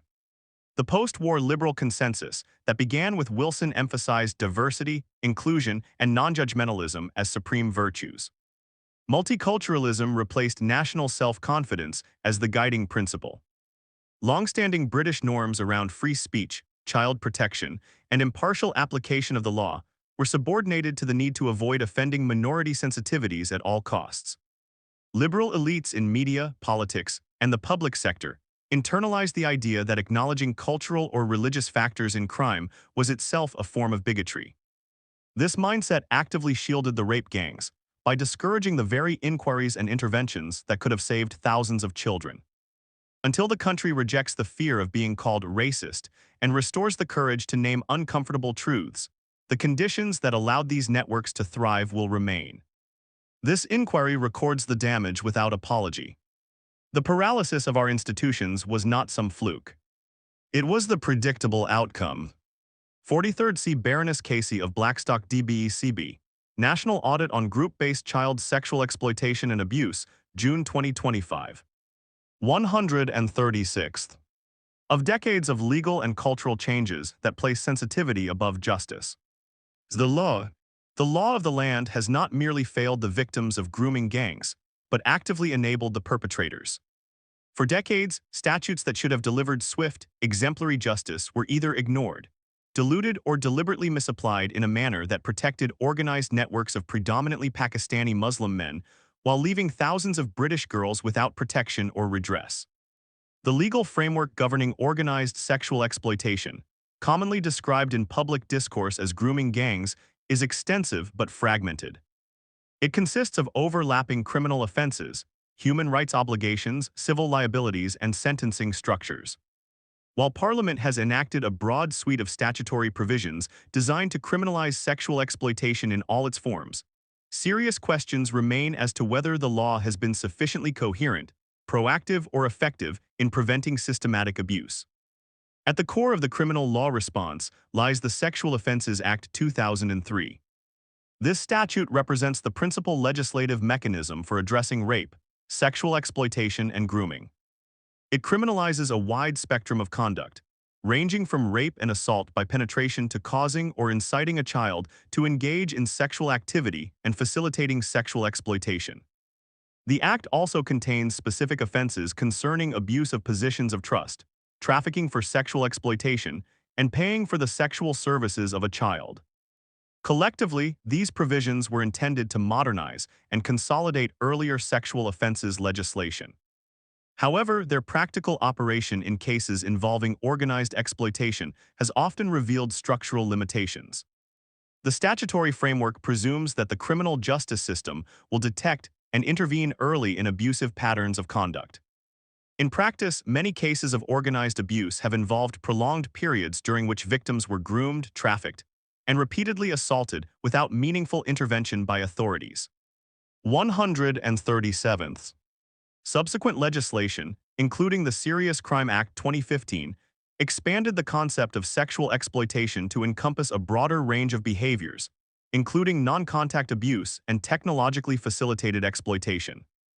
This expansion reflected an evolving understanding of grooming as a process, rather than a single criminal act. Nevertheless, legislative reform has largely been reactive. It has tended to follow public scandals rather than anticipate systemic patterns of abuse. As a result, the legal framework often appears to be piecemeal rather than strategically designed. In cases involving organized sexual exploitation, prosecutors frequently rely on a constellation of offenses rather than any single overarching charge. Perpetrators may be convicted of conspiracy to rape, trafficking for sexual exploitation, arranging child prostitution, and a variety of associated offenses, including drug supply and false imprisonment. Such cases demonstrate that the criminal law is capable of imposing severe sentences, including life imprisonment, where the offending is particularly grave. Yet these outcomes tend to occur only after extensive investigations and multiple failures of early intervention. The law's capacity to punish extreme wrongdoing is therefore clear, but its capacity to prevent such wrongdoing remains contestable. Another critical dimension concerns trafficking and modern slavery legislation. The Modern Slavery Act 2015 criminalizes human trafficking for sexual exploitation and provides for life sentences in the most serious cases. The intention in passing it was to recognize that organized sexual exploitation frequently involves coercion, movement of victims, and exploitation for profit. However, critics argue that the conceptual overlap between trafficking offenses and traditional sexual offenses has sometimes created uncertainty in charging decisions. The distinction between trafficking and exploitation is not always straightforward, particularly when victims are groomed into apparent compliance rather than transported by force. This ambiguity may complicate prosecutions and reduce the deterrent effect of the law. The legal framework also extends beyond criminal liability to encompass civil and human rights obligations. Article 3 of the European Convention on Human Rights, ECHR, imposes a positive duty on the state to investigate credible. 138. Allegations of rape and serious sexual assault. Courts have held that systemic failures in investigation may constitute breaches of fundamental rights, even where perpetrators are ultimately prosecuted. This principle is of particular significance in organized exploitation cases, where victims have frequently alleged prolonged institutional inaction. The law, therefore, recognizes that state authorities may bear responsibility not only for direct wrongdoing, but also for failures to prevent or respond to grave abuses. Despite this extensive legal architecture, the operation of the law in practice has been inadequate. One recurring criticism is that the legal framework places significant emphasis on individual criminal acts, while insufficiently addressing patterns of organized exploitation. Rape gangs typically operate through networks characterized by manipulation, coercion, and economic exploitation. The law's traditional focus on discrete offenses can obscure the systemic nature of such conduct. Although conspiracy and trafficking offenses partially address this gap, there remains no single statutory offense that fully captures the phenomenon of organized sexual exploitation as a distinctly structured form of criminality. A further difficulty lies in evidential challenges. Grooming often involves psychological manipulation that undermines the credibility of victims in the eyes of investigators and juries. The legal concept of consent remains central to many sexual offenses, yet it can be ill-suited to situations involving vulnerable children conditioned by their abusers to acquiesce. While courts have recognized that apparent consent may be illusory in such contexts, the statutory framework continues to rely heavily on more straightforward forms of evidence. This has at times created barriers to prosecution and contributed to perceptions that the law inadequately reflects the realities of coercive exploitation. Moreover, the law's reliance on post hoc punishment raises broader questions about preventative capacity. Statutory offenses are designed to respond once exploitation has occurred or is imminently planned. Preventative mechanisms such as risk orders and safeguarding duties exist, but their effectiveness depends on institutional vigilance and interagency cooperation. Where such cooperation fails, the legal framework offers limited remedies beyond retrospective. 139th. Accountability. This is insufficient to address organized exploitation that occurs over extended periods. Failure to invoke existing sentencing powers. The Crime and Disorder Act 1998 and Sentencing Council guidelines explicitly permit, and in cases of demonstrated hostility require, an uplift in the imposed sentence where an offense is aggravated by racial or religious hostility. Evidence in grooming gang trials has repeatedly shown precisely this. Victims described as white slags, white trash, cuff our bitches, or told they were only good for men like me to fucking use like trash. Perpetrators shouted Allahu Akbar and boasted of racial supremacy.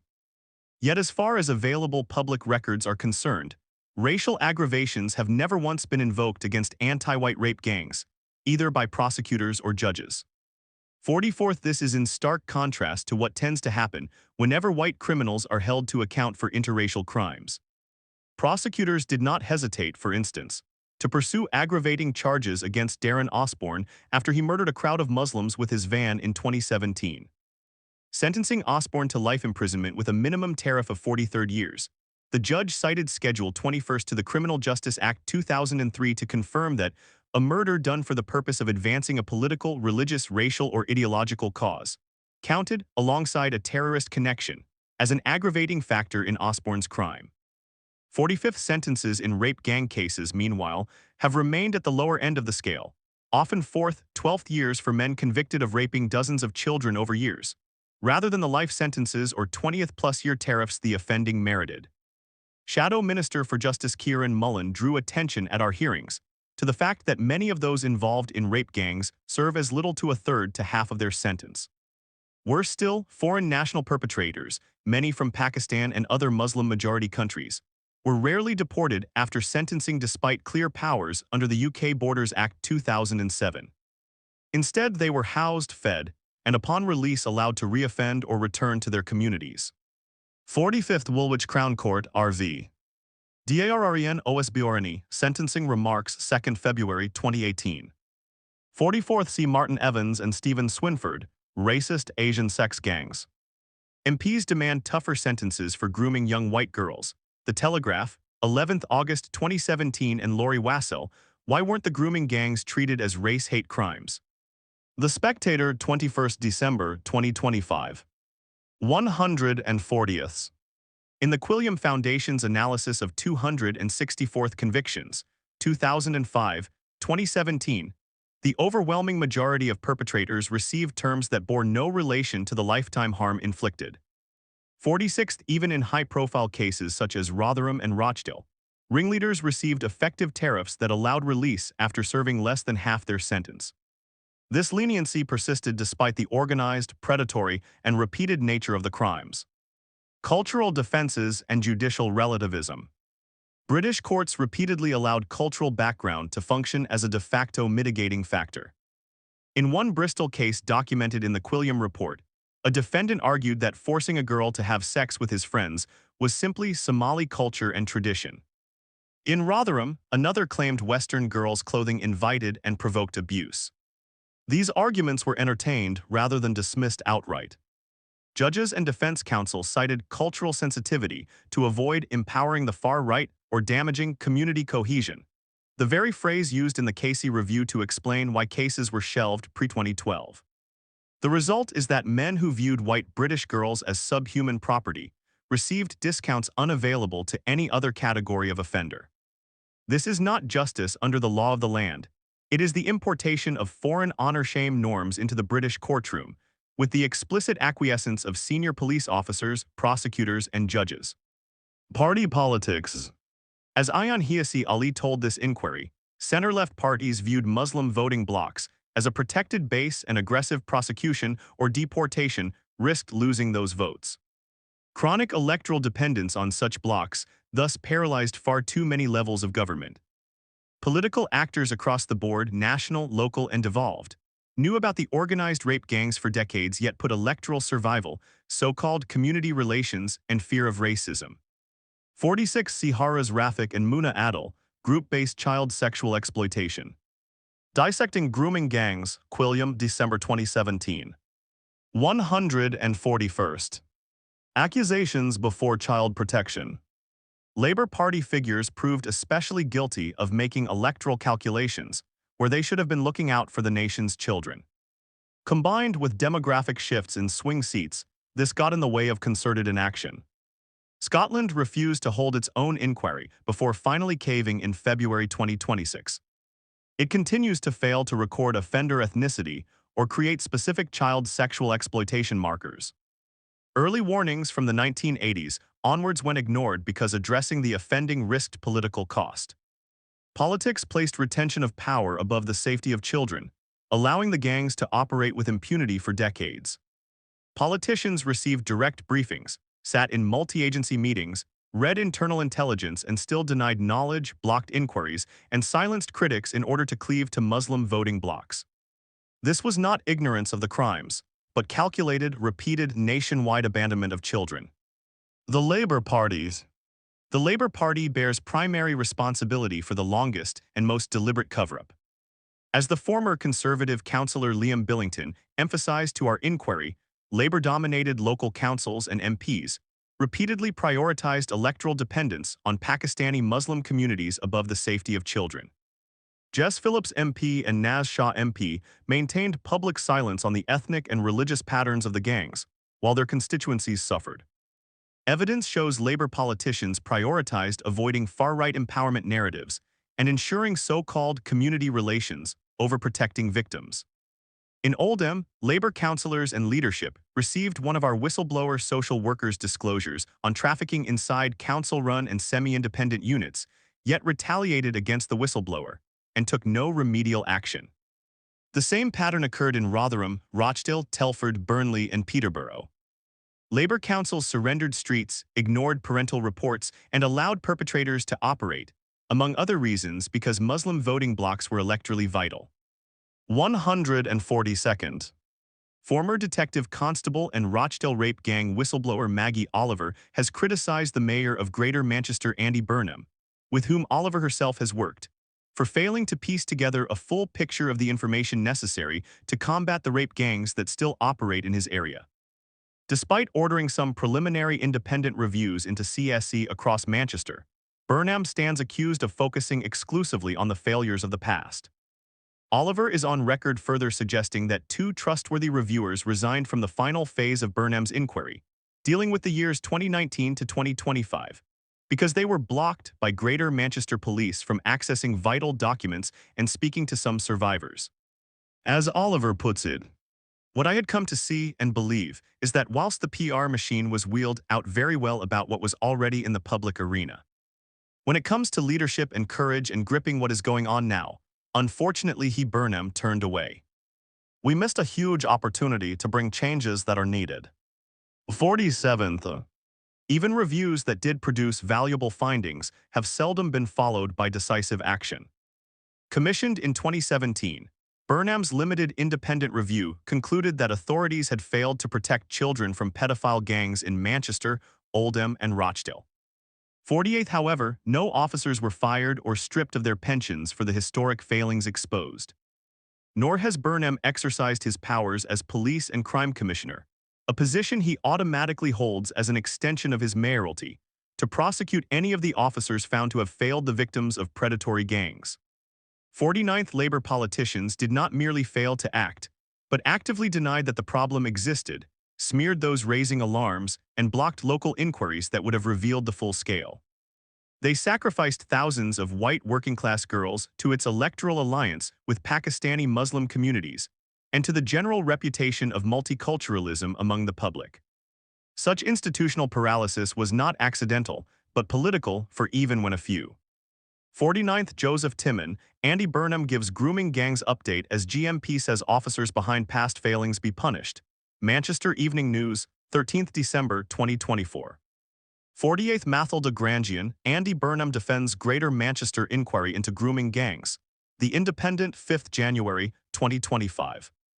47th Pieter Snepvangers, Burnham failed to grasp the nettle on grooming gang inquiry. The Telegraph, 17th May 2026.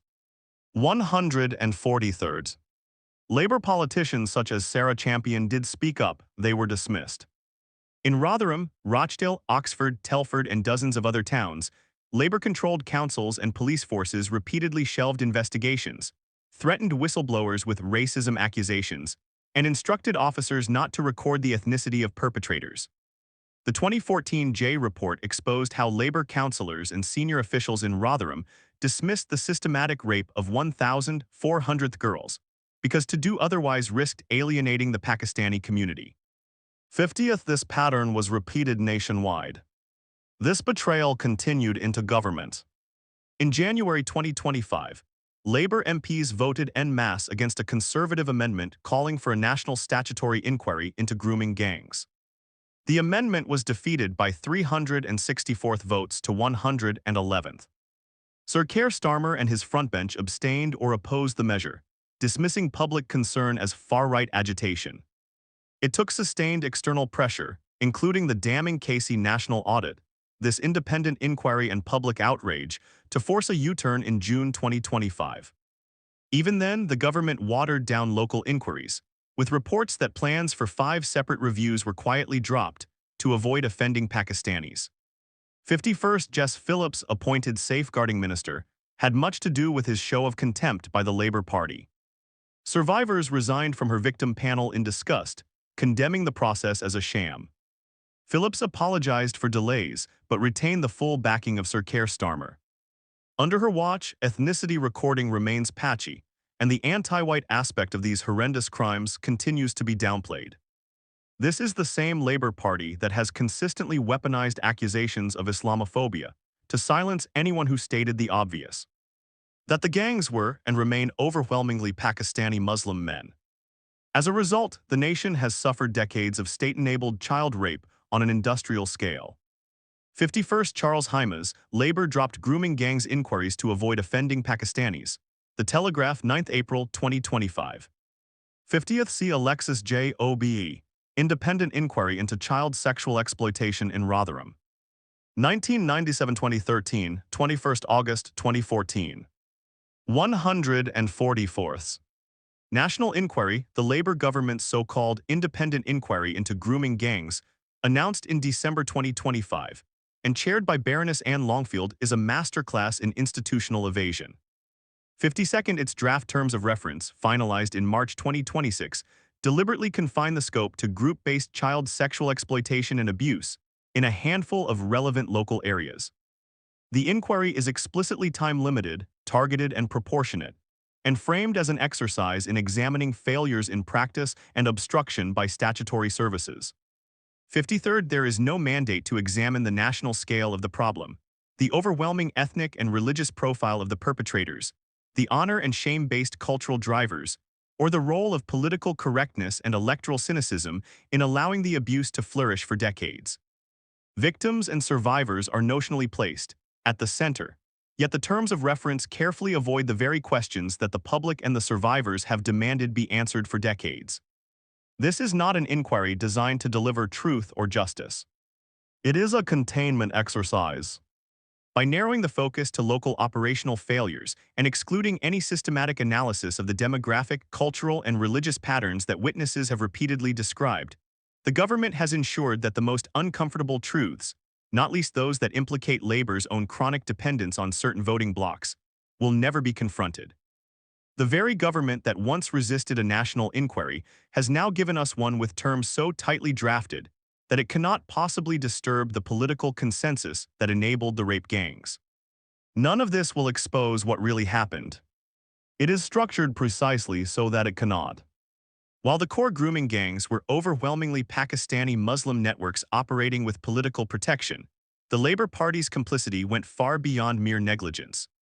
In multiple documented cases, both sitting and former Labour councillors and figures were themselves perpetrators of child sexual abuse. Either that or they directly shielded abusers within the grooming gang ecosystem. This was not a coincidence. It was the inevitable consequence of 53rd C Home Office, Independent Inquiry into Grooming Gangs. Draft Terms of Reference 31st March 2026. 52nd the RT. Ton. Shabana Mahmood MP, Oral Statement to Parliament. Independent Inquiry into Grooming Gangs, 9th December 2025. 145th. A party that treated Pakistani Muslim communities as precious vote banks, even while its own members were raping children or tipping off predators. Direct perpetrators within Labour ranks Lord Nazir Ahmed, former Labour councillor in Rotherham and Labour peer, was convicted in 2022 of multiple child sex offences, including rape of a 13-year-old girl. Jailed for 5.5 years. Ahmed had been a Labour councillor since 1990 and was elevated to the peerage by Blair. Survivors described him as part of the same networks that enabled Rotherham's grooming gangs. A survivor publicly demanded that he be stripped of his peerage and truly shamed. 54th, the former Labour councillor Liron Velleman pleaded guilty to sex offences against a child after approaching a 13-year-old and asking if she was a virgin. The Labour councillor Carol Clark faced formal complaints after allegedly warning her pedophile son of his impending arrest in a grooming-related investigation, while simultaneously voting on grooming gang matters. 55th, the former Labour MP Ivor Kaplan was arrested for grooming a 15-year-old child in 2025.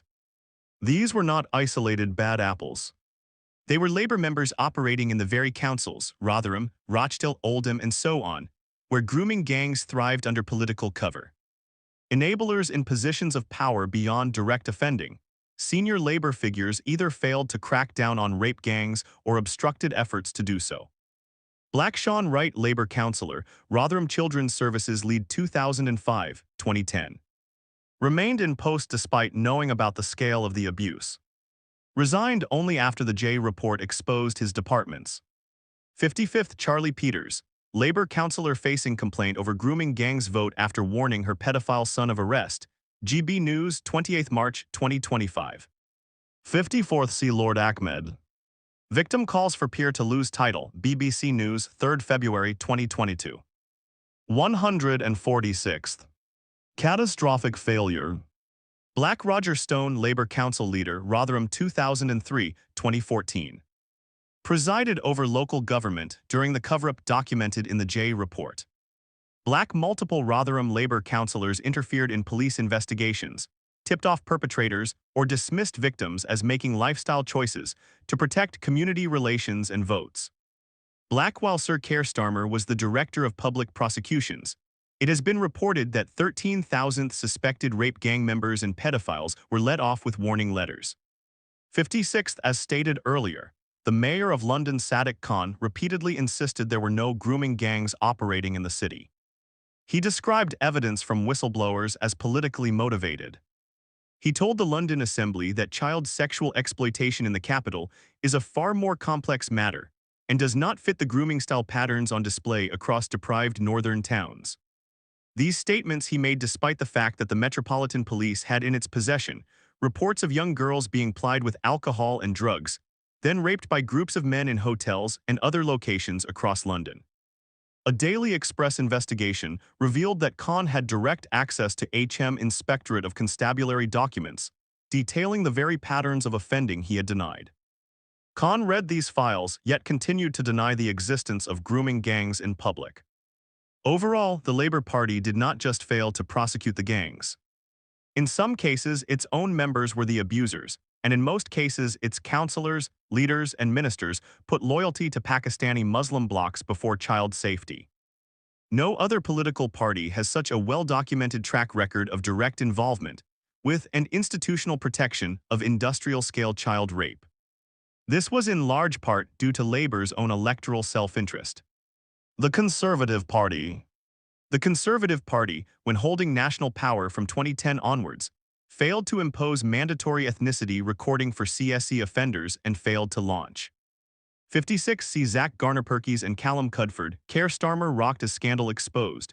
Pedos let off with warning letters, Daily Express, 22 February 2026. 147th. A nationwide statutory inquiry, despite the scale becoming public through the Rotherham J report and other local revelations. Successive Conservative-led governments allowed the same local cover-ups to continue unchecked in non-Labour areas and did nothing to force data transparency or protect children outside Labour strongholds. The national political environment under Conservative administrations permitted the gangs to operate for another decade without systemic disruption. A proud Islamophile, the former Conservative minister Rory Stewart is a standout example of the malaise within the party. Stewart once stated on his podcast with Alastair Campbell, "The rest is politics," that the grooming gang phenomenon is no more than a small-scale blight, largely confined to the north of England. 57th, at the very least this downplays the national pattern documented in witness statements from towns and cities across the country, and reinforced the political reluctance to confront the full scale. Sammy Woodhouse met David Cameron as early as 2015 and told him everything she knew, up to and including the fact that many child victims were still being criminalized. A number of prominent figures within the Conservative Party have become more vocal about the rape gangs phenomenon amid the issue's rising political salience. Even so, Conservative Prime Ministers from David Cameron to Rishi Sunak did very little in government. Scottish politics. John Lamont MP's evidence to our inquiry shows that the same reluctance operated north of the English border. Successive Scottish governments, across parties but with clear Labour influence in earlier periods, refused to commission a dedicated national inquiry into grooming gangs, failed to introduce specific CSE markers, and fell short of routinely recording the ethnicity of offenders. This data gap prevented the development of any proper national picture and enabled rape gang networks to continue unchecked in both urban and rural Scotland. 57 see fact check. The rest is politics grooming gang claims. The Spectator, 14th January 2025. 148. Pregnancy, abortion, and children born of rape. Gangs deliberately used pregnancy as a tool of control. Girls as young as 4th were raped repeatedly, some until they became pregnant. Perpetrators then exploited the pregnancy to bind the victims to them, prevent escape, and exert ongoing coercion. Victims endured multiple pregnancies while still children themselves. Some miscarried under the physical and emotional trauma. Others were coerced into abortions. Those who carried to term gave birth as children and were left without support, education, or protection. Many of these victims had themselves been born of rape to mothers who suffered identical exploitation. The state would often remove the babies for adoption or place them into the same failing care system, while leaving the young mothers in the environments where the abuse continued. Intergenerational trauma became institutionalized. Abortions were sometimes arranged by the perpetrators or their associates, often in backstreet conditions that caused lasting physical damage. Medical services recorded the pregnancies and injuries, but discharged the girls back to the abusers without safeguarding or long-term support. Social services and the NHS treated the pregnancies as isolated medical events, rather than evidence of organized child rape. The state severed the maternal bond while failing to break the cycle of abuse. Other babies remained with mothers who were themselves still children, producing immediate harm typically involving a disrupted education, substance addiction, mental collapse, and repeated contact with the criminal justice system. Victims who had been born of rape to earlier victims described the same patterns repeating across generations. Every statutory agency encountered these pregnancies. Hospitals and sexual health clinics recorded genital injuries, STIs, and pregnancies in 11th to 16th-year-olds, but made no protective referrals. Mental health services discharged girls after suicide attempts linked to the pregnancies without trauma care. Social services closed cases or returned the young mothers to risk environments. Police failed to investigate the rapes that caused the pregnancies, even when the perpetrators were named and known. Licensing authorities allowed the taxis that transported pregnant girls to continue operating. The family law courts made matters worse for victims across the board, often by 149ths, awarding rapists parental rights over the very children begotten by their heinous crimes. In some cases, such rapists have even been allowed to apply for a contact order to meet their grandchildren. 150ths, impact on survivors. The rape gangs destroyed the lives of hundreds of thousands of children. Survivors live with permanent physical and psychological damage that no institution has ever properly addressed. They carry lifelong PTSD, complex trauma, addiction, chronic pain, interrupted education, criminal records, lost children, and live with permanent fear. Many attempted suicide and sadly some succeeded. Others lost their own children to the same system that failed them. The state did not merely fail to protect these survivors, but it compounded the harm by criminalizing them, discharging them from hospitals without support, removing their babies, and leaving them in environments where the abuse could continue. The evidence shows a national pattern of lifelong devastation inflicted on children who were raped, trafficked, impregnated, and then abandoned by every agency meant to help them. Fiona was raped repeatedly from age 13 while in care. She became pregnant at 15, and her child was removed for adoption while she remained in the same exploitative environment. Due to her abuse, she developed psychosis at 17 and mutilated her own legs with a blade because the gangs had complimented them during her abuse. She now lives with profound PTSD, substance dependency, and long-term physical health complications due to her abuse. Michelle suffered near-daily rape from age 13, became pregnant 4 times as a child, endured miscarriages and a coerced abortion, and gave birth while still a teenager. She describes her childhood and future as destroyed, and she lives with PTSD that affects every day of her life. Chloe was raped repeatedly from age 11, contracted multiple STIs as a 13-year-old, starved to 5 stone, drugged with heroin, imprisoned in her own home, and publicly humiliated. She now carries severe gynecological damage and lifelong trauma. Leanne was abused from infancy, trafficked, subjected to extreme violence including penetration by objects, strangulation, and backstreet abortions. 151st. Lives with profound physical injuries and a total lack of trust in every institution. Grace was groomed from early adolescence, raped while intoxicated, entered violent domestic relationships, and watched her own children abused. She suffers severe mental illness, displacement, and ongoing stalking. Kate endured a decade of trafficking, filmed blackmail, read rooms of torture, animal rape, and witnessed murders of other girls. She received an NRM conclusive grounds, but despite this has received very little support and lives with trauma that she has to manage daily. Anna's recorded assault at 13th led to ostracism, an interrupted education, and lasting mental health damage. Jen was forcibly converted, married, and controlled under religious coercion, and she now has complex PTSD and lives in fear for her daughter. Leanne was held captive, beaten, and raped while pregnant at 15. She miscarried and now suffers chronic fibromyalgia and psychological trauma. Taylor was gang raped across multiple towns, and she carries lifelong psychological harm. Jane was trafficked from a care placement, developed a severe eating disorder, was sectioned, and left with lasting physical and psychiatric damage. Rachel's daughter, aged 12, was raped, bullied, and abandoned by police in school. She took her own life. Every survivor describes the same long-term consequences: destroyed education and employment prospects, broken relationships, inability to trust adults or institutions, chronic physical pain, addiction, repeated suicide attempts, loss of children, and a permanent sense of shame and worthlessness implanted by the gangs and reinforced by the state. 152nd. The human cost is not abstract, but measured in ruined lives, lost futures, and children born into the same hell their mothers endured. 153rd. Conclusions. The evidence from high-profile convictions and compiled data on group-based child sexual exploitation indicates a clear overrepresentation of Pakistani Muslim men as members of the rape gangs. However, when examining the religious dimension, often inferred from published names in court records and reliable reporting, the proportion of Muslim perpetrators appears even higher than the ethnic Pakistani figure alone would suggest.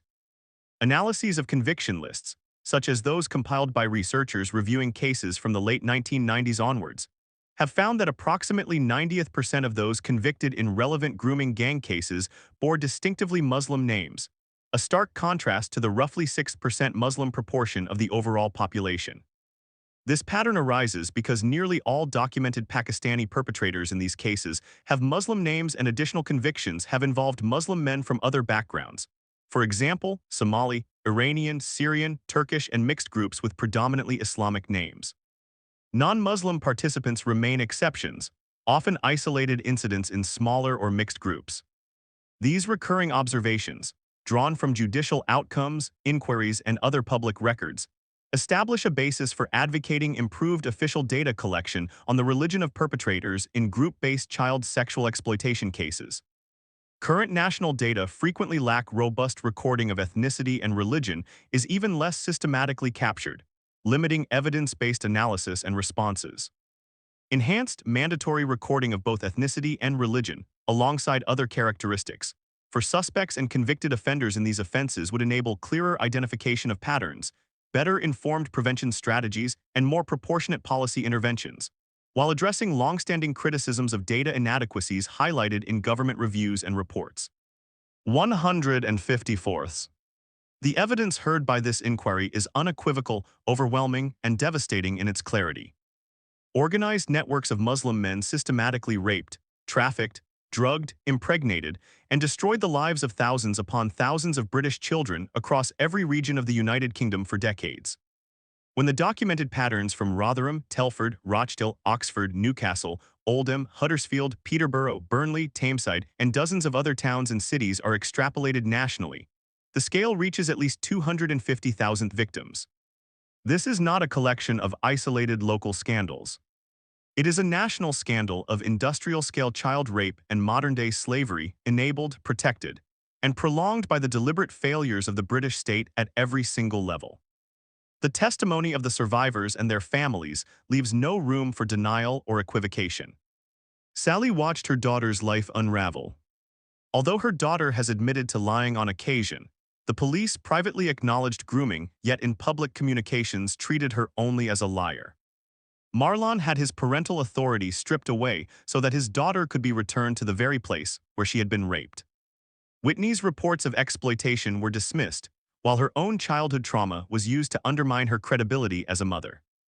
Rachel saw her 12-year-old autistic daughter discouraged from pursuing justice, bullied relentlessly, and ultimately driven to her death by an overdose after the authorities failed her at every turn.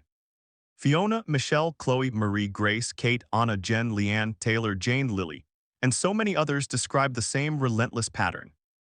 Repeated rape, gang rape, blackmail with filmed abuse, pregnancies used as weapons of control, miscarriages, coerced abortions, and the birth of children who entered the world already condemned to the same cycle. These were not all vulnerable children in the narrow sense the authorities preferred to believe. Some came from stable homes, middle-class families, and loving parents. The perpetrators targeted them precisely because they were unguarded by the collective male protection that some minority communities could mobilize. The gangs operated under an honor and shame-based clan. 155th. Code that treated non-Muslims, especially white working-class girls, as property available for sexual use. They transported victims between towns, shared them among brothers and friends, forced conversions to Islam followed by unregistered religious marriages, and justified the abuse by describing the girls as easy meat, white trash, or morally inferior. The same networks targeted Sikh girls until Sikh communities responded with collective male protection. White girls received no such defense. Every institution that existed to protect children instead enabled the gangs.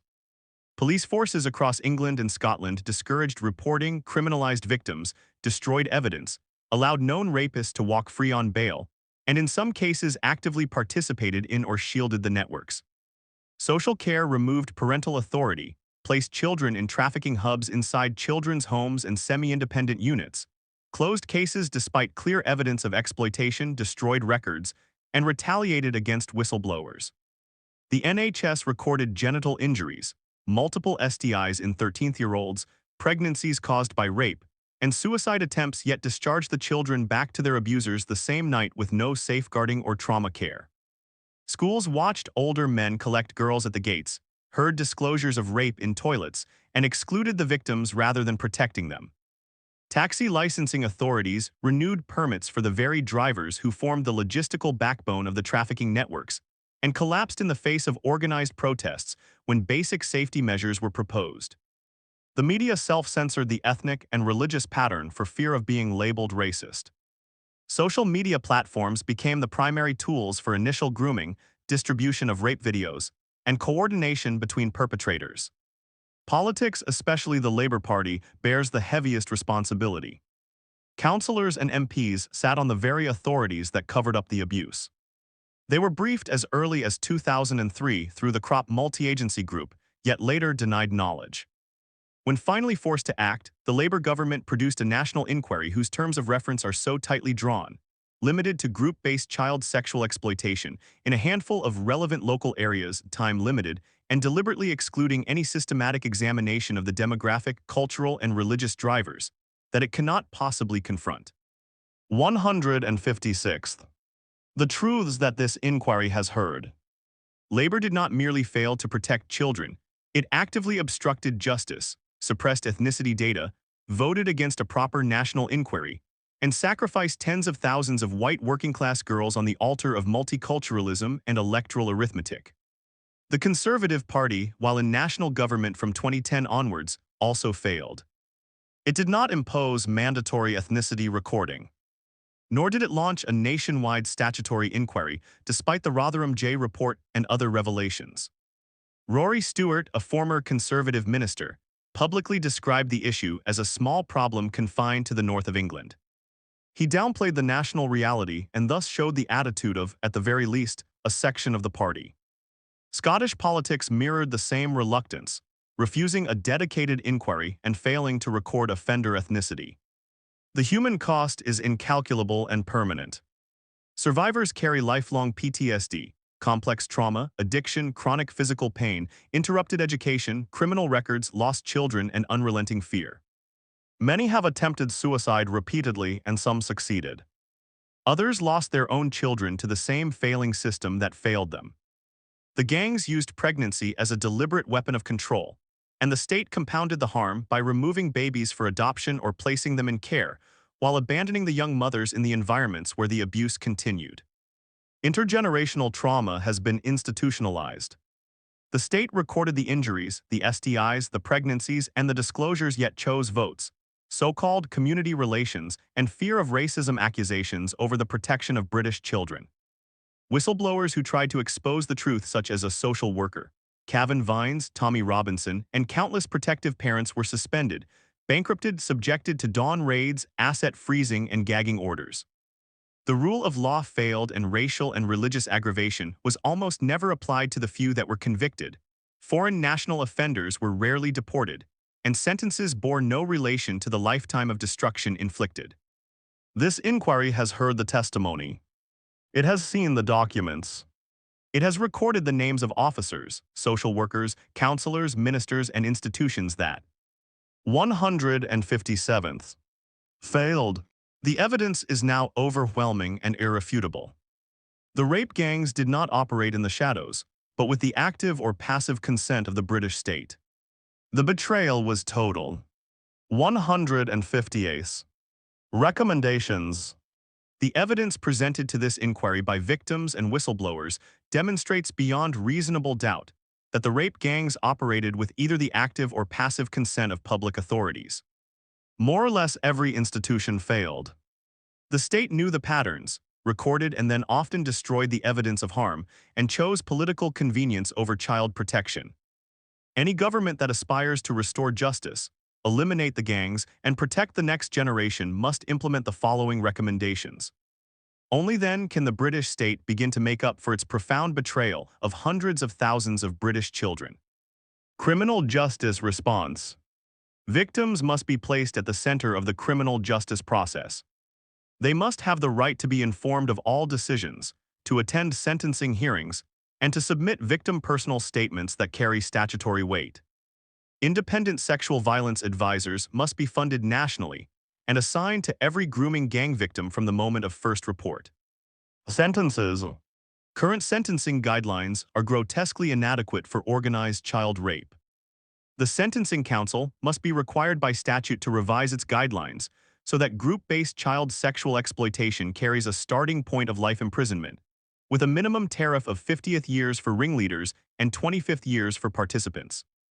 Racial or religious motivation, multiple victims, trafficking across counties, pregnancy caused by rape, and use of filming or blackmail must each be spelled out as statutory aggravating factors that push sentences toward their maximum extent. Concurrent sentencing must be prohibited where multiple victims are involved. Cumulative sentencing must be the default. A number of politicians, including Rupert Lowe MP, have also called for a referendum on reintroducing the death penalty for the most heinous crimes. There is a case to be made that this is more than proportionate where rape gangs are concerned.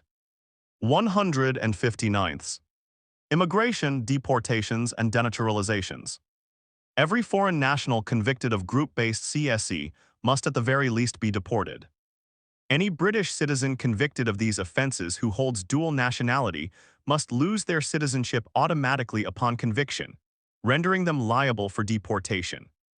This ought to apply retrospectively to those convicted in the past, too. The Home Office must publish annual deportation figures, broken down by national background and offense type. Where a perpetrator has family members in Britain who have supported, harbored, or failed to report the offending, the entire immediate family unit must also face deportation proceedings themselves, unless they can prove either active cooperation with authorities or no prior knowledge. The evidence from witnesses, convictions, and the Casey audit shows a clear overrepresentation of Muslim men, particularly of Pakistani heritage, in these organized networks.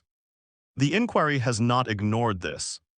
Mosques, madrasas, and community organizations that have harbored or failed to report perpetrators must face investigation, and if found guilty, be closed.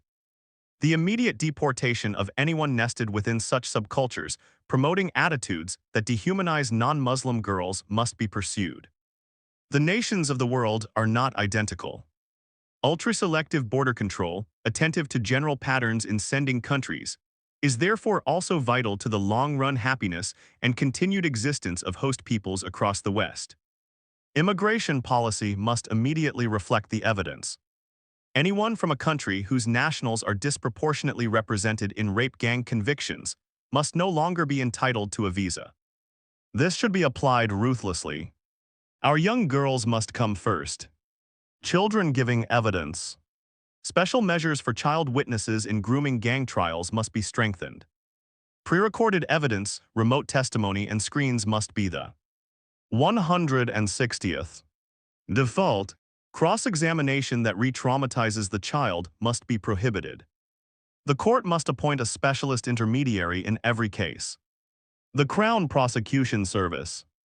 The CPS must create a dedicated national unit for group-based child sexual exploitation, with specialist prosecutors trained in trauma-informed practice. Charging decisions must no longer be influenced by community impact or fear of racism allegations. Failure to charge a clear case must be reviewable by the Attorney General and should result in criminal liability for those who do not carry out their duty. Overseas Task Force.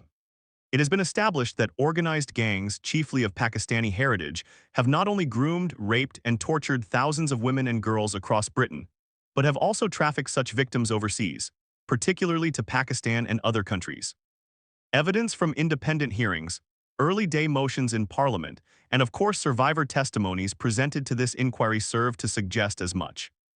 The intent by perpetrators was to exert near-total control, prevent disclosure of the abuse, obstruct homegrown investigations, and continue inflicting abuse in environments with weaker safeguards.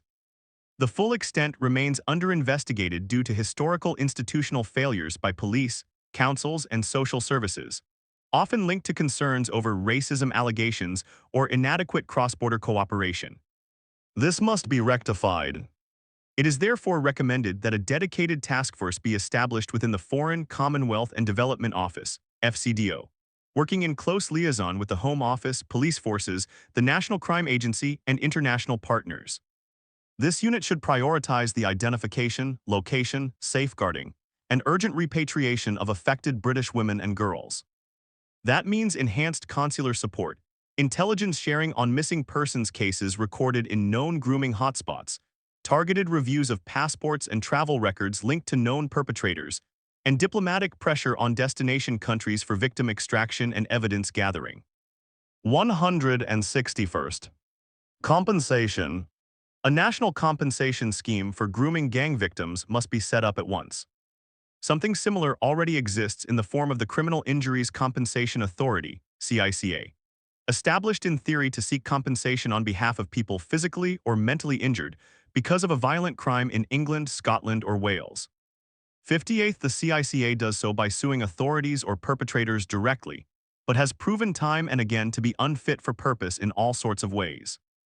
Despite providing evidence that helped to convict the leader of a Rotherham-based rape gang, Sammy Woodhouse was refused compensation by CICA on the grounds that she had consented to her own abuse. 59th, in our view, awards should be updated to reflect the lifelong harm documented in survivor testimony, including loss of education, employment, mental health, physical health, and family life. The scheme must be funded by a levy on all convicted perpetrators' assets and by the defined benefit pensions enjoyed by any public servants, either within police forces or social services, found guilty of or dismissed for culpable negligence. Family. The law must place the protective family at the center of safeguarding.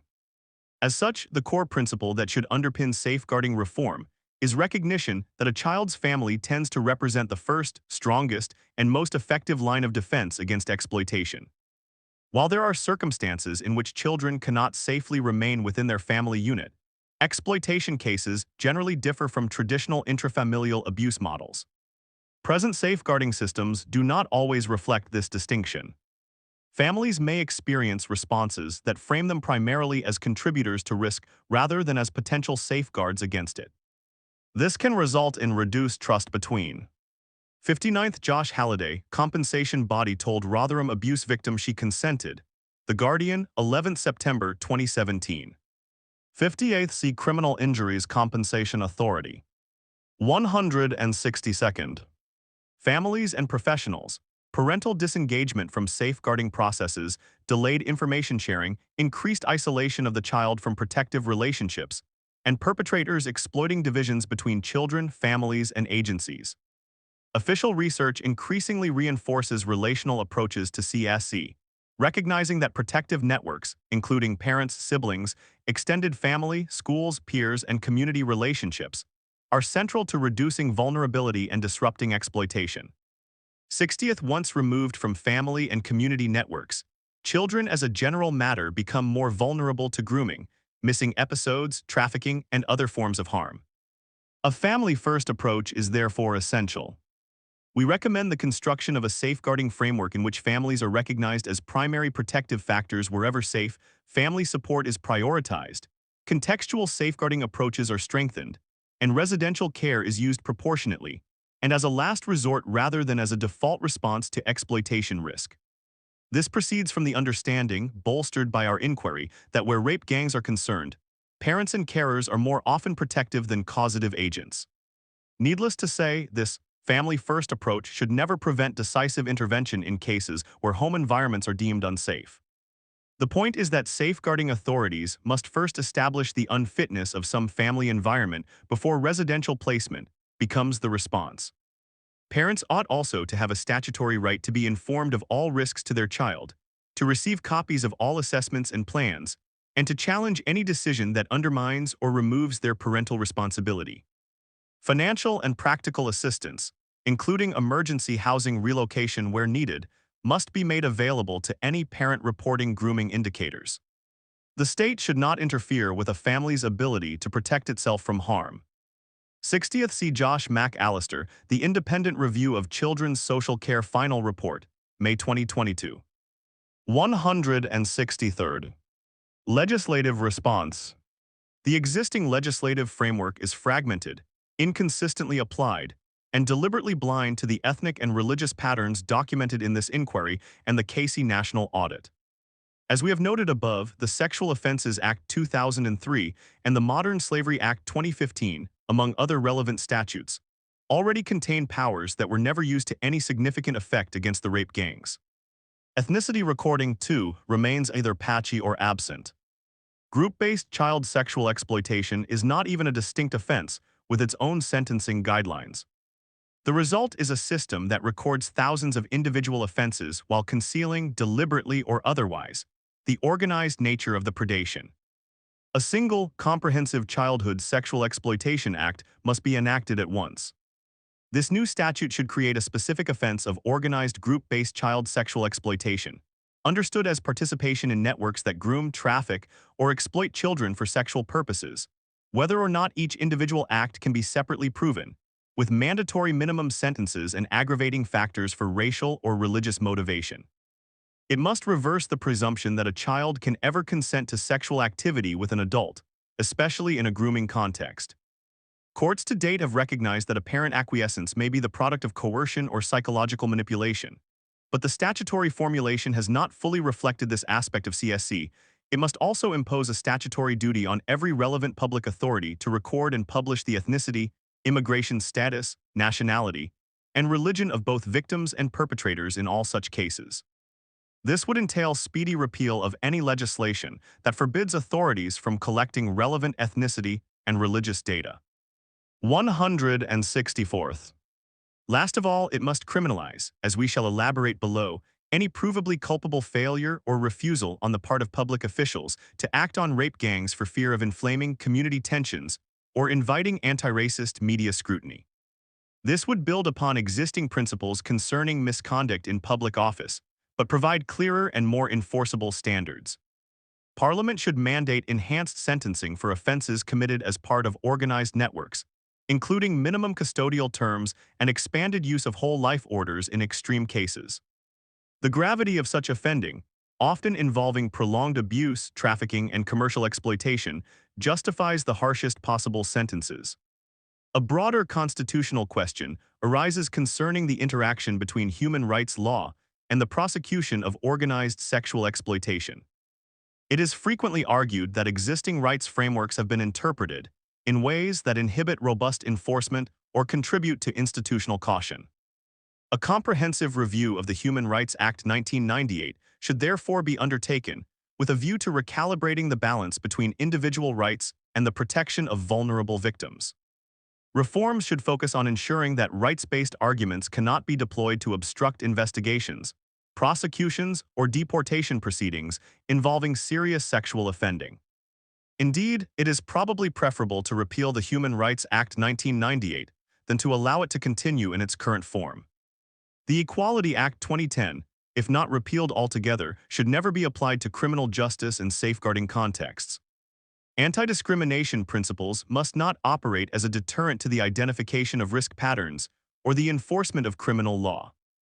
Short of full repeal, at the very least, legislative amendment should clarify that equality protections can neither be invoked to shield criminal conduct nor to restrict lawful investigative practices based on evidence-led risk assessment. Preventative mechanisms must be significantly expanded to address the evolving nature of child sexual exploitation and organized grooming networks. At present, the criminal justice system remains heavily reactive, intervening most. 165th. Decisively only after serious offenses have already occurred and victims have suffered lasting harm. While prosecution and punishment remain essential, greater emphasis must be placed on early intervention, disruption, and risk management in order to prevent abuse before it escalates. One vital reform would be to ensure the wider and more proactive use of sexual risk orders, SROs, and related civil preventative orders. In principle, these powers allow authorities to impose restrictions on individuals who demonstrate concerning behavior characteristic of sexual abusers, even where a criminal conviction has not yet been secured.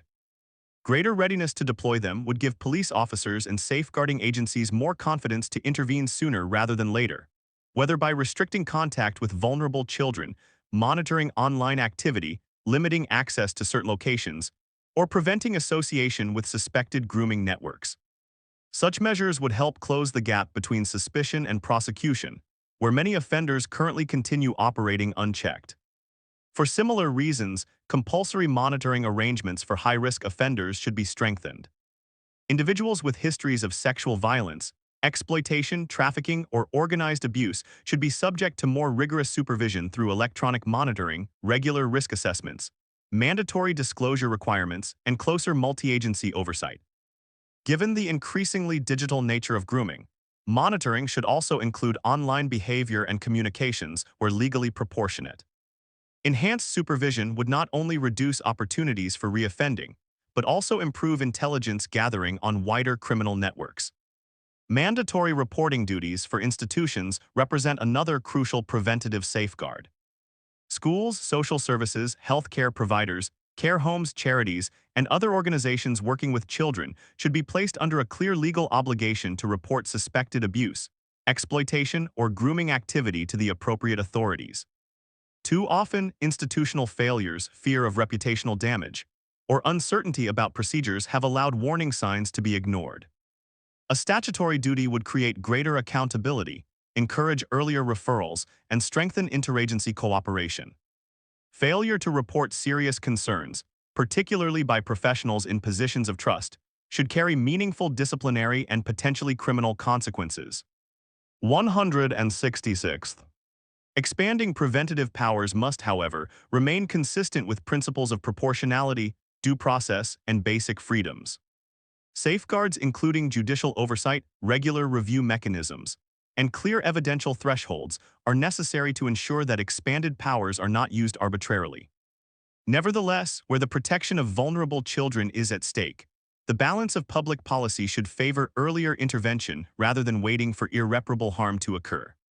Finally, the overarching legislative objective should be to recognize organized sexual exploitation as a form of structural criminality. This requires a shift in both legal doctrine and institutional culture. The law must move from reactive punishment to proactive eradication of networks that exploit vulnerable children.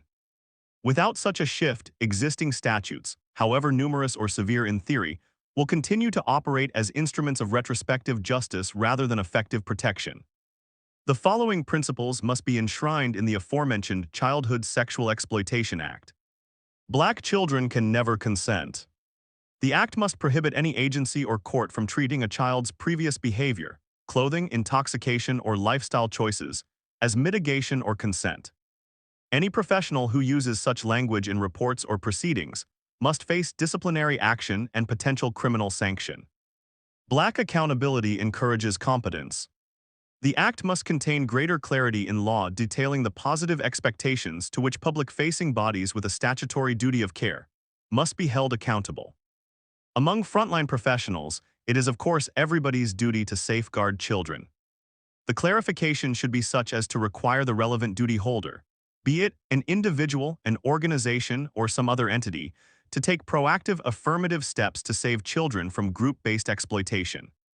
Breach of this duty, whether by provable incompetence or deliberate malpractice, must be an offense.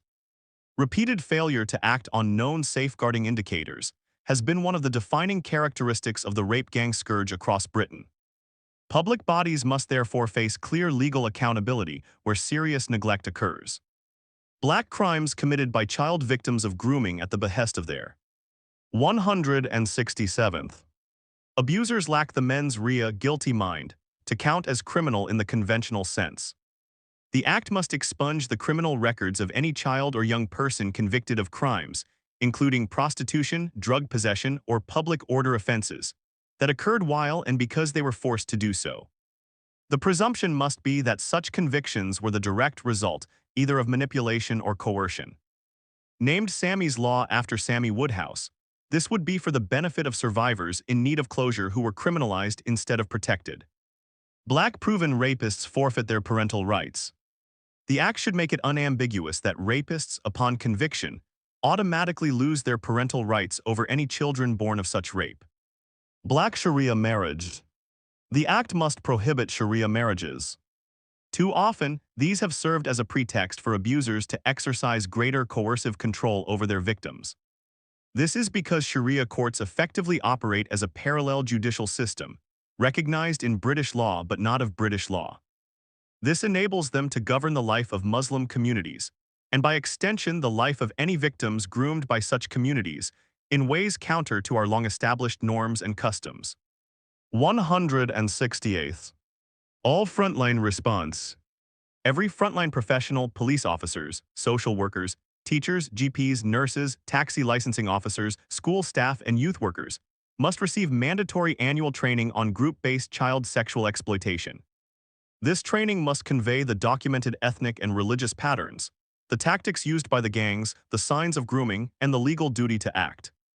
Failure to act on clear indicators must carry professional risk, and in serious cases, criminal consequences.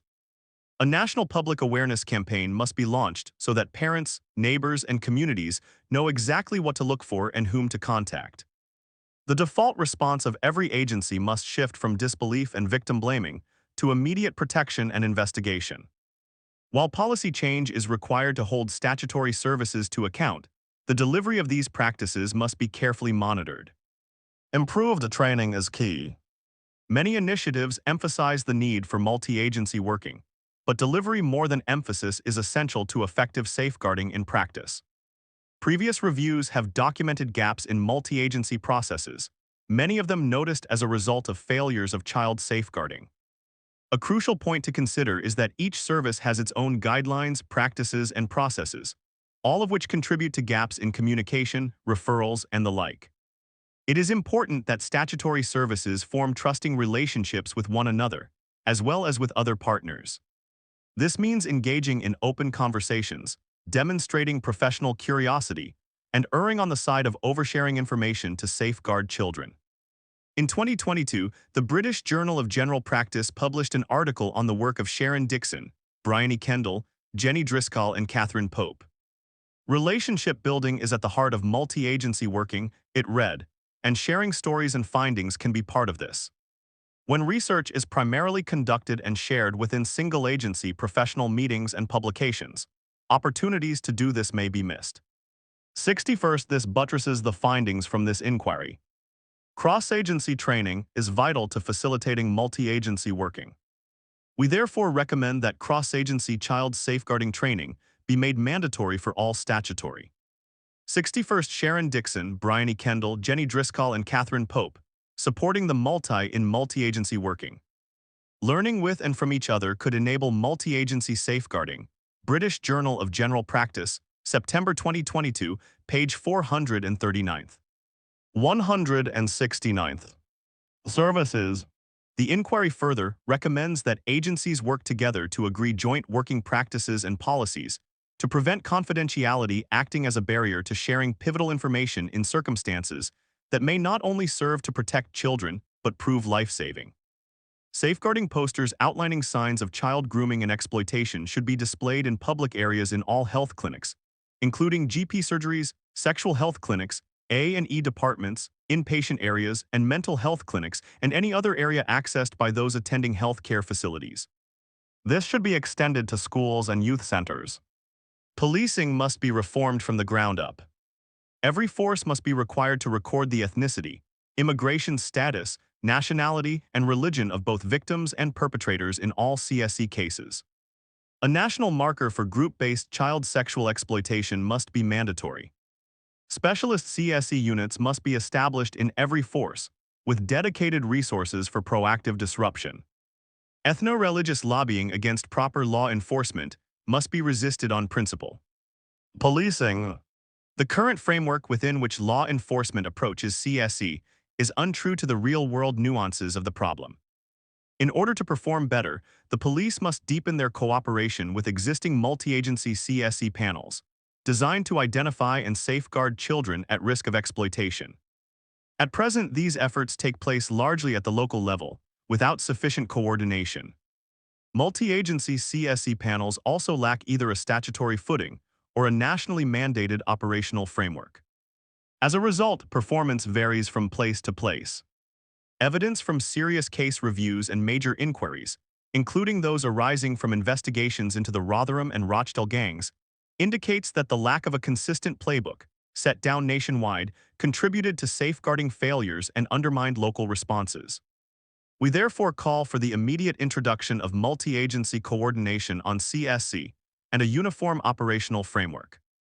Such reforms would improve consistency and maximize accountability. Where effective, multi-agency CSE.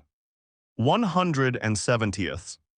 Panels tend to demonstrate well-defined referral thresholds and pathways, regular strategic meetings between police departments and children's services, and clear lines of accountability. Norfolk is often praised for its track record on these very fronts. There exists a dedicated multi-agency exploitation team, embedded alongside policing. The proven model of such success stories must serve as the foundation of any future reforms. Police should also be trained to interview rape gang suspects in relation to their religious beliefs and investigate the witness evidence of victims in relation to the religious elements of their abuse. The fear of offending cultural sensitivities should be removed completely from the culture that permeates modern policing. Healthcare. The NHS must be specified in law to owe a duty of care to survivors of rape gangs.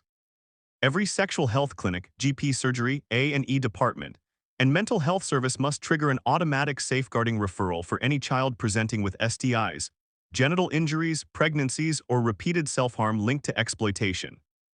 Discharge of a child back to a known risk environment without a multi-agency protection plan must be prohibited. Trauma-informed care must be commissioned nationally for all rape gang survivors. Backstreet abortions and pregnancies caused by rape must be treated as crimes, not private medical matters. In March 2026, the government published an updated version of Working Together to Safeguard Children, a statutory guidance manual on multi-agency working to help, support, and protect children. The guidance provides a summary of changes within this updated version, as well as an appendix glossary on group-based child sexual exploitation.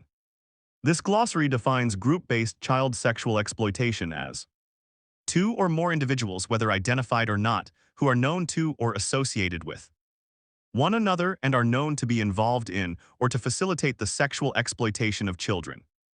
Being involved in the sexual exploitation of children includes, for example, introducing them to other individuals for the purpose of exploitation, trafficking a child for the purpose of 171st. Sexual exploitation, taking payment for sexual activities with a child or allowing their property to be used for sexual activities with a child, etc. This can be perpetrated within or beyond the family by both children and adults, and groups can be organized or loosely linked. 62nd. Trauma-informed care must also be commissioned nationally for survivors of organized sexual exploitation. Survivors frequently experience long-term psychological trauma, addiction, self-harm, homelessness, PTSD, depression, and difficulties engaging with healthcare services. Yet support provision remains inconsistent. An overwhelming number of the participants with whom we engaged during the inquiry have reported struggles accessing the appropriate psychological support to process their trauma and facilitate recovery. Survivors need more specifically focused attention than is customary with cognitive behavioral therapy. This report recommends that compassion-focused therapy, CFT, should also form a central component of therapeutic provision for survivors. Survivors commonly present with profound shame, self-blame, dissociation, emotional dysregulation, complex trauma symptoms, substance dependency, depression, self-harm, and difficulties forming safe interpersonal relationships. These psychological patterns are not incidental. They are frequently the direct consequence of prolonged coercion, humiliation, degradation, violence, and institutional abandonment. CFT specifically targets these psychological patterns. Grooming processes deliberately condition victims to internalize guilt, complicity, worthlessness, and emotional dependency upon perpetrators. Many survivors consequently describe themselves not primarily as victims of violence, but as dirty, weak, complicit, or beyond help. These shame-based feelings persist even after physical safety has been secured. CFT directly seeks to strengthen this soothing system through compassionate imagery, emotional regulation training, attachment repair, and reduction of self-attacking cognition. Emerging evidence suggests that compassion-based interventions are effective in reducing PTSD symptoms, shame, depression, and self-criticism among trauma survivors. Importantly, many survivors of organized exploitation distrust authority figures. 60 Seconds see UK government, working together to safeguard children, March 2026, page 164th. 172nd. And struggle with conventional clinical relationships due to repeated betrayal. CFT offers a non-punitive and non-pathologizing framework that validates survival responses rather than framing victims as dysfunctional or resistant. This is particularly important for survivors previously criminalized, disbelieved, or blamed by professionals. In view of these facts, CFT should be commissioned nationally within specialist survivor services. NHS trauma pathways should include CFT as a recommended intervention for survivors of organized sexual exploitation. Clinicians working with grooming gang survivors should receive specialist training in shame-informed and compassion-based approaches. Long-term therapy provision should be prioritized over short-duration crisis interventions. And survivor services should incorporate peer-based compassionate recovery models alongside formal psychotherapy. Support should also be made available to family members, especially to children and to the partners of victims of gang-based abuse. As for physical health, pregnancies in children under 16, abortions following suspected rape, concealed pregnancies, forced terminations, and suspected backstreet abortions should be treated as safeguarding and potentially criminal matters rather than solely private medical episodes. The child must always be regarded as a victim in need of protection. As we have seen, the physical aftereffects of exploitation did not end when the abuse itself ended. In many cases, as we have seen, the trauma carried over into the lives of children born through rape. The continued institutional invisibility of these children reflects a broader reluctance to confront the wider human consequences of organized sexual exploitation. As such, these children should be formally recognized within safeguarding legislation as a vulnerable category requiring specialist support. We further recommend the creation of a national research program examining the long-term social, psychological, developmental, and safeguarding outcomes of children born through organized sexual violence. The near-total absence of British research in this field represents a major institutional blind spot. 173rd. Mandatory training should also be introduced for all frontline NHS staff on how to identify and how to engage with the various grooming dynamics. Coercive control, dissociation, trauma presentation, gang-associated abuse, boyfriend model exploitation, and honor-based abuse. Multiple inquiries have identified a recurring pattern in which professionals failed to intervene because victims were perceived as troubled, consenting, or making lifestyle choices. Last of all, we recommend the establishment of specialist NHS child sexual exploitation units in areas with documented histories of organized abuse. These should combine forensic medicine, safeguarding expertise, mental health services, survivor advocacy, and long-term trauma support. Their purpose would be not only treatment, but also early identification of organized exploitation patterns. Every survivor should be guaranteed long-term access to specialist counseling, psychiatric treatment, sexual health care, reproductive health care, addiction support, legal advocacy, and housing assistance regardless of whether criminal proceedings are ongoing. Private prosecutions, civil litigation. The law provides comprehensive and powerful mechanisms for victims, their families, and other concerned parties to pursue accountability for the widespread grooming, rape, and trafficking offenses committed by organized gangs across the United Kingdom. These mechanisms operate through two principal routes. First, civil action seeking compensation together with other remedies for harm suffered, and second, private prosecutions where public authorities have failed or refused to act. Both avenues draw directly upon the extensive range of offenses and institutional failures documented in cases such as R.V. Carrar 2013, and they can be deployed strategically to secure justice, expose systemic shortcomings, and deter future offending without sole reliance on reluctant state prosecutors or local councils. 63rd civil actions against the perpetrators themselves begin with the core torts of assault and battery. These claims arise whenever non-consensual sexual contact. 63rd Central Criminal Court, case of R.V. AKHTARDOGAR, ANJUMDOGAR, KAMARJAMIL, MOHMMED, BASSAM, Sentencing Remarks of His Honor Judge Peter Rook QC, 27 June 2013. 174th. Physical violence or coercive acts occur, as repeatedly evidenced in the grooming and exploitation patterns that involved extreme brutality, sustained assaults, and the use of drugs to facilitate offending.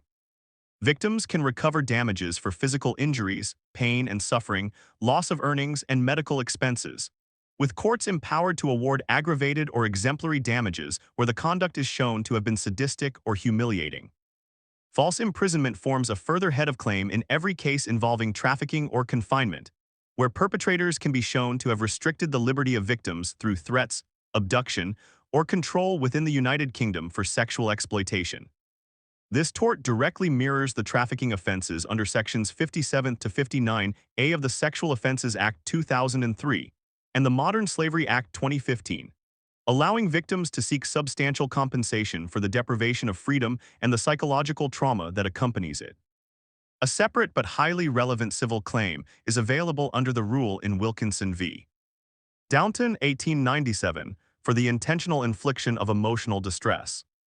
This tort captures the grooming process itself, the supply of controlled substances to lower resistance, the repeated humiliation, and the long-term mental harm inflicted on child victims. Courts have recognized that such deliberate conduct, often accompanied by threats to families, meets the threshold of outrageous behavior calculated to cause psychiatric injury, thereby opening the door to compensation even where physical injury is absent. In addition to these private law remedies, every eligible victim retains the statutory right to apply for payments from the Criminal Injuries Compensation Scheme 2012. The scheme explicitly covers violent sexual offenses, including rape of a child under 13, assault by penetration and sexual exploitation, and it operates independently of any criminal conviction, providing a safety net of state-funded awards that can reach tens of thousands of pounds depending on the severity of harm. Civil liability extends equally to public authorities, whose failures have enabled heinous criminal offenses.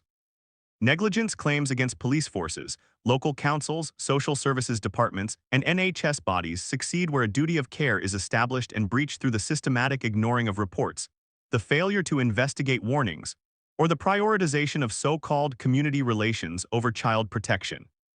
Rotherham Metropolitan Borough Council, for example, 175th, has already paid millions of pounds in settlements precisely because its institutional culture prevented effective safeguarding. Misfeasance in public office supplies an additional and potent tort where claimants can prove that officials acted with bad faith or malice, such as deliberately shelving investigations out of fear of being labeled racist. This tort requires evidence of targeted harm, but carries the potential for exemplary damages and personal liability against individual officers or councillors.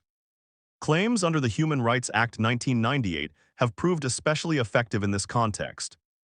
Article 3 of the ECHR imposes a positive obligation on the state to protect individuals from inhuman or degrading treatment, and to investigate grave crimes such as rape with efficiency and promptness. The landmark Supreme Court decision in DSD v. Commissioner of Police of the Metropolis 2018 confirmed that systemic investigative failures breach this article, giving rise to damages for victims who were let down by repeated inaction. 64th more recent authority in Chief Constable of Northamptonshire v.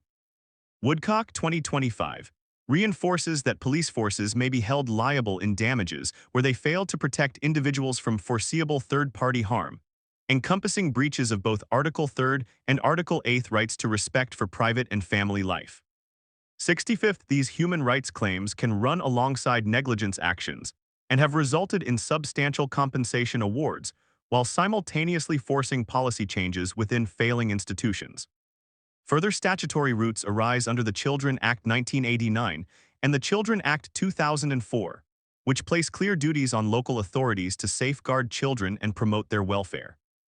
Breaches of these duties, particularly where vulnerable children in care were groomed or assaulted by those in positions of trust, support civil claims for damages. Sections 16th to 19th of the Sexual Offenses Act 2003 create specific criminal offenses for adults in positions of trust who engage in or incite sexual activity with children under their care. But the same facts also ground civil liability for breach of statutory duty. Vicarious liability principles allow claimants to hold authorities responsible for the acts or omissions of their 65th Supreme Court of the United Kingdom, Chief Constable of NORTHMPTONSHRE Police v. Woodcock, 4th July 2025. 64th Supreme Court of the United Kingdom, Commissioner of Police of the Metropolis v. DSD and another, 23rd July 2015. 176th. Employees such as social workers, care home staff or NHS personnel who either committed offenses or turned a blind eye. Where broader policy decisions contributed to the scandal, judicial review proceedings remain available to challenge unlawful failures to act, providing a route to quash decisions and compel proper investigations. Private prosecutions supply the criminal counterpart to these civil remedies and are available to any person or organization with sufficient interest in the case. The full spectrum of offenses committed by the perpetrators can be prosecuted privately under the Sexual Offenses Act 2003, including rape contrary to Section 1st, rape of a child under 13th contrary to Section 5th, assault by penetration contrary to Section 2nd, sexual assault contrary to Section 3rd, causing or inciting a child to engage in sexual activity contrary to Sections 8th and 10th, arranging or facilitating child sexual exploitation contrary to Section 50th, grooming contrary to Section 15th, and the various trafficking and prostitution-related offenses in Sections 52nd and 57th to 59. The Serious Crime Act 2015 broadened these provisions by replacing outdated references to child prostitution with the wider concept of sexual exploitation of a child. While the Modern Slavery Act 2015 criminalizes trafficking for sexual purposes with a maximum sentence of life imprisonment. Indecent image offenses, offenses of causing or inciting prostitution for gain, and even rarer but documented instances of animal cruelty linked to the offending can likewise be pursued. Where public authorities or their employees have themselves committed crimes, private prosecutions are equally viable. Misconduct in public office, perverting the course of justice, and aiding or abetting the primary offenders can all be charged against police officers, counselors, social workers, or care staff who deliberately obstructed investigations or protected perpetrators.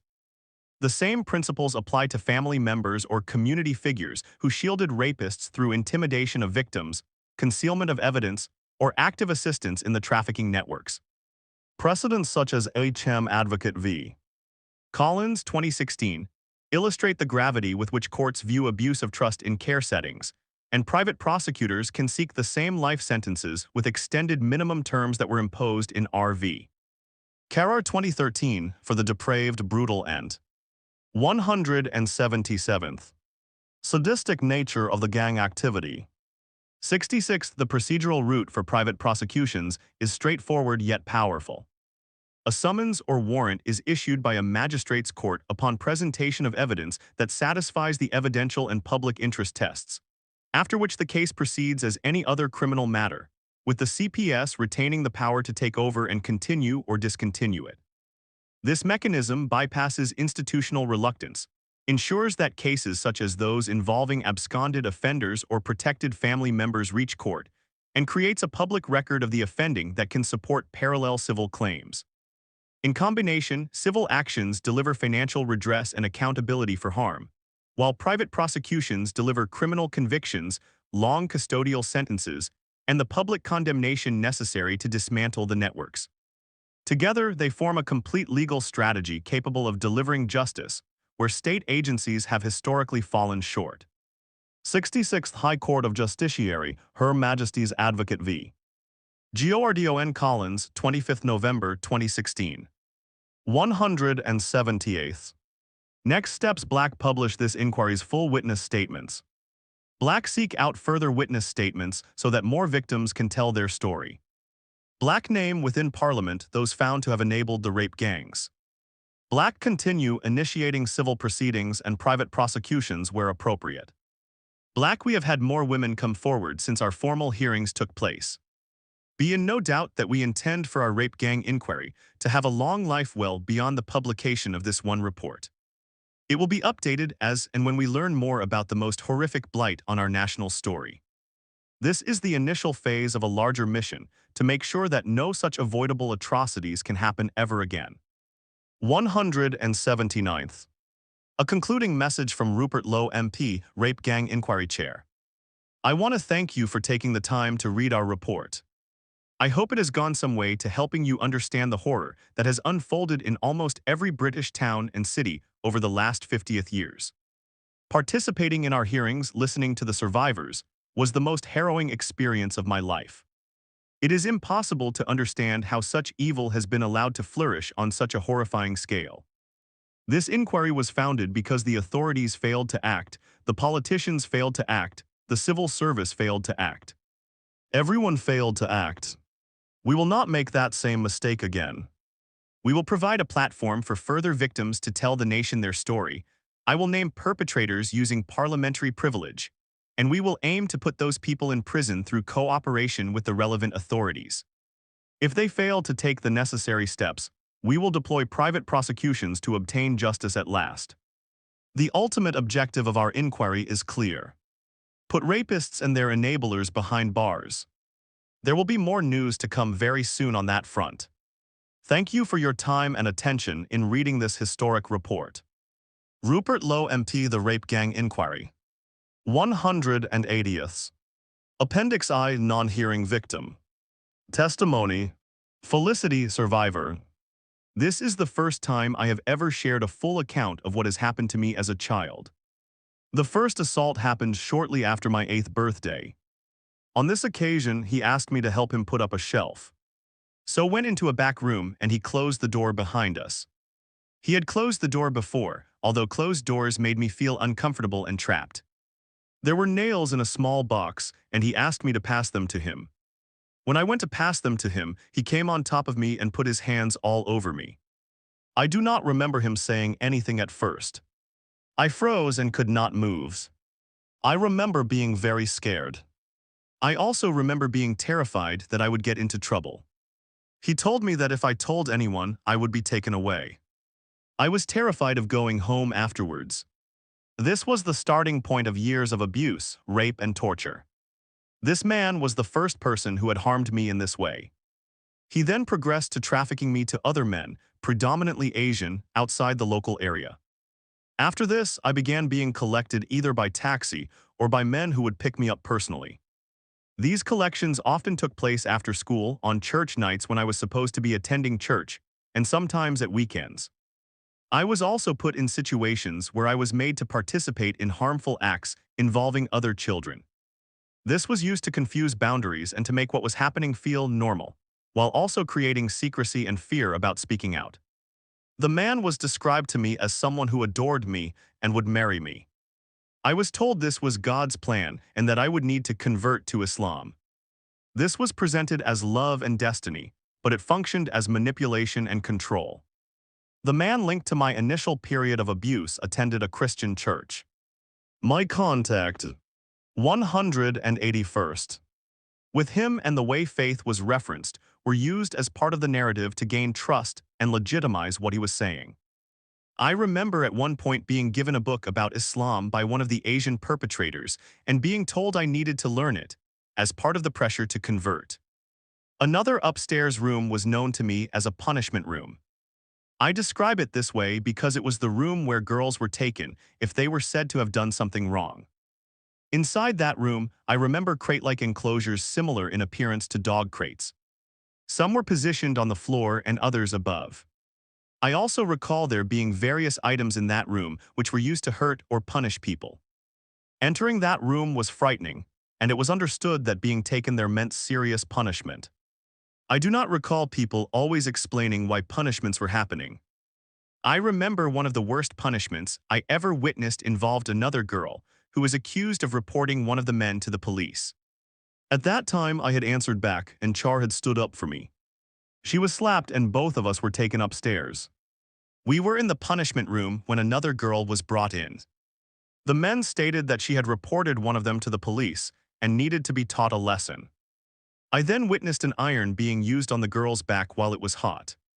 I remember seeing severe burns and skin damage to her back. This memory has remained deeply traumatic to me. My recollection is that the girl later died. I remember seeing her being strangled afterwards in that room. I recall there being several men present, approximately 4 in total. I was terrified. At one point, both Char and I were pregnant at the same time. All of these pregnancies ended in miscarriage. I was with Char when she experienced a miscarriage. At the time, neither of us properly understood what was happening. I thought she was dying. Seeing what happened to Char later helped me understand what was happening when I miscarried. I have experienced multiple miscarriages in my life. When Char stopped being brought to the house, other girls were brought instead. I asked one of the men where she was. After I asked about her, I was placed in the punishment room. One of the men told me that she would never be coming back. They, 182nd, laughed and said they had killed her and that I would never see her again. However, one of the men also said he wanted to take her away to Pakistan. I witnessed a serious violent incident involving a man I believed to be a police officer. I remember his face and name. A girl was shot in front of me. This recollection is distressing and has remained vivid.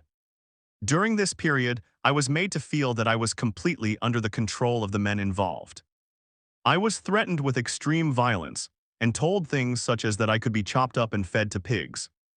Because of these threats and the abuse I had already experienced, I genuinely believed that I would be killed if I disclosed what had happened or what I had witnessed. At some point during this period, I attempted to end my life using a gun belonging to one of the men involved.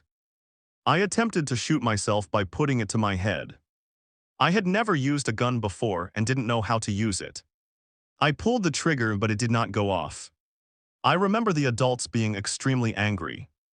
I recall being threatened that I would be arrested, and I felt terrified. He put me into a van with 7 other girls in a crate and 2 boys, drove us out into the middle of nowhere and took us all out, lined us up and told us the rules, what we will be doing. 4 of the girls were taken from abroad to be sold here. They didn't speak English. One of them talked back to the guy who was going to buy them, and he snapped and stabbed her over and over and beat her. Then he set her on fire and made us all watch. That's what changed me. That's why I tried to jump out of the window. Towards the end, I had to dig my own grave. There was one man I remember distinctly. He would talk about wanting a rose to his Fred. He talked about his idol being Fred West, and he wanted a partner he could kidnap, kill, and eat kids with. He talked in detail, and I saw him again when I was 27th. I did try to report him at 27th, but they didn't believe me. I recall one occasion where he hung me upside down by my feet and whipped me. He 183rd. Then urinated on me. I also remember him forcing acts upon me and pouring substances over me while laughing, as though he found it amusing. His behavior appeared sadistic and degrading. The house resembled other houses I had previously seen where girls were present. I remember seeing a very young girl, approximately 5 or 6 years old, tied up near the kitchen area. I could also hear other girls elsewhere in the property.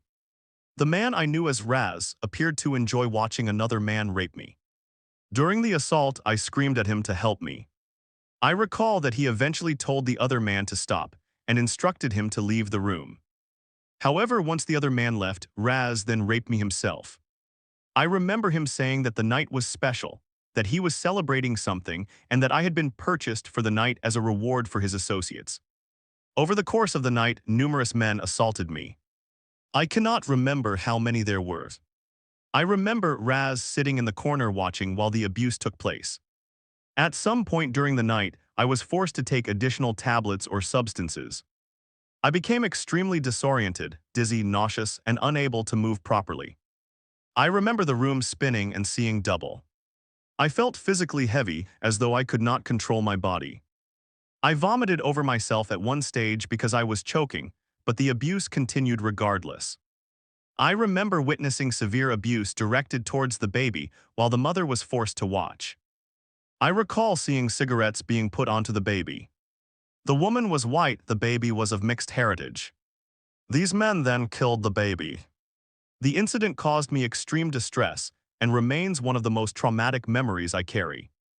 At the time, I felt emotionally overwhelmed and psychologically broken by what I witnessed. I experienced ongoing nightmares, flashbacks, dissociation, shame, fear, and emotional numbness. There were periods where I blocked out significant parts of what had happened in order to cope and survive. I also experienced repeated situations where I felt disbelieved, dismissed, or treated as though I was inventing events, which had a deeply damaging effect on my confidence and mental well-being. 184th. A significant part of my healing has come from finally being listened to, believed, and validated. Being heard has helped me begin to understand that what happened to me was not my fault. Although I still experience the effects of trauma and some symptoms remain, I now experience fewer nightmares and flashbacks and feel more able to speak openly about what happened. I also feel emotionally lighter than I have for many years, because I no longer feel completely silenced or alone with these experiences. Claire, survivor. There were always white girls coming in and out, some even younger than me. Some girls dealt drugs for the men, and many of those girls still hang around with the same perpetrators now, which makes me very sad. We were just in and out of all these party houses, drugs, men, doing whatever they wanted. The lads would pick us up from school. We raised concerns at the time because we all went to the sexual health clinic, so there are records from that. Even the chief inspector of redacted police was aware. Tinkerbell, survivor. 3 weeks after my placement, I woke in the middle of the night to find someone's hand inside my vagina. I was 14.5 years old. The night social worker was a Scottish man. I reported what had happened. He took me to the office, sat with me, and helped me write a report. The following morning, he had gone. No one followed up. No report was acted upon. No one asked me if I was safe. Nothing happened. From that point onwards, I felt no safer than I had at home. The abuse continued on several further occasions within the care setting. I have vivid memories of nighttime routines in the home, including occasions where one child was selected to stay up and watch a film with staff while others were sent to bed. I recall being given a glass of lemonade and having no memory of what happened afterwards. During this time, my education collapsed. I had previously been a high-achieving student with aspirations to become an architect. However, I began truanting and disengaging. While in care, I also experienced significant chaos, including police informing me that my mother had emptied my bank account by forging my signature. 185th. Despite this, I was pressured to return home. I began running away from the children's home. Initially, I did so alone. Later, another girl joined the home who I knew previously. After I told her what had been happening, we began running away together. We were groomed by adult men while on the streets. These included Pakistani men and a Polish man, as well as his son. The arrangement was implicit. Shelter, food, and cigarettes in exchange for sex. Leah, survivor.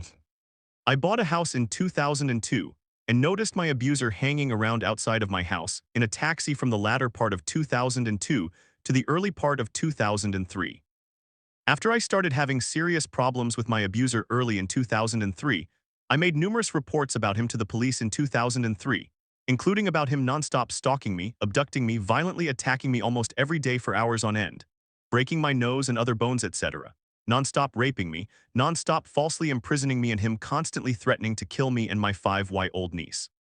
He claimed to be the son of the chief of police of Baghdad, and he had 2 passports with 2 different names.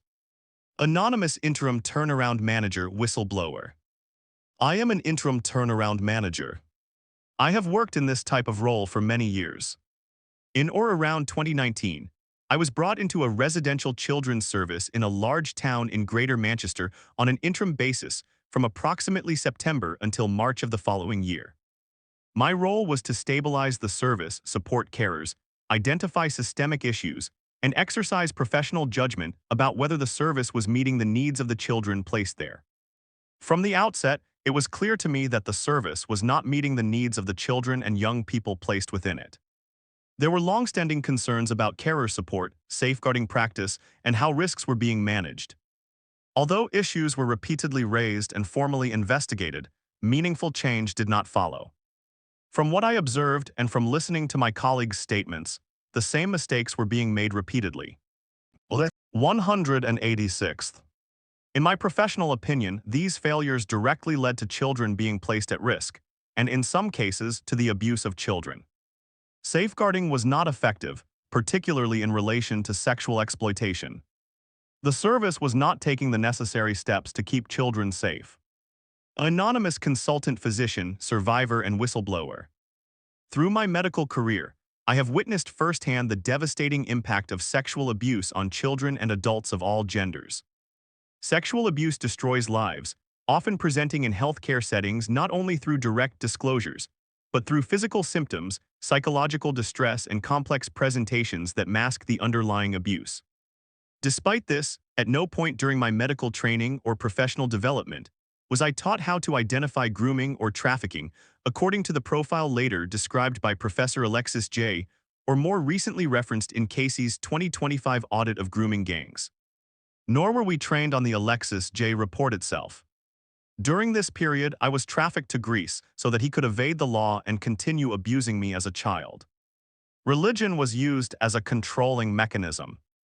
A distorted form of Christianity was used to instill fear, omnipotence, and obedience, with threats of divine punishment, death, and hell if I resisted.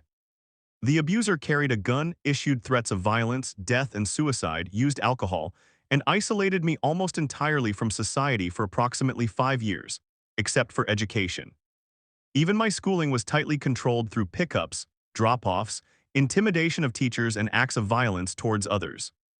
Jojo, parent of survivor. There is a widespread belief that children are only groomed or sexually exploited if they come from chaotic backgrounds or are in care. That was not the case for our family. Grooming has no boundaries. I had 5 children. All of them are well-respected, have good jobs, and have families of their own. My daughter did not come from a broken 187th home. Another disturbing pattern emerged. We would find her dumped on our doorstep in the morning, intoxicated. The men grooming her were giving her alcohol and drugs. We questioned her about this so-called boyfriend. She told us she loved him.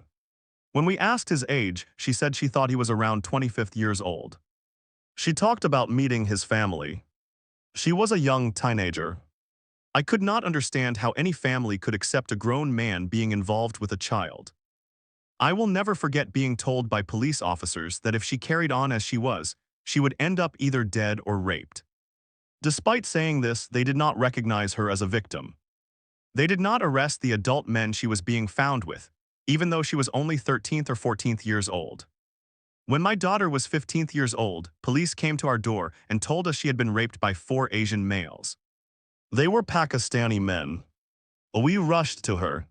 She was in a terrible state and could barely walk. She had been plied with a large amount of alcohol. She was raped and had curry powder thrown over her. This took place at a hotel during Eid. Staff at the hotel had seen my daughter being escorted to a hotel room by a group of Asian men. It was the hotel manager who contacted the police, who then contacted us. My daughter's perpetrators were charged, and the case was prepared for trial. On the day of the trial, we were told the case had been dropped. We were told only that the perpetrator had a very good solicitor. No written explanation was ever provided. This moment destroyed her. She felt she had not believed and had not received justice. Her drinking escalated. In 2022, my daughters found their sister deceased in her flat. She was 33 years old. She died alone. 188. I believe that the grooming, rape, institutional failures, and collapse of the justice process directly contributed to my daughter's death. Phoebe, survivor. Over the past few years, everything has been taken away from us, and none of us were prepared for it, especially me. It has been a huge culture shock to watch our old life gradually disappear, particularly as a result of what happened to me as a teenager. It's hard for my dad to put into words how much this affected him, but I know it changed him deeply. It changed all of us. Even though we've tried to move forward and rebuild our lives, nothing has ever really been the same since. We had expected to be taken seriously by the police. We believed the law was there to protect us. It was deeply shocking to discover that vital evidence had been deleted from the phone we had handed over. This was redacted police. Ross, parent of Phoebe. What happened to my daughter Phoebe and the processes that followed, including the complaints procedures, subject access requests, and prolonged delays without proper investigation have had a profound impact on me and on our family. These experiences have affected me emotionally, physically, mentally, and financially. They have affected my relationships, my ability to trust, my sleep, my eating habits, and the way I think. These impacts have continued over the last 3 to 4 years and are ongoing. I have had to focus on protecting Phoebe, attempting to repair the damage done to her, while at the same time committing myself fully to navigating complex complaints processes and gathering evidence to understand how we were treated. Both Phoebe and I now suffer from anxiety and depression. Phoebe's health has been further impacted by her epilepsy diagnosis in 2024. If the authorities are able to treat my daughter and our family in this way, I believe they are capable of doing the same to others. What has happened to Phoebe and what? 189th. We have lived through over the last 3 to 4 years will stay with us forever. Celeste, survivor. I was then approached by one of the Slovakian men and he asked me to suck his penis, which I refused. He then began to force his penis into my mouth. I was then grabbed by a tall, muscly man wearing a pair of glasses. He shoved me down onto the floor and ripped off my clothes. I completely froze in fear whilst he raped me. I couldn't fight him off as he was so much bigger than me. He finished what he was doing and walked off. Before I even had a chance to take in what had just happened, another man walked in. He held my shoulders to the floor whilst he put his penis inside of me. I was raped by the same 4 men continuously over a 2-day period. It felt like an eternity. They would make us shower and watched whilst we did so. I was so confused at the time to why they did this. Following these events, I was prescribed sleeping medication which was ineffective. I was also prescribed medication for bipolar disorder, however, this did not improve my condition.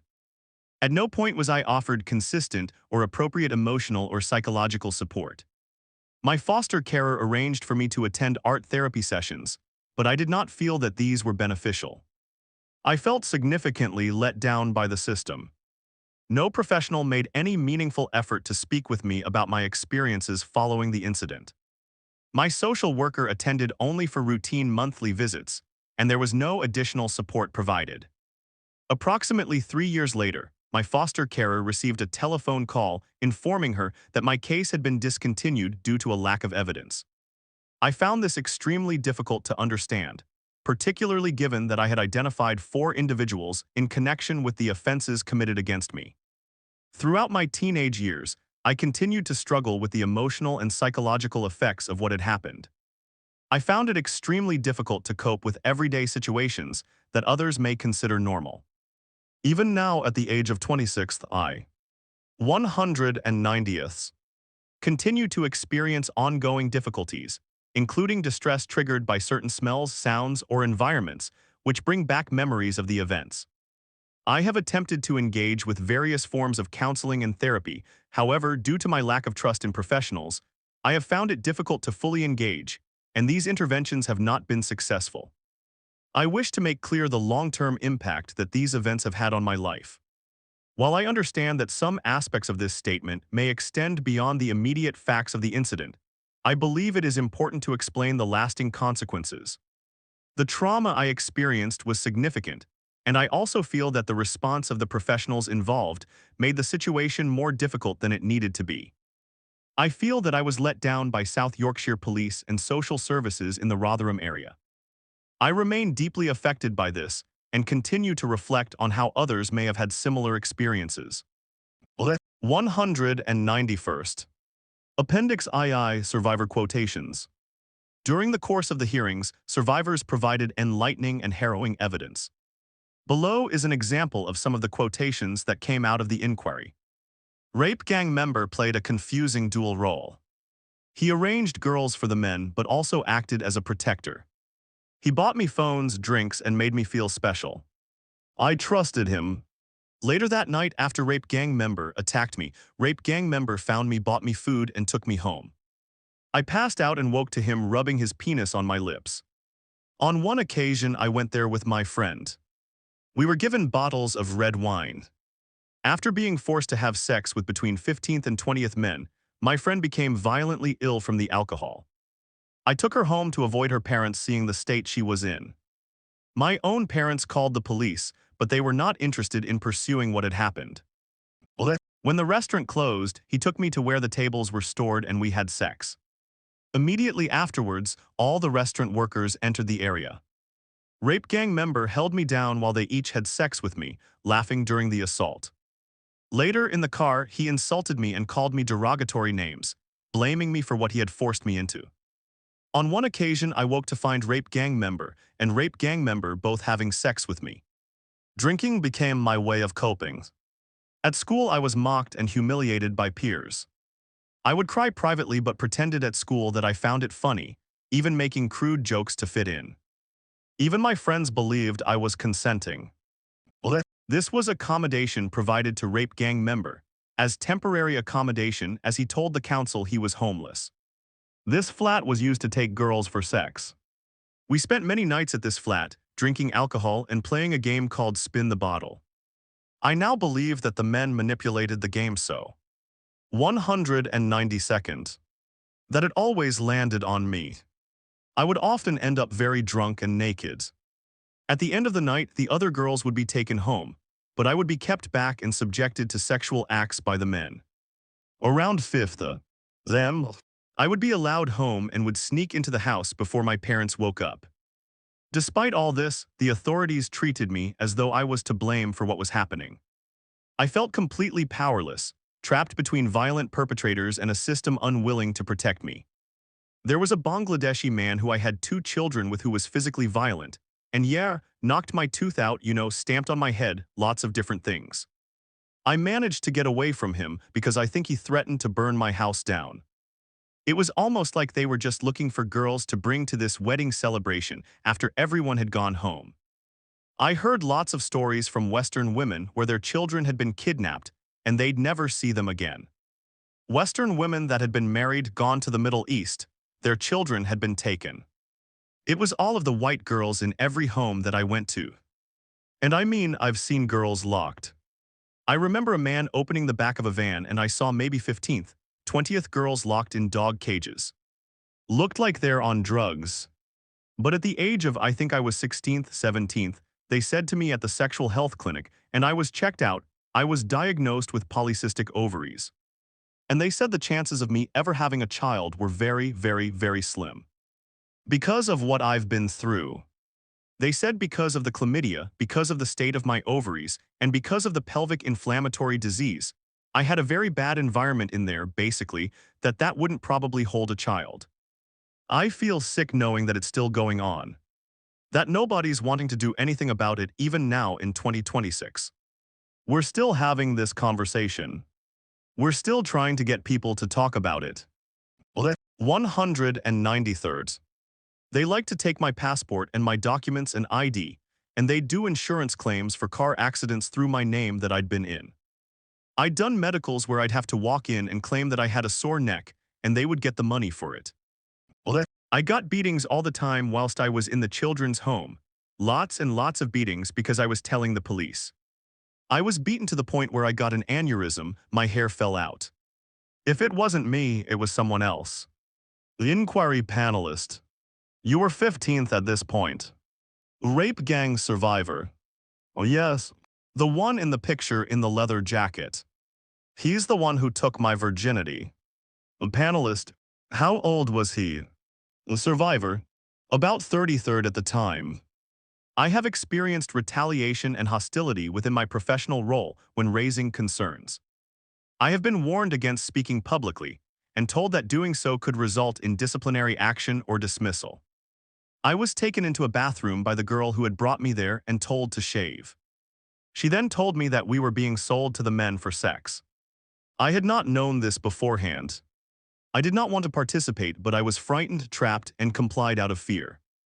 I cannot describe in detail what happened in the bedroom. I was sexually exploited and abused by an adult man. Afterwards, we were made to sleep in a small child's bed belonging to a toddler. Rape gang survivor. I disclosed directly to staff at the children's home what was happening to me, including the sexual exploitation, the repeated trips to flats, the involvement of adult men, the exchange of money, and the reasons for my rapid and dangerous weight loss. I explained that I was frightened and felt trapped. I was told words to the effect that this did not constitute trafficking, that I was over 16th, and that what was happening was a matter of choice. Police were not contacted at that stage, and no immediate protective action was taken. 194th. So rape gang member is like, do you want to kiss me?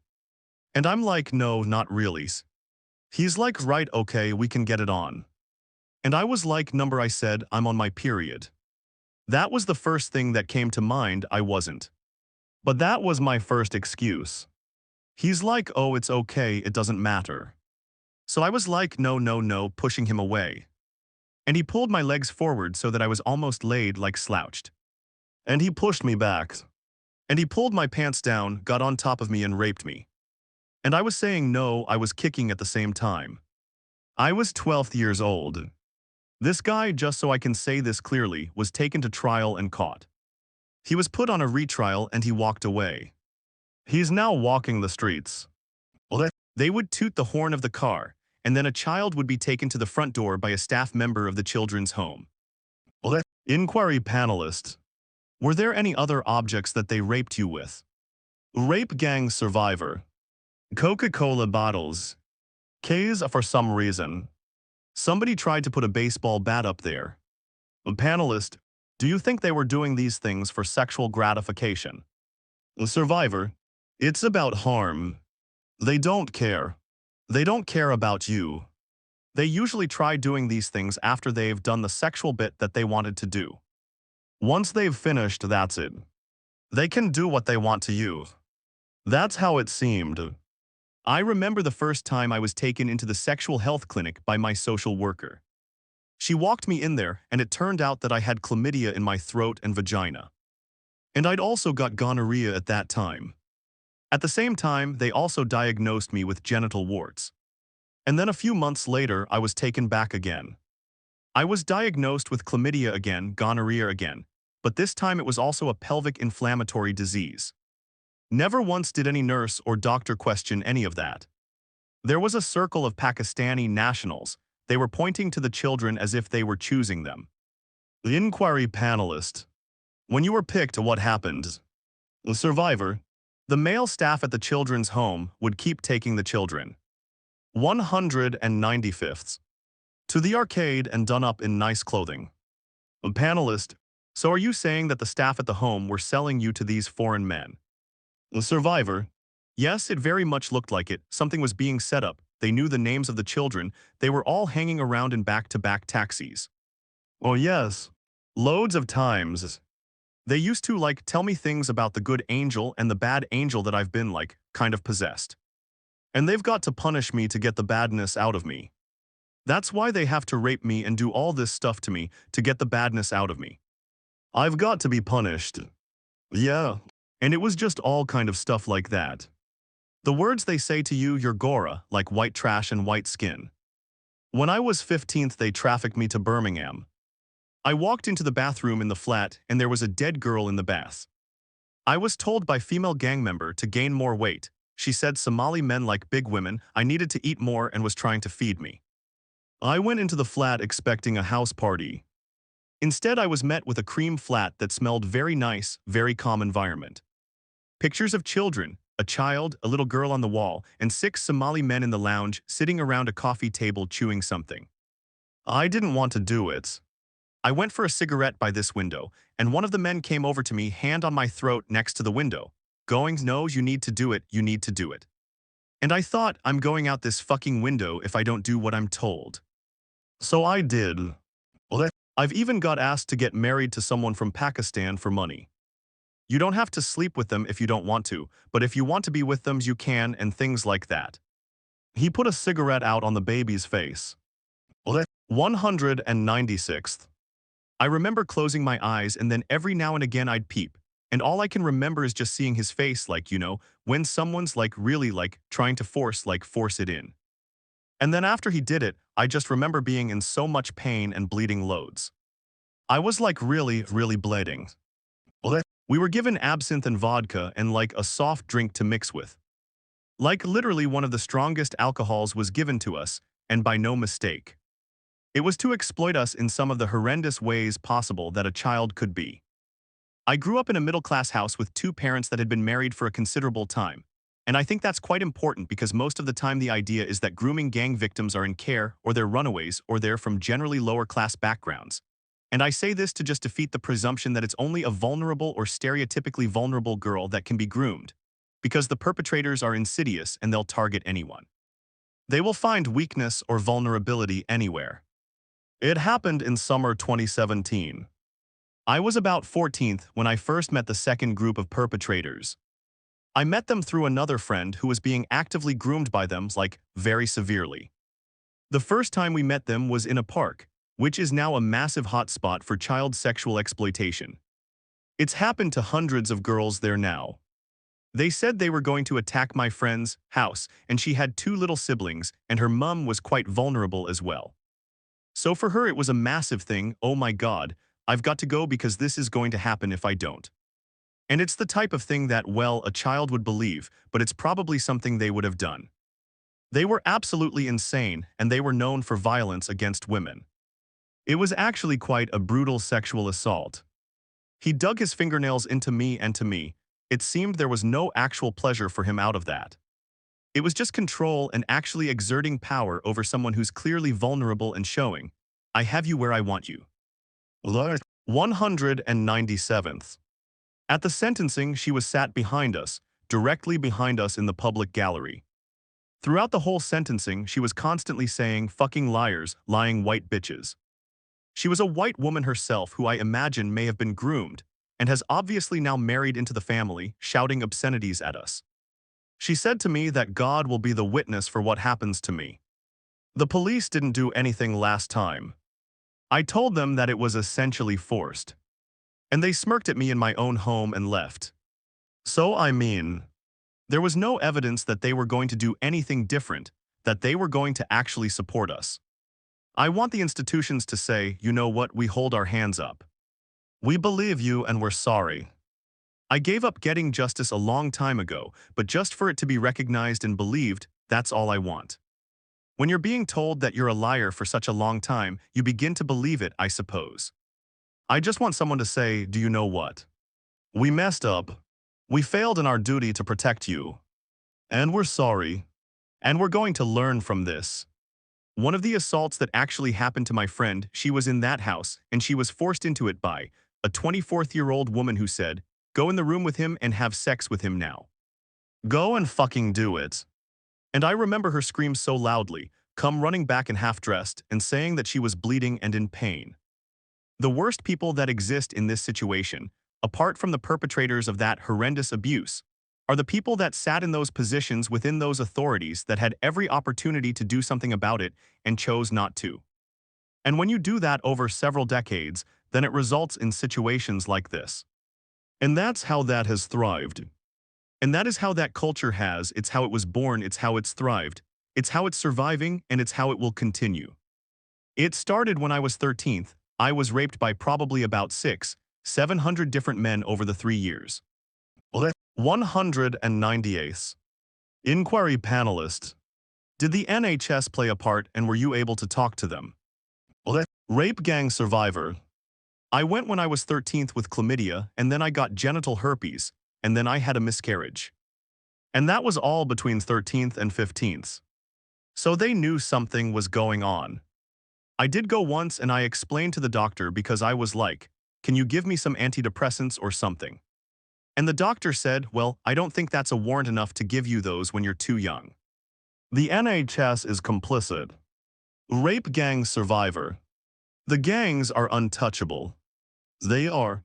Because nobody wants to admit that there's a problem because they don't want to be deemed as racist. And also because it goes higher up and they don't want it to be blown open. They said they wanted to take me back to meet their families. So luckily I didn't have a passport, otherwise I might not be sat here right now. The inquiry panelist. The imams who run the mosque, do you think they are aware? Rape gang survivor. They know 100% because my friend was, when she was 15th, she was sleeping with a guy who was older. She had a baby by him and his dad was an imam. His dad knew. And he got his son married and said that he wasn't allowed to see the child. They look after their own communities. I remember being with my friend and she lived in a children's home. And they would come and pick us up from outside. And then the care home would ring the police and obviously tell them. And then the police would come out and they would call us prostitutes. I don't think the services, even down to social services, I don't think they really cared. I think that they had the same thought as most other people, that we were prostitutes and that we wanted it. I don't think they saw it how it really was, that it was grooming and rape. They blamed us for it. It was our choice. It wasn't just rape. It was violence as well. I've had a gun held to my head. I've been beaten so that I'm literally covered, head to toe, in bruises. That was when I, 199th, was spiked when I was drugged. I've had a knife at my throat because he wanted me to sort out 10th, 15th cars full of men. I'd get kidnapped. I don't think people realize, I think they think it's rape, but it was torture as well. I'd be kidnapped and I'd be locked in a room. And I'd be beaten. I'd be told if I don't do this, I'm not going to go home. So it was a lot more than just rape. I was beaten, black and blue raped. Not only sexually raped with their body parts themselves, but with objects as well. There was an incident I was taken to hospital. It's not even in my medical records. I was taken to A&E because my vagina was split open from a glass bottle. I just wanted to stop and not happen to any other children, and for people to actually act and do something and stop being so scared. The inquiry panelist. How many different men do you think raped you over that period when you were 16th? Rape gang survivor. About 100th. A panelist. When you were 16th years old. A survivor. Yeah. Rape gang survivor. It was just getting like more and more. Non-stop phone calls. Everyone knew who I was. I couldn't walk down the street without cars pulling up and just saying, get in now. The inquiry panelist. And what would happen when you'd get into a car? The survivor. They'd just take us off to a house or wherever, and that's when all the bad stuff would happen. A panelist. They'd rape you. The survivor. Yeah. They wouldn't take no for an answer. It was on a daily basis. It was like you'd be in one car and then you'd get a phone call, you'd better come and meet me now. So you'd get out of that one car, you'd be in the next car, so it was about 10 in one night. The inquiry panelist. You said around 100th men.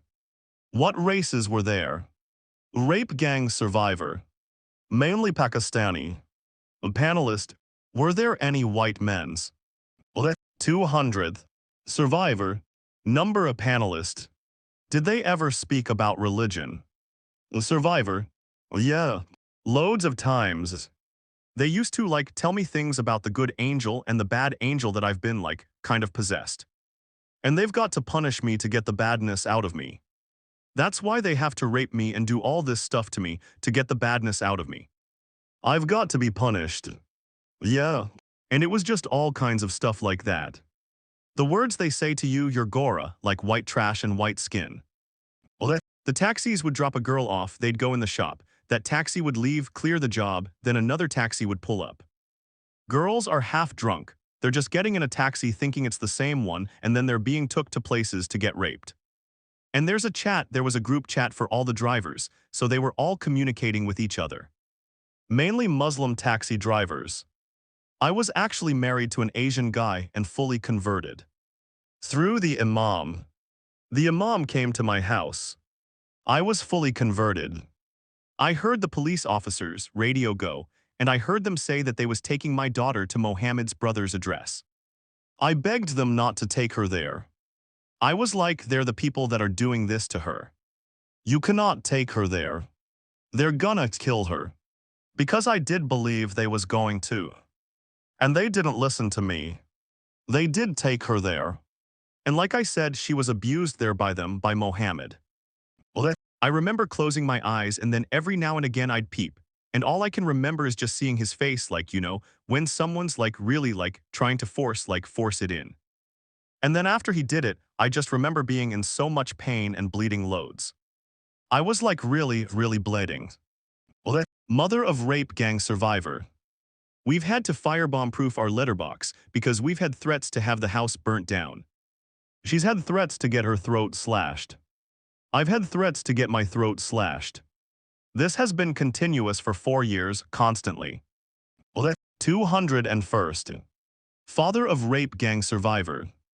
She'd already been raped at this point by a gang, and most of her gang members went to her school. 202nd. Appendix III institutional failures. Police and justice.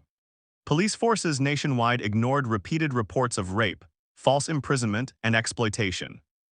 Officers often arrived hours late to reports of missing children, and then refused to take statements from victims and closed cases without examination. Girls were often arrested for drunk and disorderly behavior that followed assaults by the gang members. Bail conditions silenced whistleblowers, while known perpetrators received no conditions or surveillance. Two-tier policing operated openly. Forces surrendered to threats of disorder from certain communities, fabricated offenses against critics, and allowed officers linked to the gangs to retire with pensions. The evidence from a majority of the witness statements shows that police forces across England and Scotland knew about organized grooming and rape of children, yet repeatedly failed to protect victims, investigate perpetrators, or act on clear intelligence. Officers discouraged reporting, criminalized victims, destroyed or ignored evidence, and allowed perpetrators to walk free. There is also disturbing evidence that serving police officers were active members of the rape gangs, while others who went out of their way to protect the rape gangs. This was not an isolated error. It was systemic across multiple forces and lasted for decades. Below is a fraction of the incidents of which the inquiry has been made aware. West Midlands Police failed redacted. Officer redacted was directly involved in early missing episodes. Despite serious reports of a child being taken by older boys, no written statements were taken from the mother or child. The matter was never properly investigated. Officers attended missing episodes but took between 2 and 4 hours to arrive. The response was described as wholly inadequate. The force closed cases without safeguarding action, even when the mother explicitly stated her child was suffering sexual exploitation. 203rd. Greater Manchester Police, including Tameside, Greater Manchester Police repeatedly failed redacted. PC redacted later dismissed, attended a multi-agency meeting and shouted at redacted to stop reporting his daughter missing. He did this in front of professionals. Officers on the missing from home team frequently failed to return calls. CCTV footage captured officers discussing not waking the father when they attended at 3rd. The force failed to enforce bail conditions on a known rapist who immediately rang redacted daughter and threatened her life. Associates of the perpetrator attended the family home, and the police response was delayed and dismissive. Redacted daughter was left in the company of groomers on multiple occasions. The force treated redacted as the problem rather than as a dutiful parent trying to protect his child. West Yorkshire Police failed multiple victims, including redacted. In redacted case, the force closed an early report of a recorded sexual assault on a 13-year-old, with no investigation into the creation or distribution of child sexual abuse material. In redacted case, officers routinely recovered the child from cars with adult men, but allowed the men to drive away without question. In redacted case, officers redacted and redacted, among others, failed to act on extensive stalking logs, threats, and evidence of grooming gangs. The force repeatedly minimized disclosures, lost evidence, and treated victims as unreliable. Named officers in redacted statement include those who ignored years of harassment and failed to link cases. South Yorkshire Police targeted Tommy Robinson with dawn raids on family homes and bail conditions. Robinson suspects to this day that the force often timed their actions against him to disrupt lawful protests. A South Yorkshire police officer, PC Hassan Ali, is alleged to have brokered a no-prosecution deal with child abuser Arshid Hussain. Under its terms, Hussain handed over a missing underage girl to police at a petrol station in exchange for not being arrested or prosecuted for her abduction. 67th, the force is repeatedly linked to early. 67th C driver may face charges over crash death of PC linked to Rotherham grooming scandal. The Yorkshire Post, 10th March 2016. 204th. Knowledge of the rape gangs, at least from Sammy Woodhouse's case in 1999 onwards, yet still they produced no protection. Officers discouraged missing reports and protected perpetrators. Merseyside Police failed redacted daughter and her family. DC redacted and PC redacted discouraged the 12-year-old rape victim from pursuing justice. They emphasized paperwork delay and her word against his as reasons not to proceed with a prosecution. Justice for a 12-year-old who was raped was deemed too much hard work. This led her daughter to withdraw her complaint. The force failed to act on video evidence of assaults, threats, and ongoing harassment. After her daughter's death, the family faced continued intimidation with inadequate protection from the police. Police Scotland failed in the redacted case. DC redacted received extensive digital evidence from civilian specialist, redacted showing a man advertising as a Quran tutor who was grooming a child. Despite the evidence, redacted relocated abroad, reappeared, and continued activity while under investigation. The force has systemic data failures and no specific marker for group-based child sexual exploitation and inconsistent recording of ethnicity data. This prevents proper understanding and disruption of networks. Metropolitan Police The Metropolitan Police failed redacted. Officers attended the home after her report of a coerced and recorded sexual assault on a 13-year-old, but took no further action and closed the case without any investigation of the recording or its distribution. The force later allegedly assaulted redacted while she was restrained during an arrest.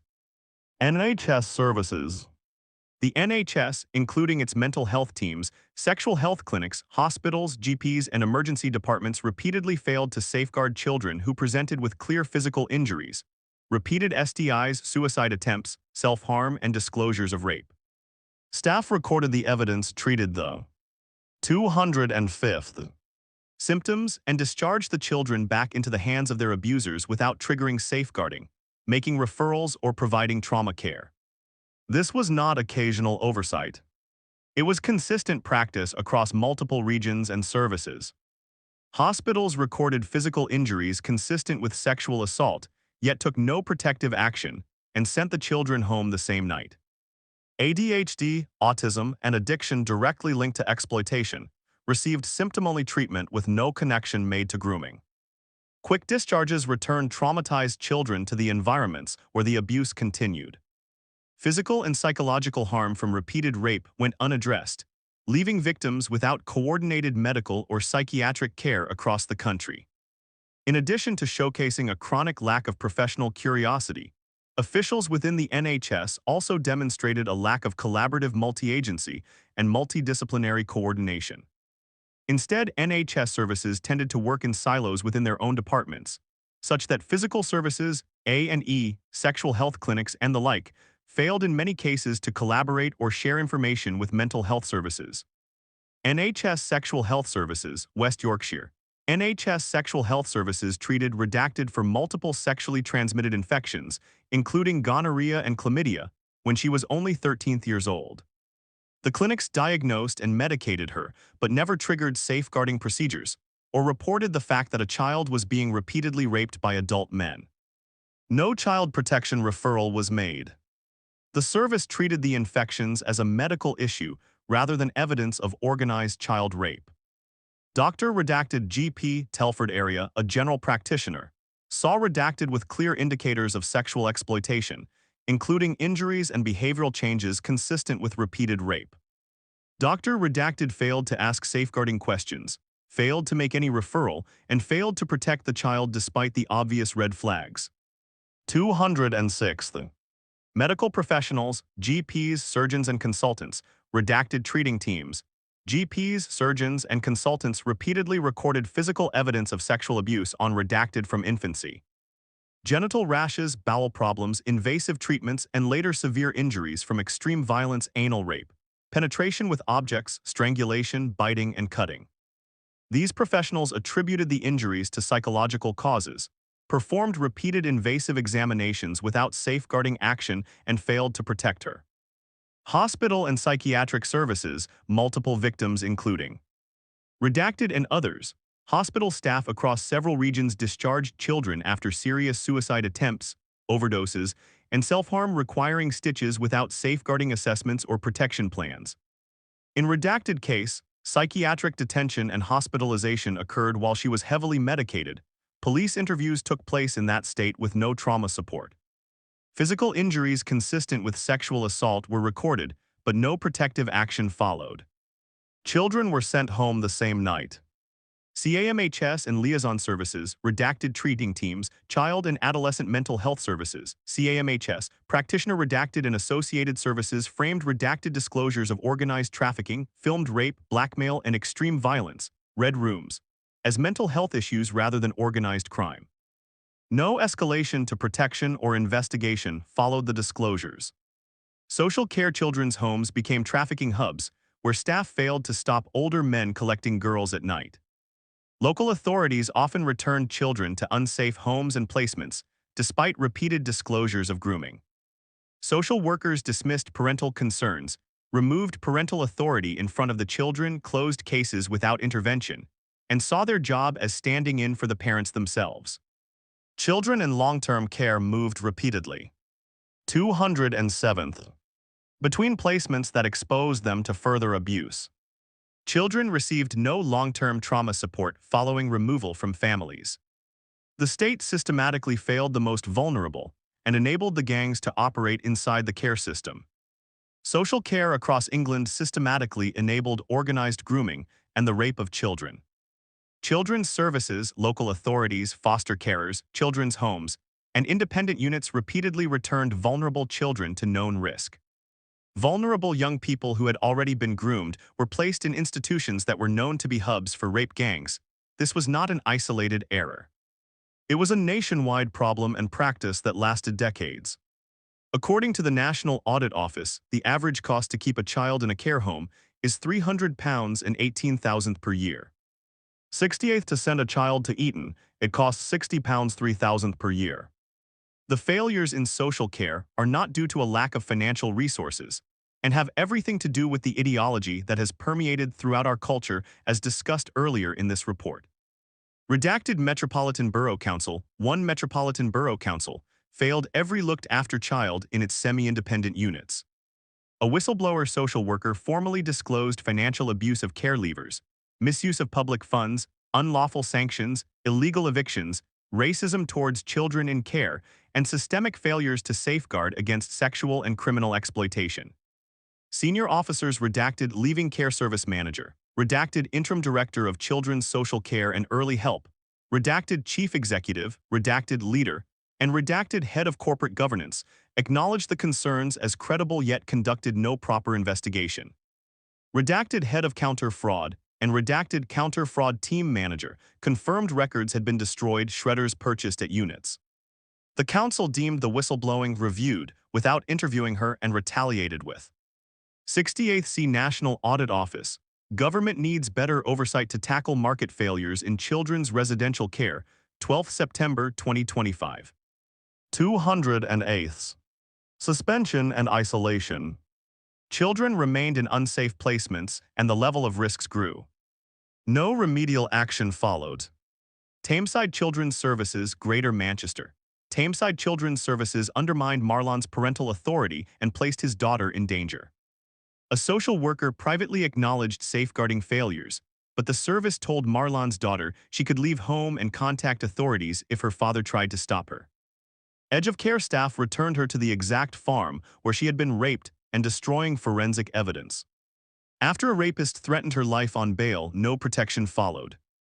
In Marlon's daughter's case, senior social worker redacted imposed deprivation of liberty safeguards, restricted family contact, dismissed disclosures, and misrepresented records. Agency social worker redacted signed reports, believed to have been authored by redacted.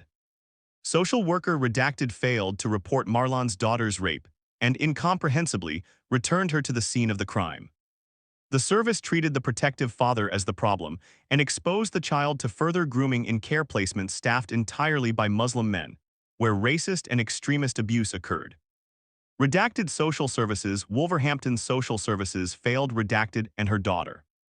Social worker redacted received repeated reports of adult men with the child yet took no action. The service refused relocation requests, downgraded risk levels, and closed the case despite explicit statements that the child was being sexually exploited. Redacted owned childhood grooming history was used to blame her as a parent. The NRM later recognized the child as a trafficking victim without informing the mother. Redacted counsel/redacted services, redacted counsel, and redacted social services removed redacted, and her siblings from a loving family into care where abuse was worse. Social worker redacted sexually abused redacted sister and later married her. Social worker redacted was forced to participate in a cover story to conceal abuse. Foster carer redacted exploited redacted for labor and isolated her. Management at the redacted children's home, staff including redacted and manager redacted. 209th. Physically and sexually abused children, handed them to taxi drivers for external exploitation, and covered it up.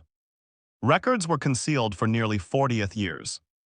Operation Marmion was shut down at senior level and no one was held accountable.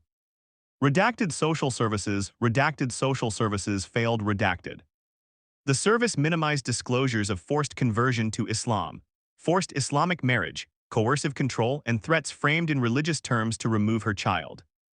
They treated religiously motivated abuse as a cultural or a relationship issue and made decisions that resulted in parental alienation.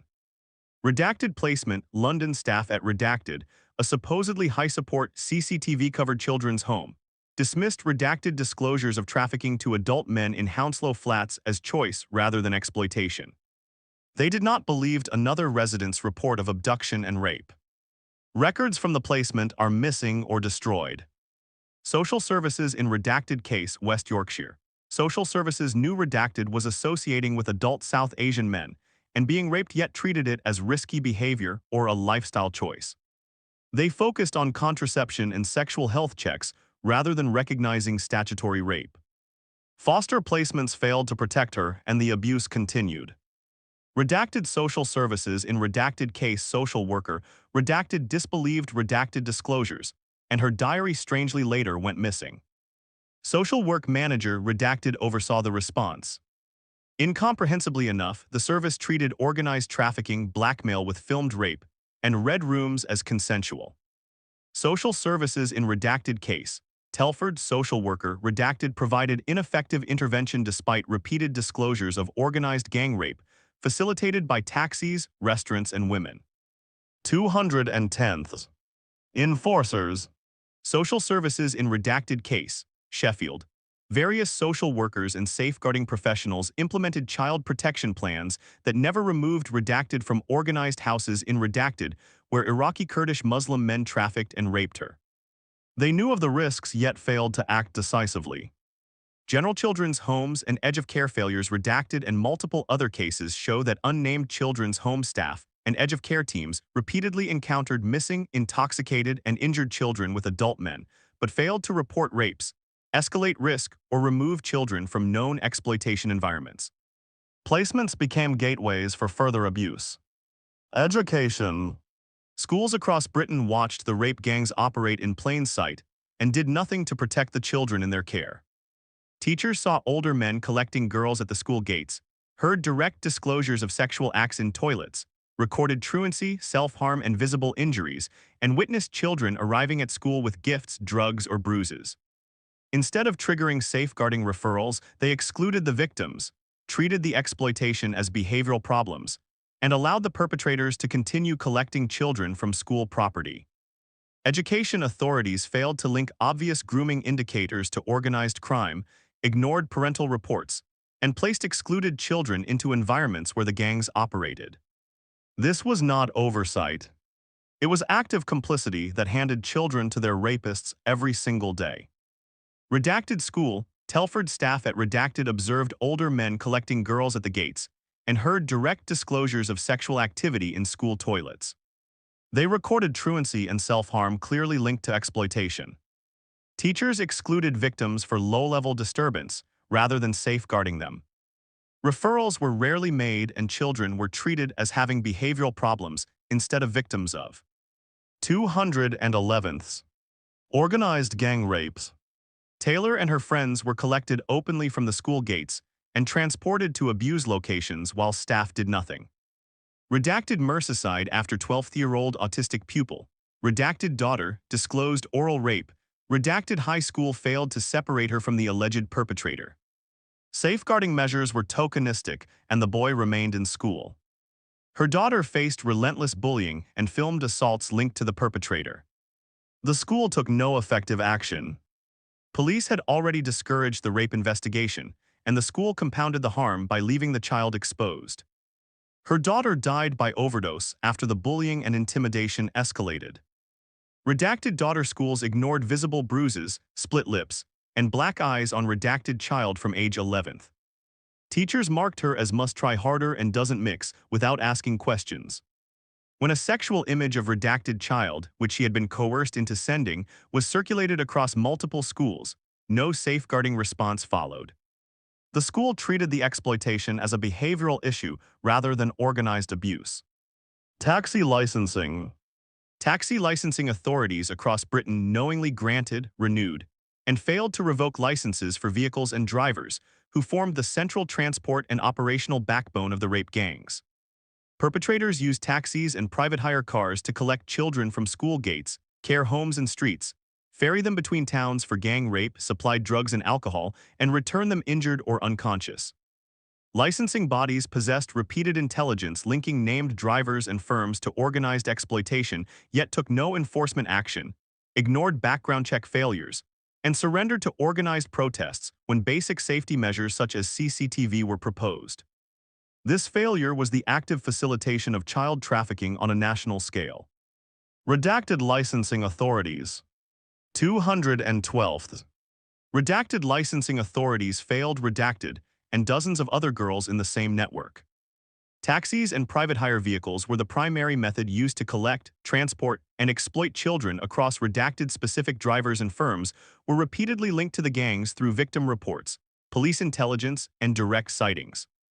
Licensing bodies took no action to revoke licenses or tighten background checks, despite clear evidence of organized criminal use. When attempts were made to introduce CCTV in taxis, Redacted Council faced organized protests and backed down. The result was considerable mobility for the perpetrators and zero accountability for the licensing regime. Redacted Council licensing failed Redacted, and every child handed over at the Redacted Children's Home. Staff openly selected children and passed them directly to taxi drivers for sexual exploitation. This practice continued for years in full view of the licensing authority. The council's licensing system enabled taxi drivers to operate as a direct extension of the abuse network inside a children's home. Redacted served as a Redacted city councilor with direct responsibilities for safeguarding, licensing, and community safety. She received a WhatsApp exchange that concerned victims of rape gangs. She made the deliberate decision to make the full exchange public. The disclosure triggered immediate political controversy, media coverage, and formal complaints followed by disciplinary processes against her. Redacted used the moment to highlight evidence of grooming gang activity within Redacted and to link passenger and women's safety in licensed vehicles directly to exploitation risks. Her actions exposed how local authorities continued to treat serious safeguarding concerns as political problems rather than child protection emergencies. The incident further damaged public confidence in Redacted safeguarding systems, and demonstrated that even elected councillors who attempted to raise the alarm faced institutional resistance instead of support. 213th. Appendix IV list of areas gangs are known to have operated.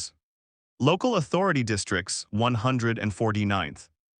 Aberdeen City, Angus, Antrim and Newtonabbey, Argyll and Bute, Ashford, Aylesbury, Vale, Barking, and Dagenham, Barnsley, Barrow and Furness, Bassettlaw, Bexley, Birmingham, Blackburn, with Darwin, Blackpool, Bolton, Bournemouth, Bradford, Brent, Bristol, Bromley, Broxbourne, Broxtowe, Burnley, Bury, Calderdale, Cambridge, Camden, Canterbury. 214th. Carlisle, Castle Point, Chelmsford, Cherwell, Cheshire, East Cheshire West, and Chester, Chiltern, Christchurch, City of Edinburgh, County Durham, Coventry, Craven, Croydon, Dacorum, Dartford, Derby, Doncaster, Dudley, Ealing, East Hertfordshire, East Riding of Yorkshire, East Staffordshire, Enfield, Epping, Forest, Gateshead, Glasgow City, Greenwich, Hackney, Hammersmith, and Fulham, Haringey, Harlow, Harrow, Hastings, Havering, High Peak. 215th. Hillingdon, Hounslow, Hyndburn, Ipswich, Isle of Wight, Islington, Kingston, upon Hull, Kirklees, Lambeth, Lancaster, Leeds, Leicester, Lewisham, Liverpool, Luton, Manchester, Medway, Merton, Middlesbrough, Milton Keynes, Monmouthshire, Newcastle, upon Tyne, Newcastle, Lunderlime, Newham, North Lincolnshire, North Tyneside, Northumberland, Norwich, Nottingham, Oldham, Oxford, Pembrokeshire, Pendle, Peterborough, Plymouth. 216th. Poole, Preston, Reading, Redbridge, Redditch, Richmond, upon Thames, Rochdale, Rossendale, Rotherham, Sandwell, Sefton, Sheffield, Shropshire, Solihull, South Ayrshire, South Derbyshire, South Somerset, Southend-on-Sea, Southwark, St Helens, Stockport, Stoke-on-Trent, Sutton, Swansea, Swindon, Tameside, Telford, and Wrekin, Thanet, Thurrock, Tower Hamlets, Vale of White Horse, Wakefield, Walsall, Waltham, Forest, Wandsworth. 217th. Warrington, Watford, West Berkshire, West Dunbartonshire, Westminster, Weymouth and Portland, Wigan, Wiltshire, Windsor, and Maidenhead, Wirral, Wolverhampton, Worcester, Wychavon, Wycombe, Wyre, Forest, York. Our inquiry also found additional strong evidence of rape gangs operating more widely within the following counties, albeit with a lower degree of specificity. Counties 11th. Derbyshire, Devon, Dorset, Greater Manchester, Greater London, Lancashire, Lincolnshire, Merseyside, Norfolk, Yorkshire, Warwickshire. 218th.